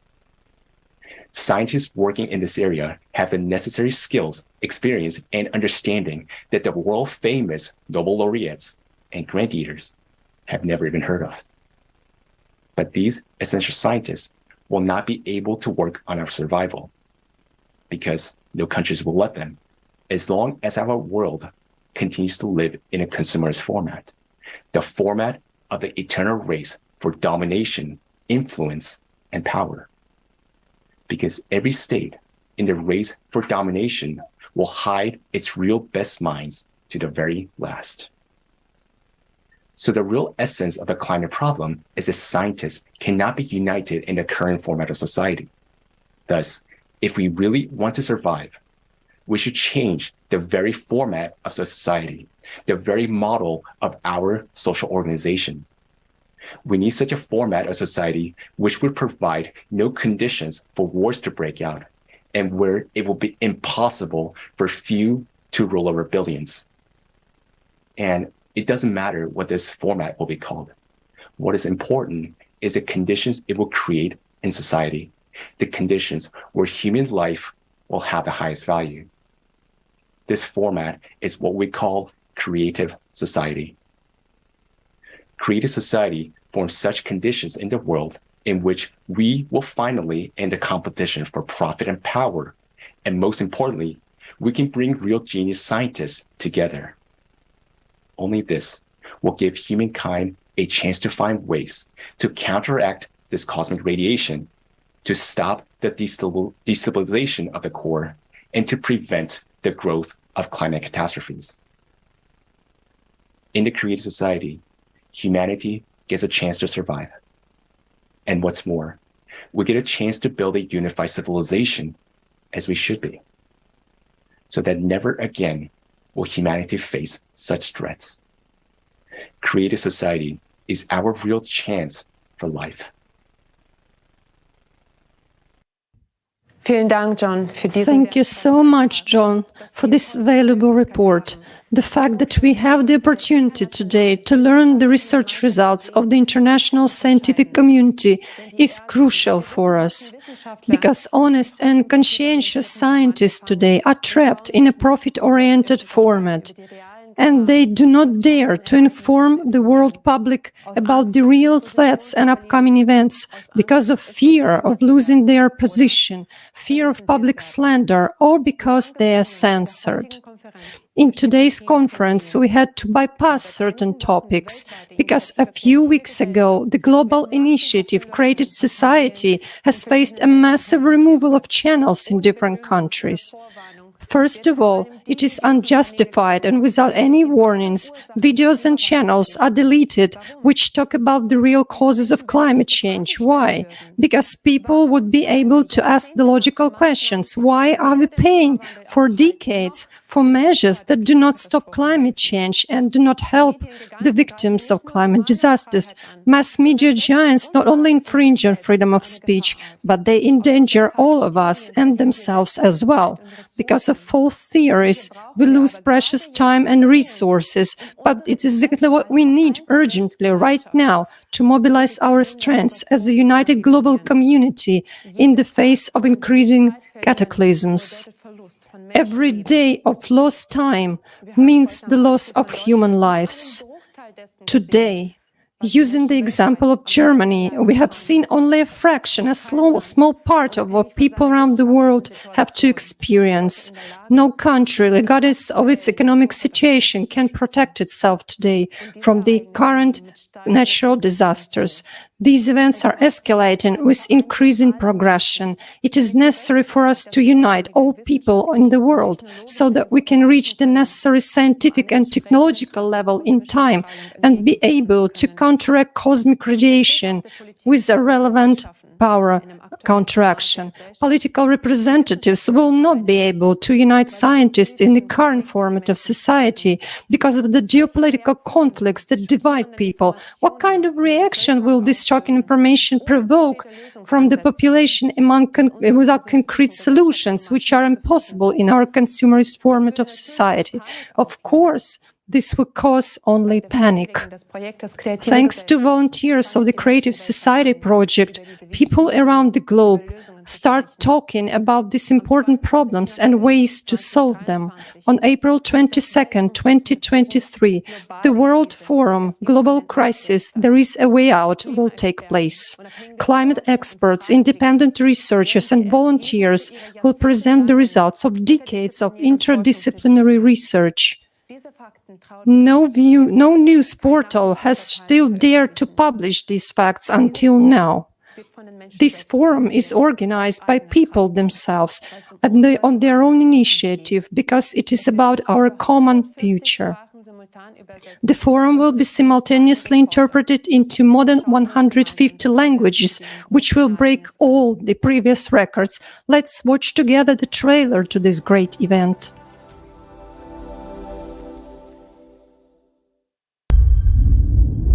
We tell the truth that is hidden from people. We are independent volunteer researchers from 180 countries. We conduct interdisciplinary research that no other institution or organization in the world can handle. The global crisis is a terrifying reality that has engulfed our world and will soon completely destroy it. Unfortunately, most people today are unaware of the impending threat. On November 12, 2022, at the International Online Forum Global Crisis, Our Survival is in Unity, there was presented a shocking climate forecast based on our mathematical model. Now, we know the exact date of our planet's destruction and the natural disasters that will cause it. This climate report is the result of 26 years of hard work by a huge number of volunteers, scientists, experts, and independent researchers. The climate Cerberus is gaining strength with each passing day. It is obvious that if we don't take any action, all of humanity will perish. On April 22nd, 2023, at the next International Online Forum Global Crisis, there is a way out. You will learn what events will occur on our planet before the year 2036 and why the destruction of the planet is not the worst thing that humankind will have to face. There are only a few years left to change the course of events. We still have a chance, but in order to use it, all people must learn about it. Today, the future depends on everyone's choice, and the choice is simple: to preserve life on Earth or not. To prevent fatal events and find out what you can do to save humanity, join the International Online Forum Global Crisis. There is a way out. On April 22nd, 2023 at 1500 GMT. Join in. Spread the word about this forum on all platforms, in all social media. Everyone should know about this forum. The official website of the Creative Society International Project, creativesociety.com.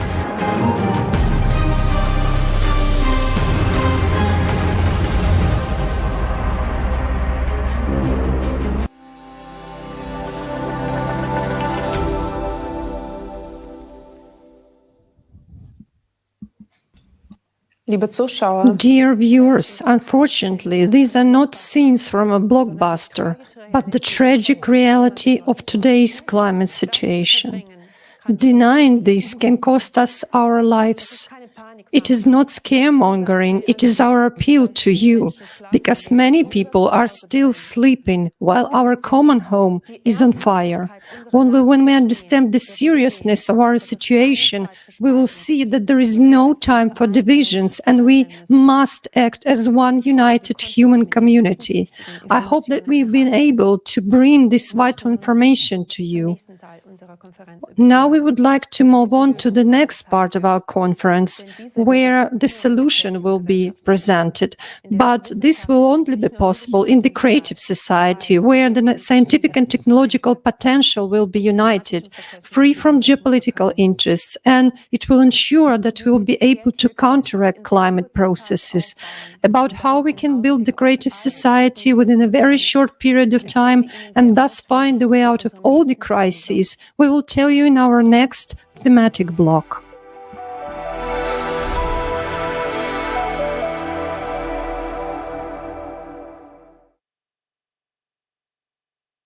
Liebe Zuschauer, wir sind nun an Dear viewers, let's all take a peek into our future together.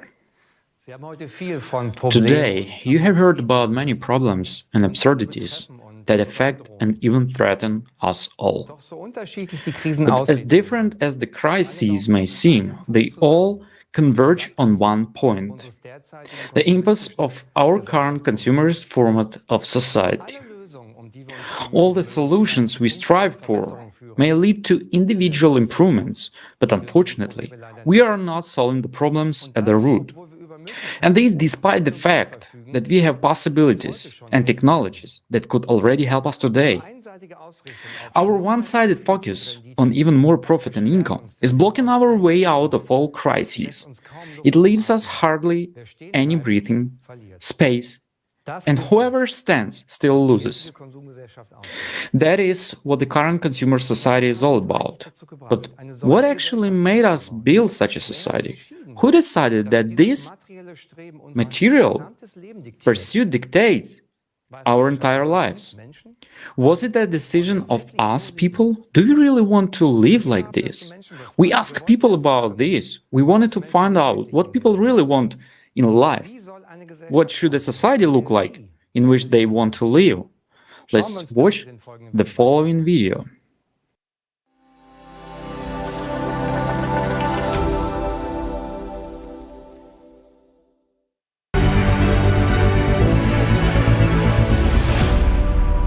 I would like to live in a society where I can say that my grown-up children and my grandchildren have a happy future. I mean, ideally without wars, and preferably without any mutual threats. I would like to have a society where no one has financial hardships, neither in youth nor in old age, where everyone is socially secure, and where everyone can fulfill their potential.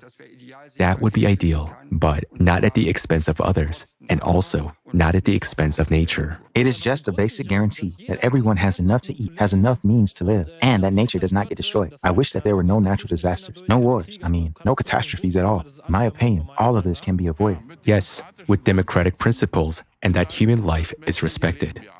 That the Constitution and the laws are truly equal for all, as enshrined in the Basic Law.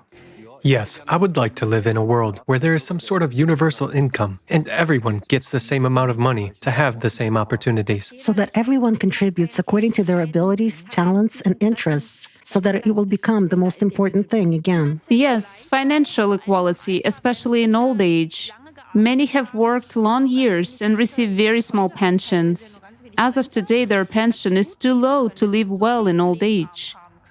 Any education should be free. Knowledge should not cost money in order to be able to further educate oneself. So that children grow up in the society where they can think freely, speak freely, where they can simply trust their perceptions.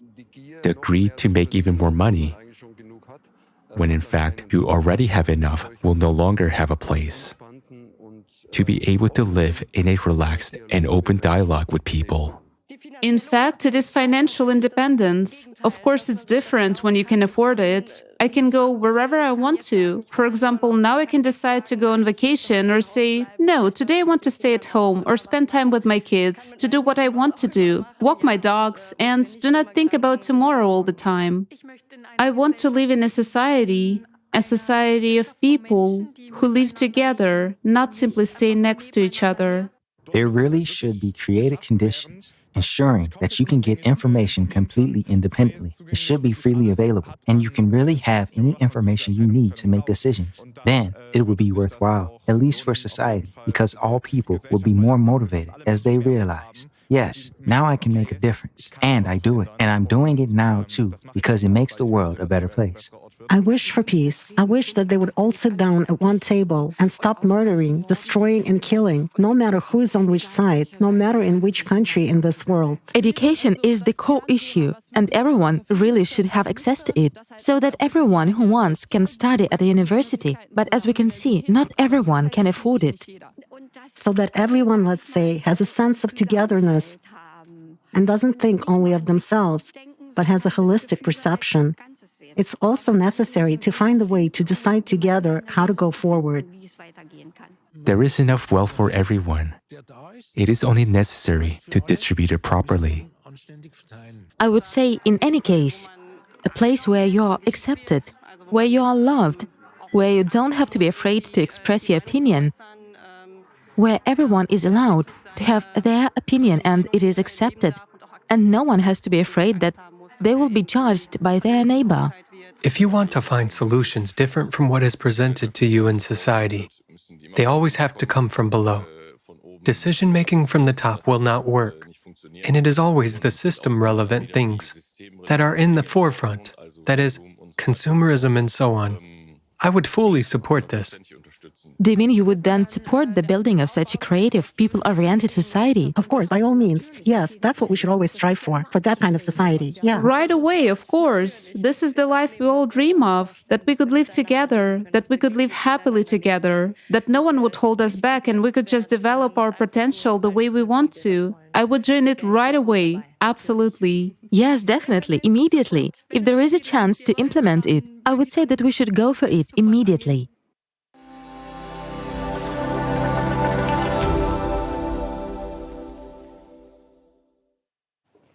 Können Sie sich den Antworten Do you agree with the answers? Isn't it also your wish to live in such a society? These are exactly the questions volunteers have been asking millions of people for 10 years in the world's largest society survey in 180 countries. What kind of society do you want to live in? The essence of the answers shows one common and universal understanding. People want to live in freedom, in security, and without wars. They want to be respected and loved.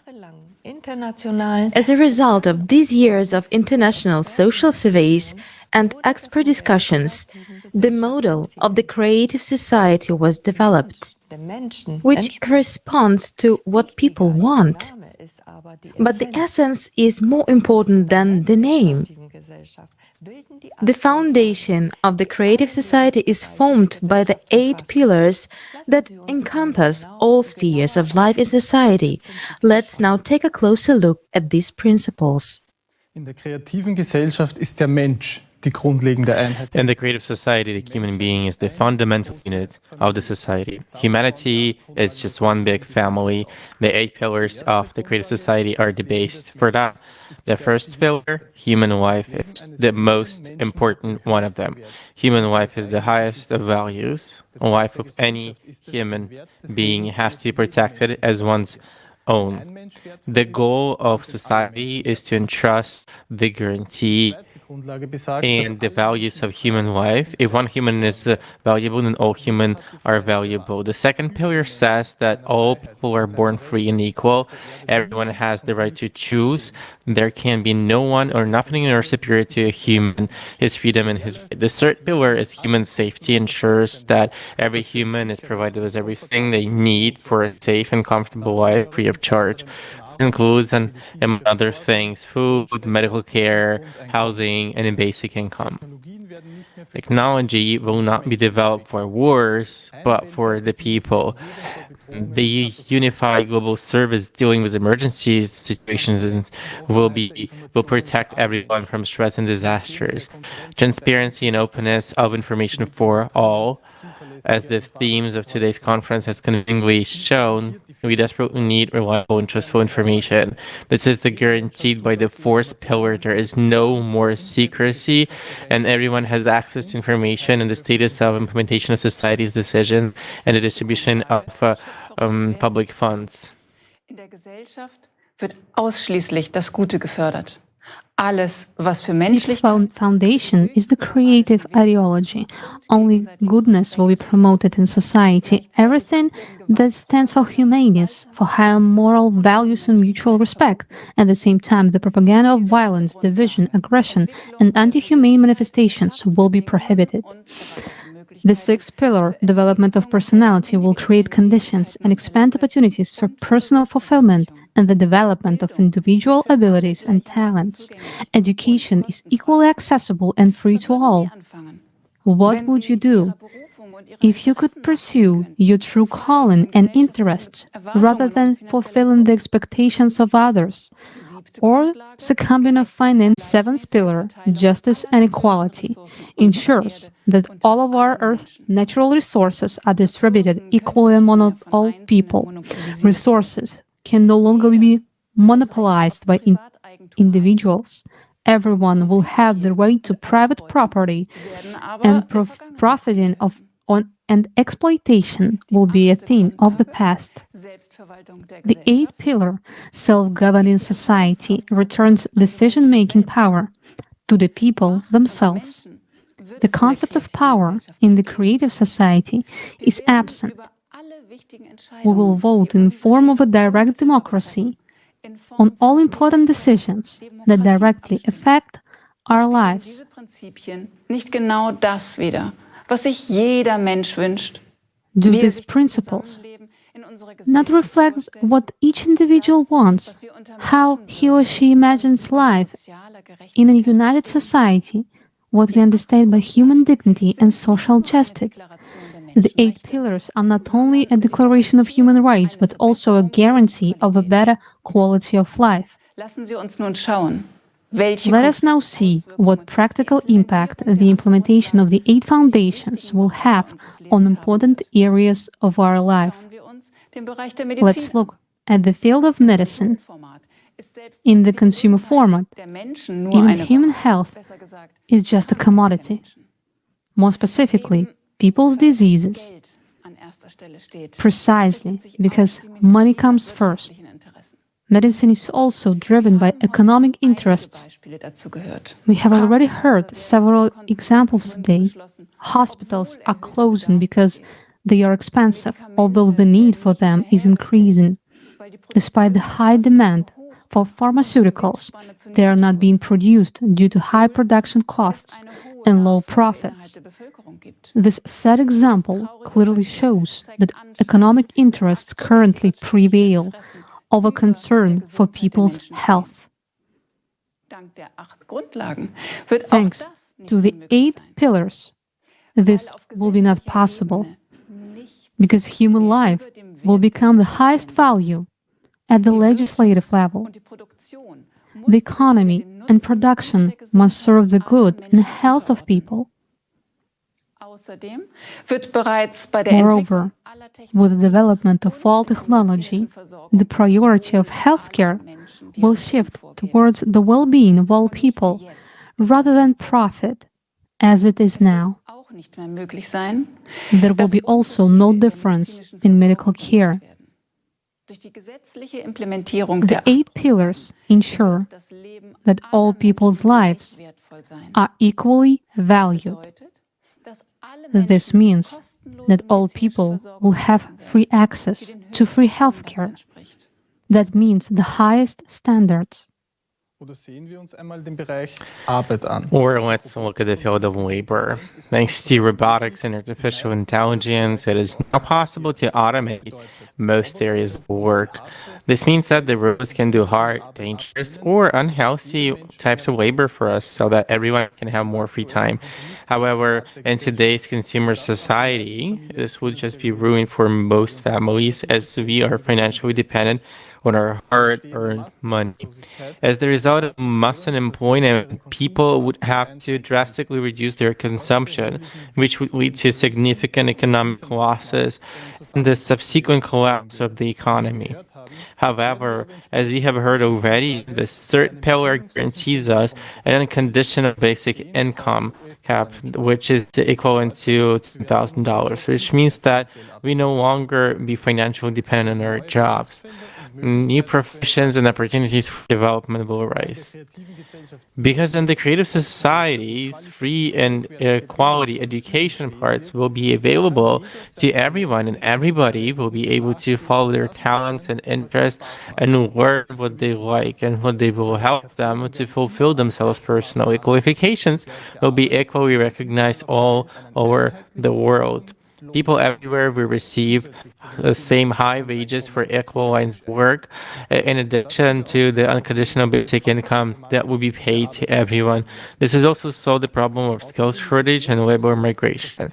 Moreover, until now, automation technologies, which should in fact benefit all people, have only served to the economic interests of individual companies that are simply patented. With the legislation of an adoption of 8 pillars of the creative society, all technologies and scientific advances will belong exclusively to society itself and benefit all the people, which means that all benefits will equally available to all the people. Of course, the question may now arise, who is going to pay for all of this? Let's remember what we heard today about the economic model at the stage of transition to the creative society. We, the people, will manage and control the financial system ourselves. It means that we will be able to regulate the money supply so that everyone will be provided for and even beyond what they really need. Because the economy is planned out, we will have as much money as we need. Moreover, there will be no inflation since prices will be fixed by law and can only decrease. Prices for identical goods will be the same all over the world. This will be possible thanks to effective and efficient logistics. In the current consumer format of society, the majority of scientific advances are unfortunately used for military purposes or for profit maximization. In the format of the creative society, where all people are united by a common goal, all the bright minds and all the resources we have as humanity will work together for the benefit of all people, not to maximize the profits of the few as it happens now. All the scientific organizations that are now divided and working against each other to develop technologies aimed at destroying humans will be able to unite the scientific and technological potential in the creative society and use it for the benefit of all humanity. Stellen Sie sich nur vor, was das für ein Potenzial in allen Bereichen der Forschung und der Just imagine the potential this would open up in all areas of research and technologies development, including those technologies that already exist today, but are inaccessible to the masses. In a very short time, we will be able to solve all climate problems and provide everyone with everything they need for a healthy, comfortable, and happy life. You are about to see what our life would look like in a world where the 8 pillars of the creative society will be implemented into law, and thus the economy, all technology, and simply everything will be focused solely on improving the lives of every person.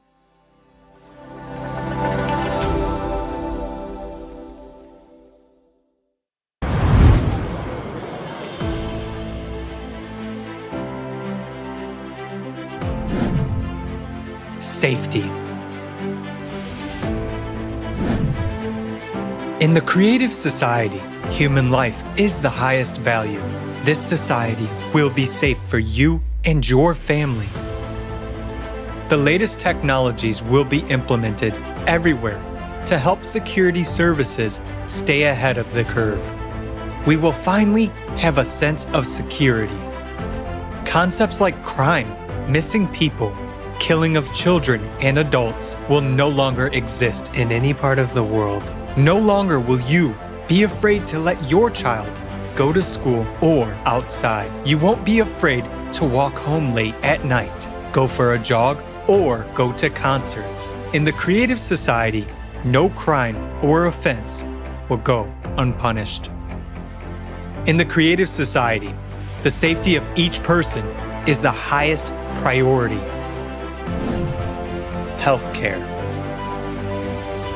In the creative society, healthcare will be top-notch and free for every person all over the world. Imagine artificial intelligence that incorporates the expertise of all the best doctors in history. It controls high-tech robots that perform tasks of any complexity. These cutting-edge technologies make healthcare in the creative society of a high quality. Right now, health is a commodity, whereas in the creative society, everyone's health is a priority. After all, we benefit from the fact that every person is healthy and we have a healthy nation. Thanks to the development of nanotechnology and artificial intelligence, epidemics, cancer, diabetes, asthma, and all other incurable diseases will be a thing of the past. The very approach in healthcare will change, as it will be aimed at preventing diseases. And in general, we will finally get real treatment and real recovery. With such a development in healthcare and technology, it is quite possible to prolong human life beyond the species limit. The creative society is all about healthy and happy people.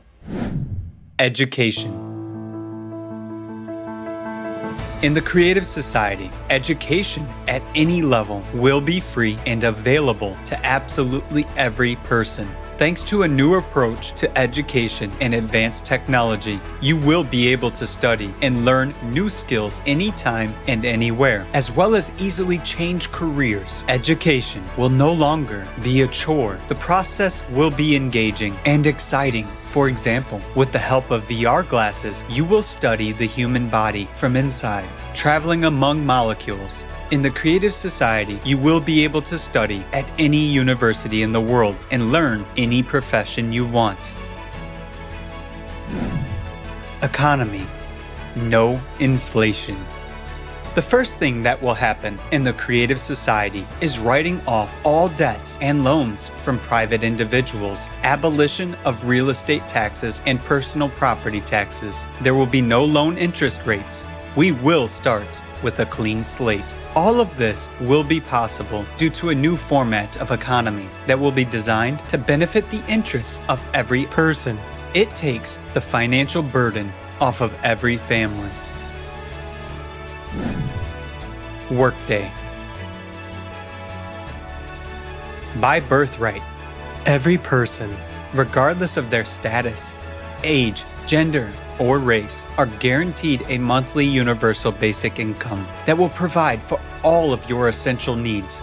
And if you want a better life, a bigger house, or a premium car, an airplane or a yacht, you will be able to easily afford it by working just for 4 hours, 4 days a week.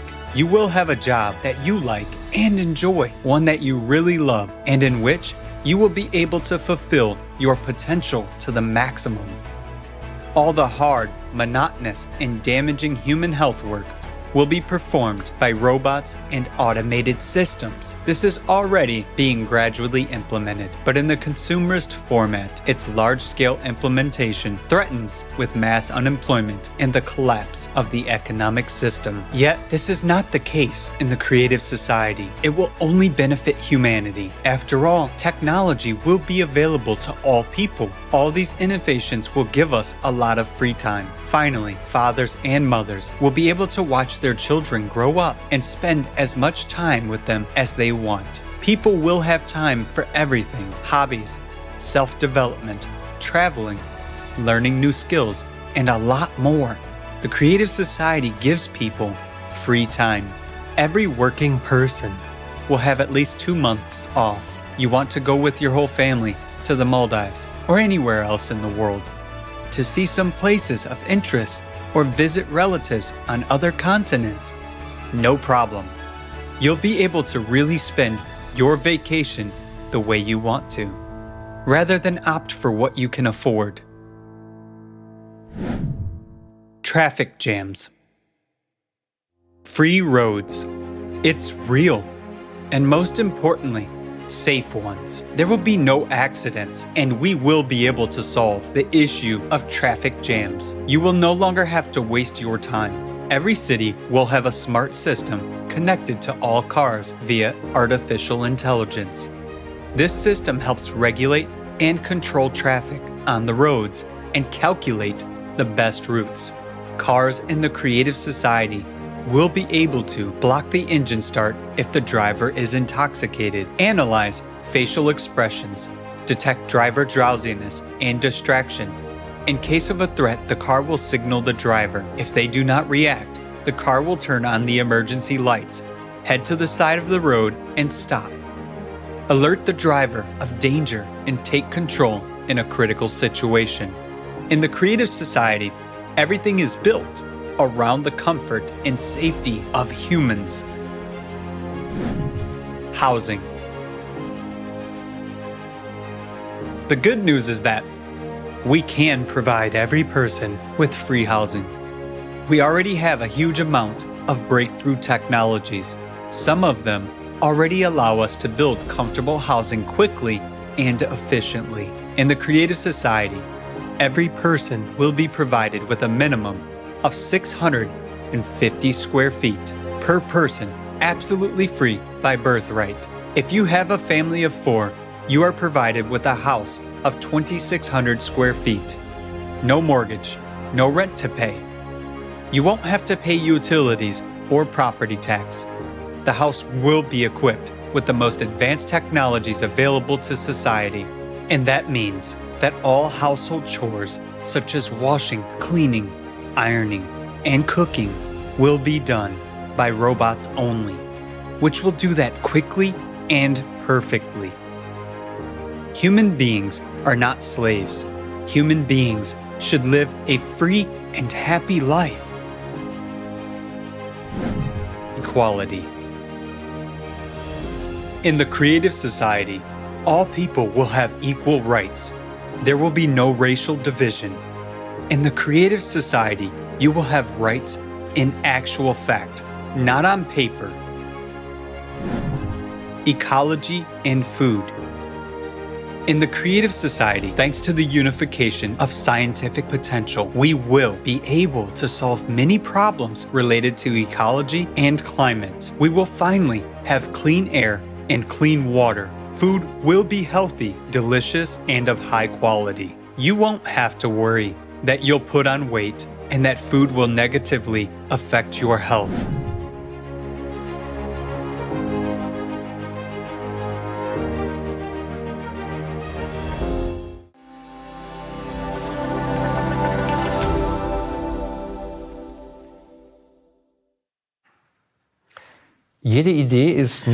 Every idea is only as good as it is feasible.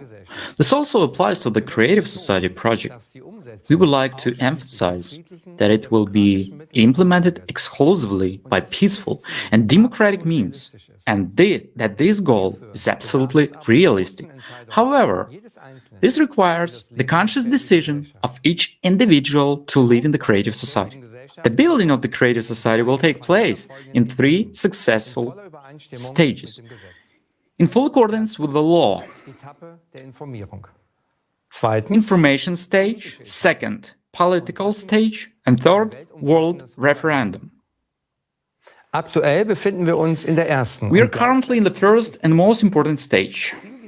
The aim of this stage is to inform the majority of people on the planet about the Creative Society project. This stage is already being actively implemented by the project participants all over the world. They tell about the pillars and the stages of building the Creative Society, about its benefits that will be available for everyone, and show how every person can participate in the information stage. Only when the majority of people are informed and express their desire to live in the Creative Society, the electoral demand will be made to the politicians to build the Creative Society. We would like to note that participants in other countries have already talked to representatives from politics, about the creative society and the feasibility of the 8 pillars. The reactions were positive. There was only one catch in all this. As long as no electoral demand is made, it remains only a good idea. But in this, at the same time, lies the great opportunity. After all, political representatives are always dependent on the support of their voters. The highest goal of every politician is to be elected.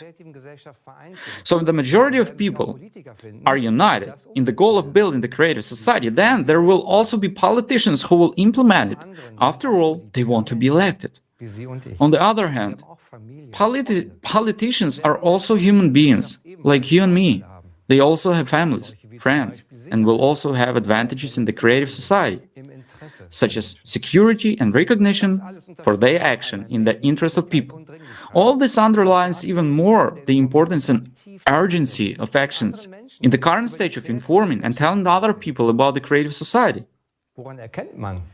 How can you tell that enough people are informed? Quite simply, there will not be a single person in our country who has not heard about the creative society. People will talk about the creative society everywhere and express their support in various ways, including putting the project's logo everywhere. Our electoral demand for building the creative society, which comes from the majority of the country's voters, will form the basis for the lawful implementation of the second stage. That is why, especially now in the first information stage, it is so important and crucial that each one of us takes responsibility for spreading the information about the creative society, that everyone grasps the essence of the project and inform as many people as possible about it. It is really up to each and every one of us how quickly we can move on to the next stage. So, once there's the electoral demand for the majority of active voters to the politicians, we can move to the second political stage of building the creative society. On the political stage, we need to put in power the people who will promote the building of the creative society. For this, we need an electoral platform instrument, whose functions will be expanded in the building of the creative society. From the outset, a secure electronic resource needs to be created in every country. Let's call it preliminary electoral platform. It is necessary to bring people together, to bring the creative society, and to make a contract with politicians so that they can no longer cheat us. On this platform, people who support the creative society will be able to pre-select candidates for representative bodies after they have registered, as well as control and recall elect politicians if they do not keep their election promises. The preliminary electoral platform will also include the following demands from people to politicians: implementation of the 8 pillars of the creative society in the constitution of the country, and implementation of the electoral platform at the state level. From the politicians who pledge to implement these demands, we will select the candidates.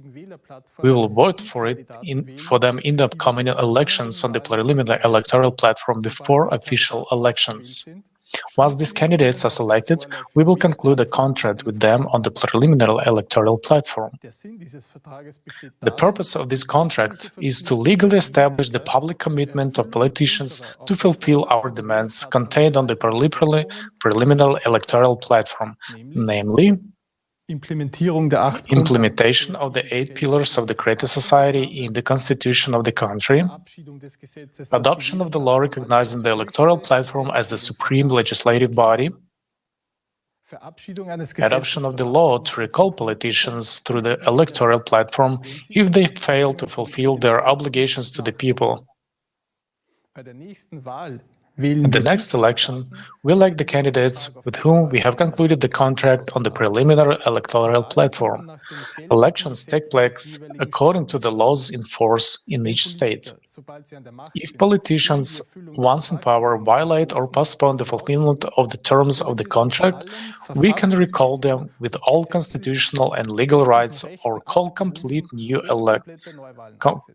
elections. mit einer Mehrheit unserer With Vertreter a majority of our representatives in the legislative body, they will be able to write the 8 pillars of the creative society into the constitution without hindrance and legitimize the electoral platform as the supreme legislative body of the country. Auf dieser Etappe. What are the functions of the electoral platform at this stage? The electoral platform is a single digital system that belongs to society. It represents the highest legislative body in the country.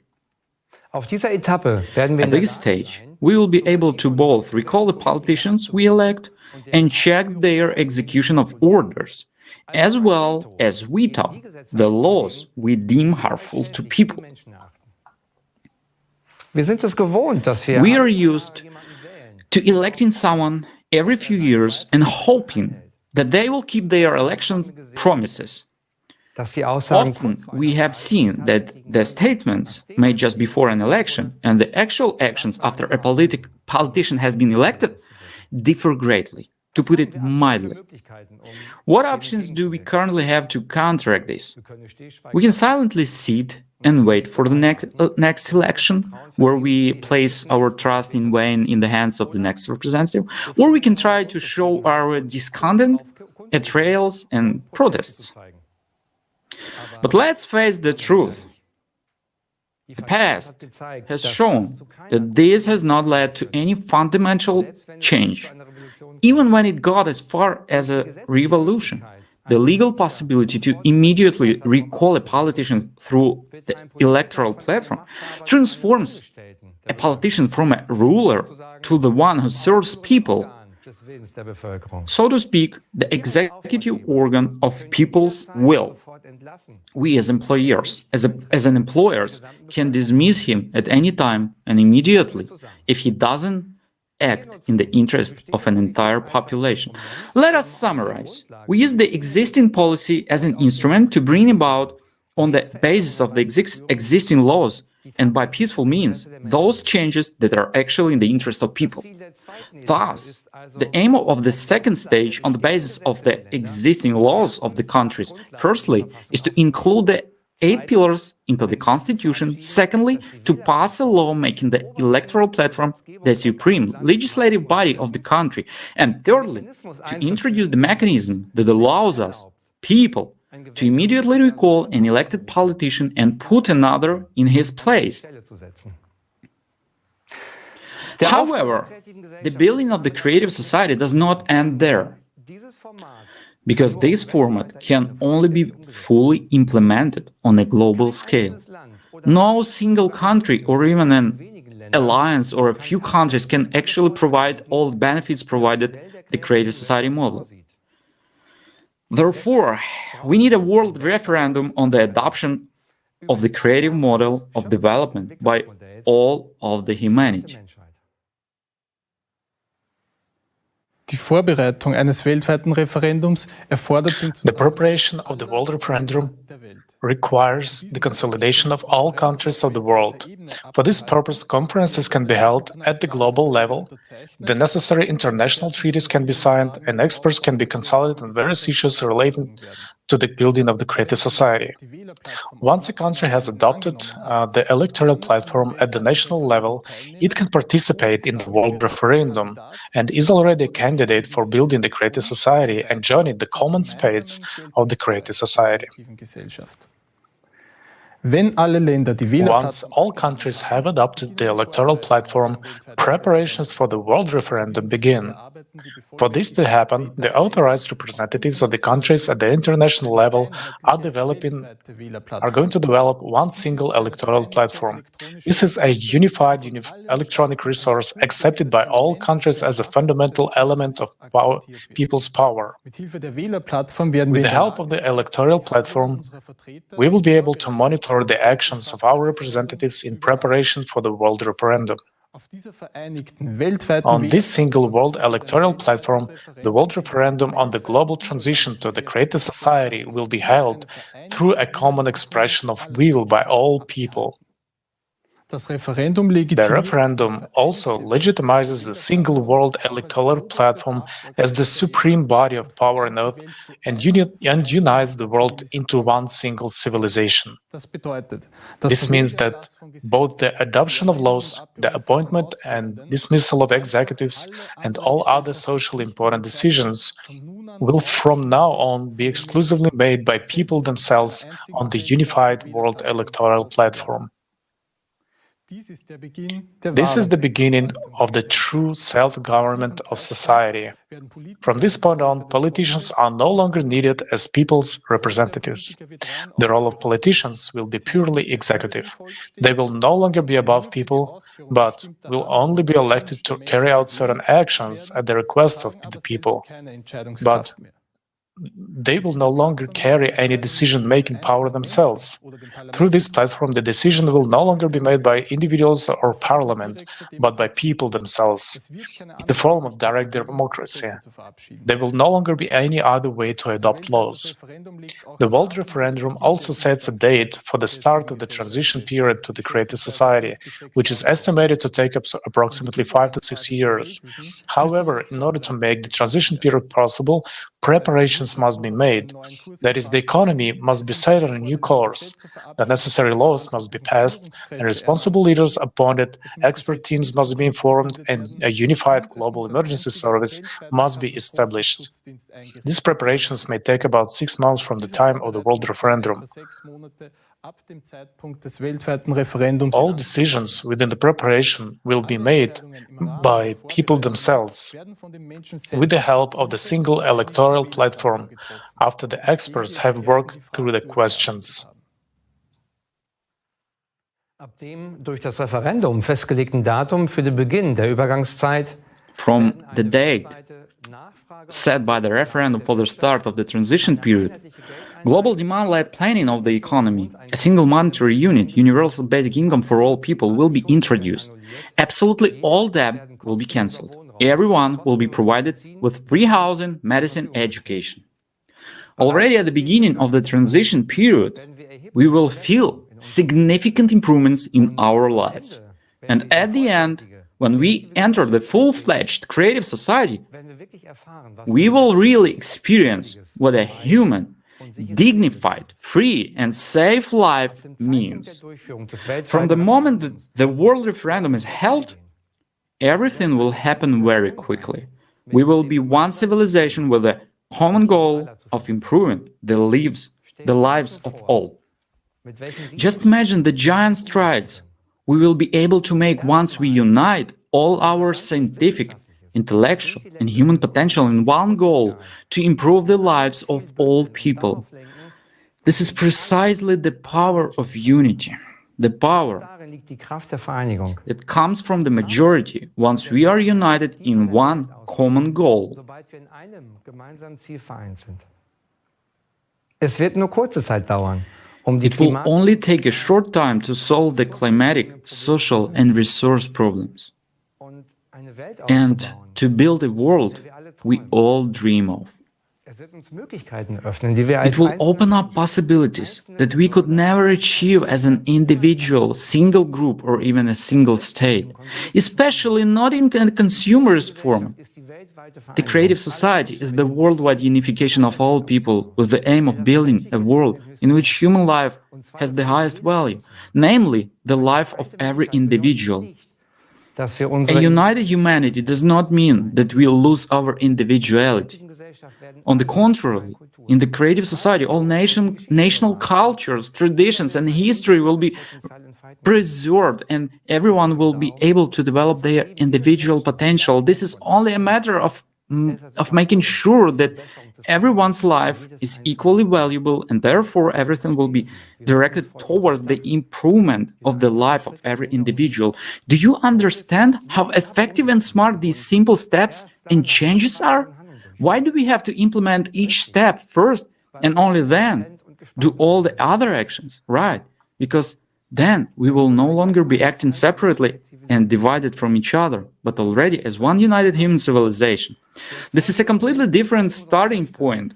By combining all our forces directed towards improving the lives of all human beings, we create a leverage force to solve all problems in the shortest possible time and to raise all our spheres of life to a new evolutionary level. The three stages serve to bring us exactly into this starting point. And the wonderful thing about it is that we humans can implement this ourselves. We don't have to wait and hope that someone will do this for us. The creative society is the project of people, for all people. Lassen Sie uns näher auf die Wählerplattform eingehen. Was ist das genau? Und warum ist dieses Instrument so wichtig für die Umsetzung des Formates der kreativen Gesellschaft? Die Wählerplattform ist Let's take a closer look at the electoral platform. What is it? And how important is it for the implementation of the creative society format? The electoral platform is the basis of self-governance in society. It gives to us, the people, the right to decide directly, without intermediaries, how we want to live in society. The electoral platform is a single-digit system owned by the society.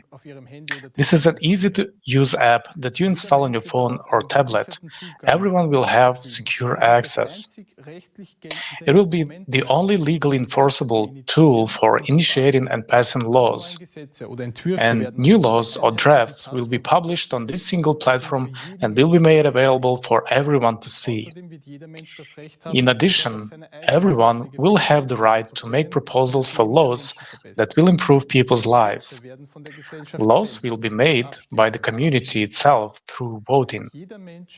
Everyone will have an equal voice and will be able to actively participate in the adoption of laws and therefore shape their future and their living conditions.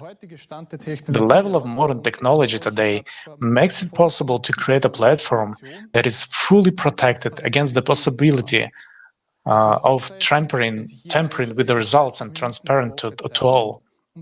It would be enough if everyone took about 30 minutes a week to look at initiatives and draft laws.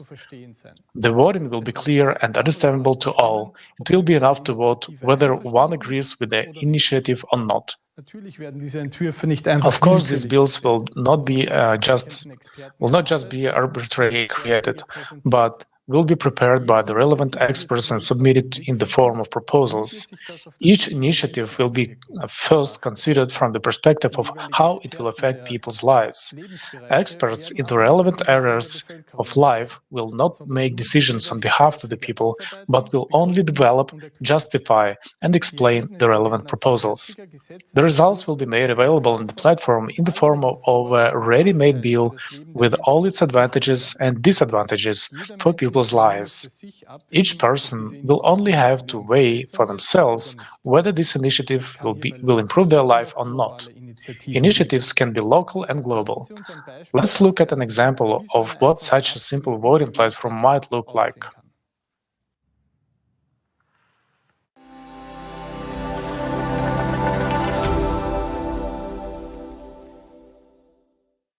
For example, Anna had two bills on the ballot: to allow houses to be built at the water's edge or not. The main point of each bill will be briefly and clearly stated with all the explanations for and against.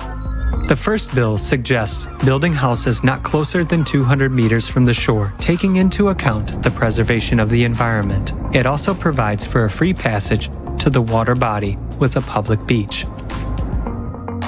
The second bill suggests building right by the water. In this case, only a few people get the opportunity to have a house with access to the water, which means there will be no public access to the body of water. Besides, it would harm the environmental balance. Which option do you think Anna will choose?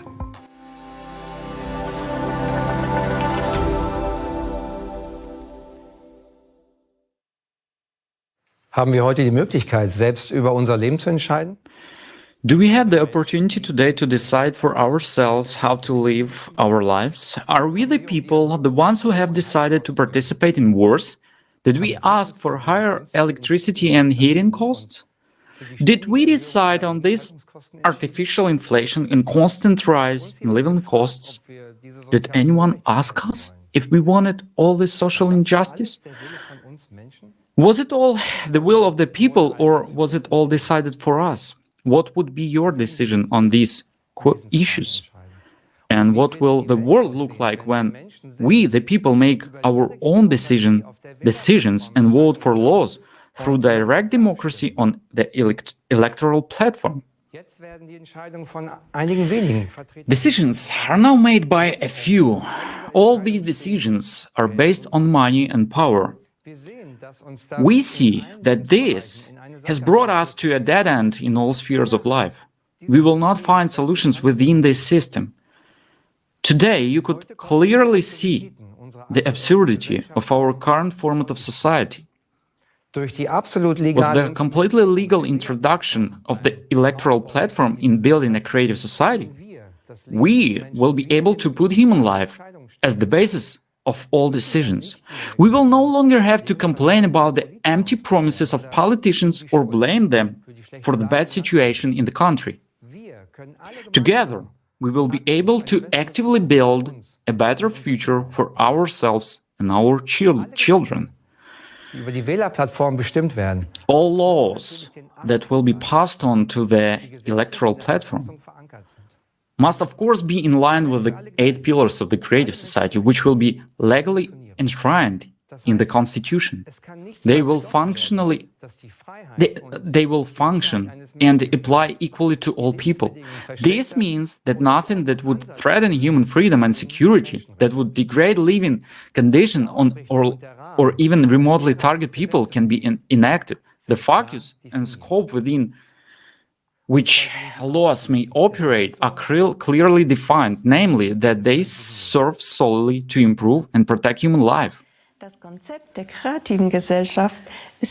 concept of the creative society didn't originate in Germany or any other country, but from a worldwide impulse of people based on the experiences and mistakes of our past. From the analysis of experts, lawyers, political scientists and sociologists. But the legal and democratic realization starts from within the country. And that is where we, as citizens of our country, are needed. We can be a positive example for other countries because the whole world looks up at Germany. What keeps us from implementation is our passivity and lost faith in ourselves. We Germans can rely on our self-organization and willingness to help, and with united efforts implement this plan with a short period of time. We heard that it is not possible to move to the political phase until the information phase is completed and the support of the electoral demand by the majority is secured. Why is informing so important? Because no one will do it for us. It is up to us to act.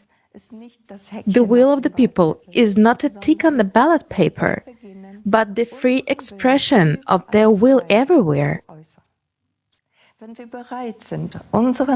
we are ready to tell everyone around us what we want, informing each other is a way of self-organization. We, the people, are responsible for our own lives. If you have a question, what exactly can I do? The answer is to tell your friends and acquaintances about the project. Share the information on social media.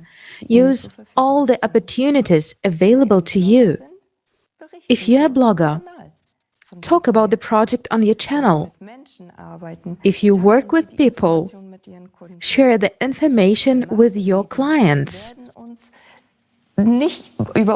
The media won't tell about us until there are so many of us that we can no longer be ignored. In the meantime, we will have to make some effort. After all, each of us can be that decisive voice on the scale in building the creative society. Let's look together at what motivates people to participate and how they inform others.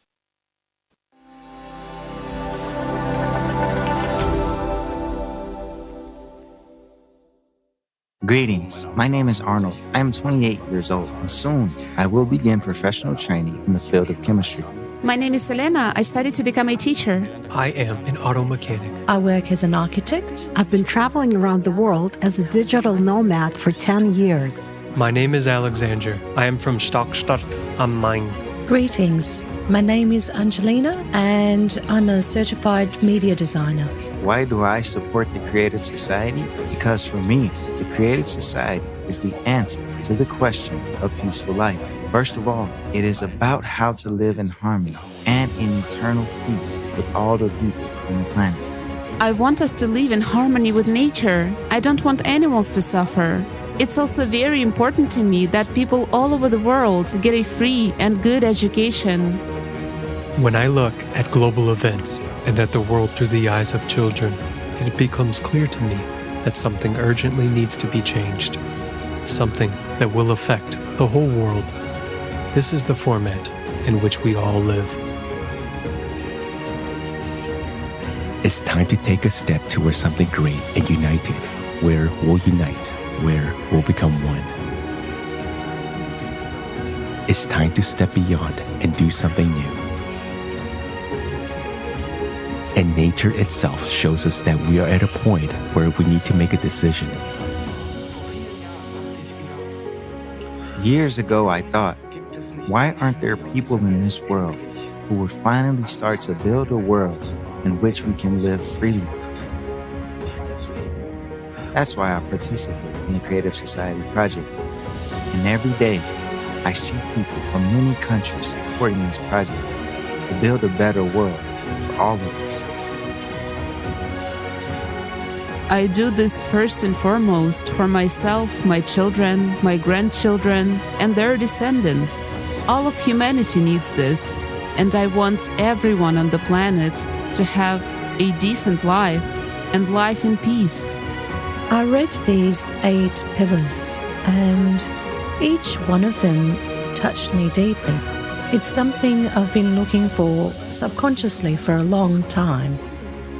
And when I found out that such a project already exists, and so many people are participating in it, I just decided I have to be a part of it. I simply must be a part of it.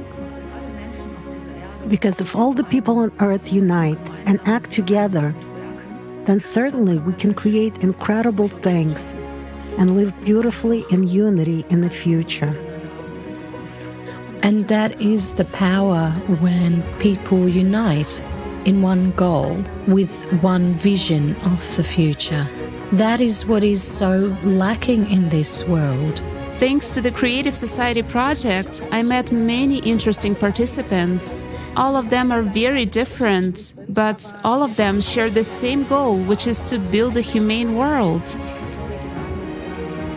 Right now, I'm doing voiceover of the female voice in one of the videos for the Creative Society project. I'm not a dubbing artist by profession. I'm a nurse.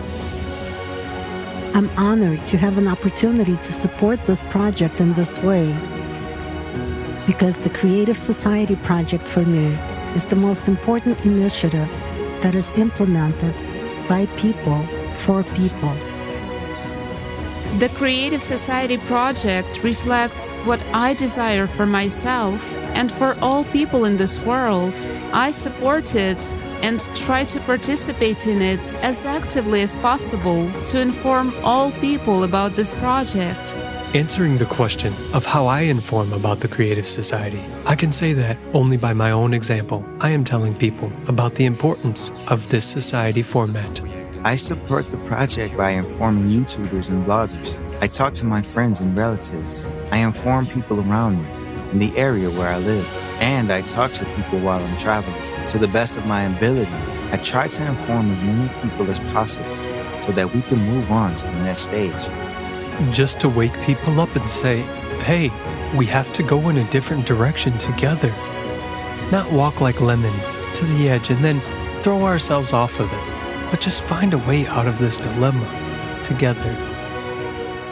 Like all of our participants, I actively inform people about the Creative Society by telling my acquaintances about the project. I also help with video editing for social media. I also hand out a lot of business cards. Wherever I go, I just leave some business cards there. And also give them to people, saying a few words. And of course, I inform people through alternative media by making small posts there. And everyone does what they can, what they want. No one is forced, whether it's making videos or video editing, translation, writing texts, or simultaneously interpreting. There are different projects you can take part in if you want to. I also asked my daughter to print stickers for me. You can see them here on my car. And now I'm driving around the city like that, and people ask me about it.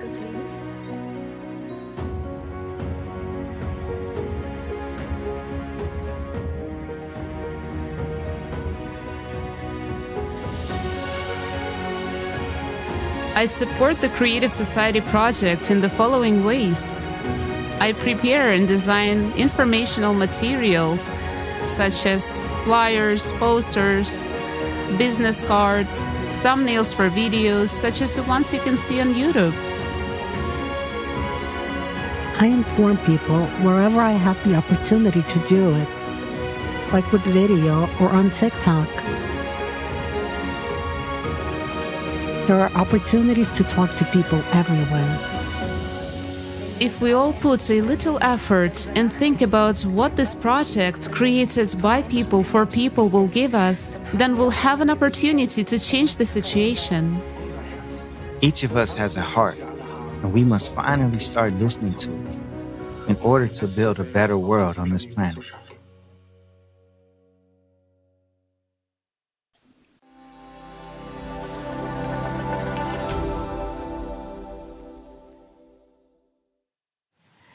Das ist wirklich sehr inspirierend. This is really very inspiring. People are coming together for a secure future. It's so great to see such seemingly different people united by one goal, finding different ways to spread this vital information. Do you know how quickly the whole world can be informed? This can be calculated using a mathematical formula. If each person tells 5 more people about the Creative Society, we can implement the first of the 3 stages in just 2 weeks. When it comes to informing, there is no limit to our creativity. For example, people with musical talent create musical works and convey the message of unification through music. We are also happy to hear one of such inspiring examples right now, a song composed by the participants themselves, especially for today's conference.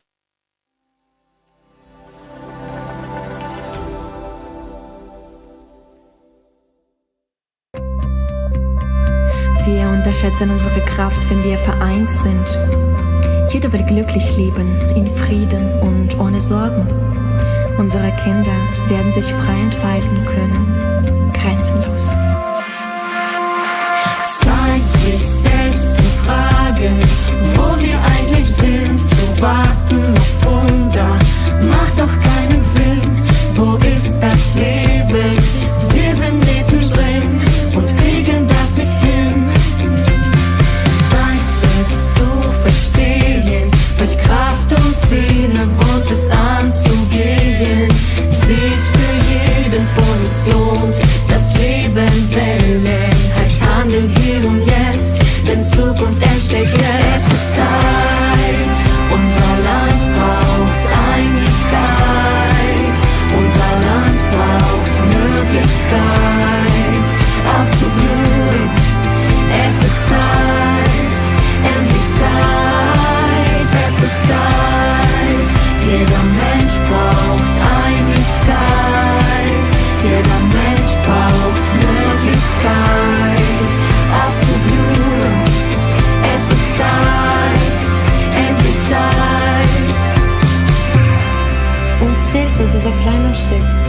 der Schritt zur kreativen Gesellschaft. Eine Welt, die sich jeder wünscht. Alles wird so einfach sein, wenn wir uns in diesem Ziel vereinen. Es ist unsere Chance. Zeit uns zu entscheiden, so wie es jetzt ist, darf es doch nicht bleiben. Lasst uns unsere Zukunft selber schreiben, denn das Gute braucht uns, das Wunder liegt in uns. Muss die Hand zu reichen, das Unmögliche zusammen zu erreichen, über allem steht der Herz des Lebens, für alle Menschen gleich. Es ist Zeit, unser Land braucht Einigkeit, unser Land braucht Möglichkeit aufzublühen. Es ist Zeit, endlich Zeit, es ist Zeit. Jeder Mensch braucht Einigkeit, jeder Mensch braucht Möglichkeit aufzublühen. Es ist Zeit, endlich Zeit. Hand in Hand, zusammen für das gleiche Ziel, vereinen wir uns. Die Zukunft kann jetzt kommen und dafür ist jetzt Zeit. Es ist Zeit, unser Land braucht Einigkeit, unser Land braucht Möglichkeit aufzublühen. Es ist Zeit, endlich Zeit. Es ist Zeit, jeder Mensch braucht Einigkeit, jeder Mensch braucht Möglichkeit aufzublühen. Es ist Zeit, endlich Zeit.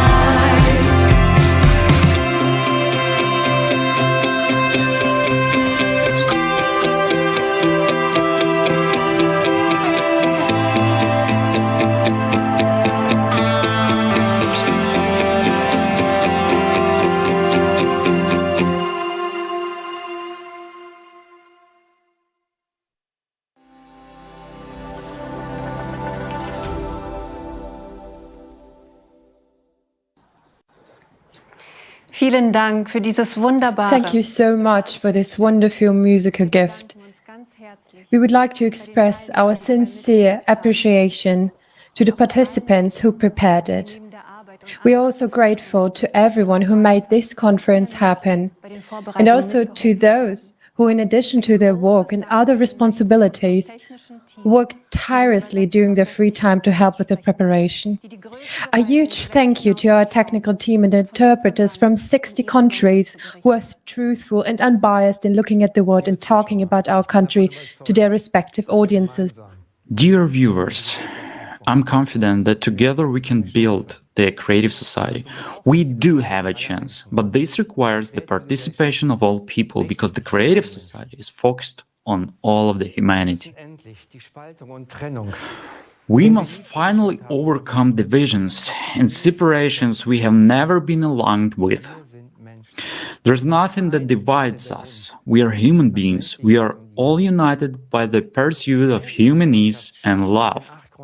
The creative society, through its 8 pillars, ensures that we live as one human family, the way we want to live, in peace, love, and respect. Wir haben verstanden, dass unser heutiges We have realized that today's format of society has no future. Holistic solutions are neither feasible nor foreseen in the profit and power-oriented world. In the creative society, we can set a different vector. Important decisions will be made responsibly and will always be aligned with the interests of the people. The 8 pillars will show us the way. Wie wir heute gesehen haben, ist die As we have seen today, the creative society is what our country has always stood for: human rights, social security, an economy that must serve the people, progress, in harmony with nature. The creative society guarantees all of this, because human life, in need, comes first. Who, if not our country, has the potential to take the first step towards the creative society? Just imagine the potential that will be unleashed. The bright minds from various fields around the world will come together in an interdisciplinary basis, all working towards a common goal of improving people's lives. And we urgently need this potential now, as the progression of natural disasters requires immediate solutions, solutions that only united science can provide. And for this, we need the creative society. That's why it is time to act. We can no longer wait and hope that crisis and injustice will cease to exist in the current format of society. We must take responsibility for our lives, for our society, and for our country. It's time to act. Let's begin today, in unity, peacefully, and with respect for human life. Let's seize this opportunity to fundamentally solve our crisis and problems and together change the format from the consumerist to the creative one, in which every person will have a decent and secure life. You can contribute to positive change right now by sharing the link to today's conference and spreading the idea further. You can learn more about the project on our website, creativesociety.com. Tell your neighbors, friends, and acquaintances about the Creative Society. Together, we will build a sustainable future. The choice is ours.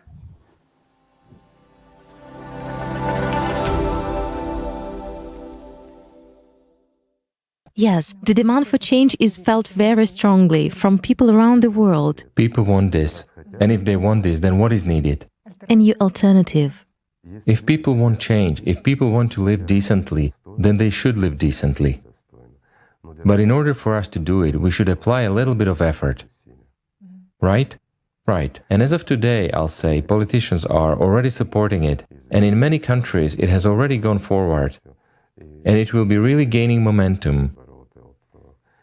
Let's say, is it hard just to go and conduct social surveys among people? If there's a spare minute, you can go to people's houses and talk to people, communicate, explain. Well, some people are already doing that, and it brings good fruit. Right, and I remember you were also sharing about, tell me, why do you vote for a certain candidate? Of course. Because he supports the 8 foundations. Of course. So people will be interested in what the 8 foundations are about. What are the 8 foundations and what are they for? Well, the most important thing is that we can really implement this. What is necessary for that? To make an effort, to really stop being enemies to each other, and learn to love and respect each other. After all, we want to be respected and loved, don't we? We do. So let's love each other, and let's respect each other. Let's stop being lazy, and let's get up and go to a brighter future.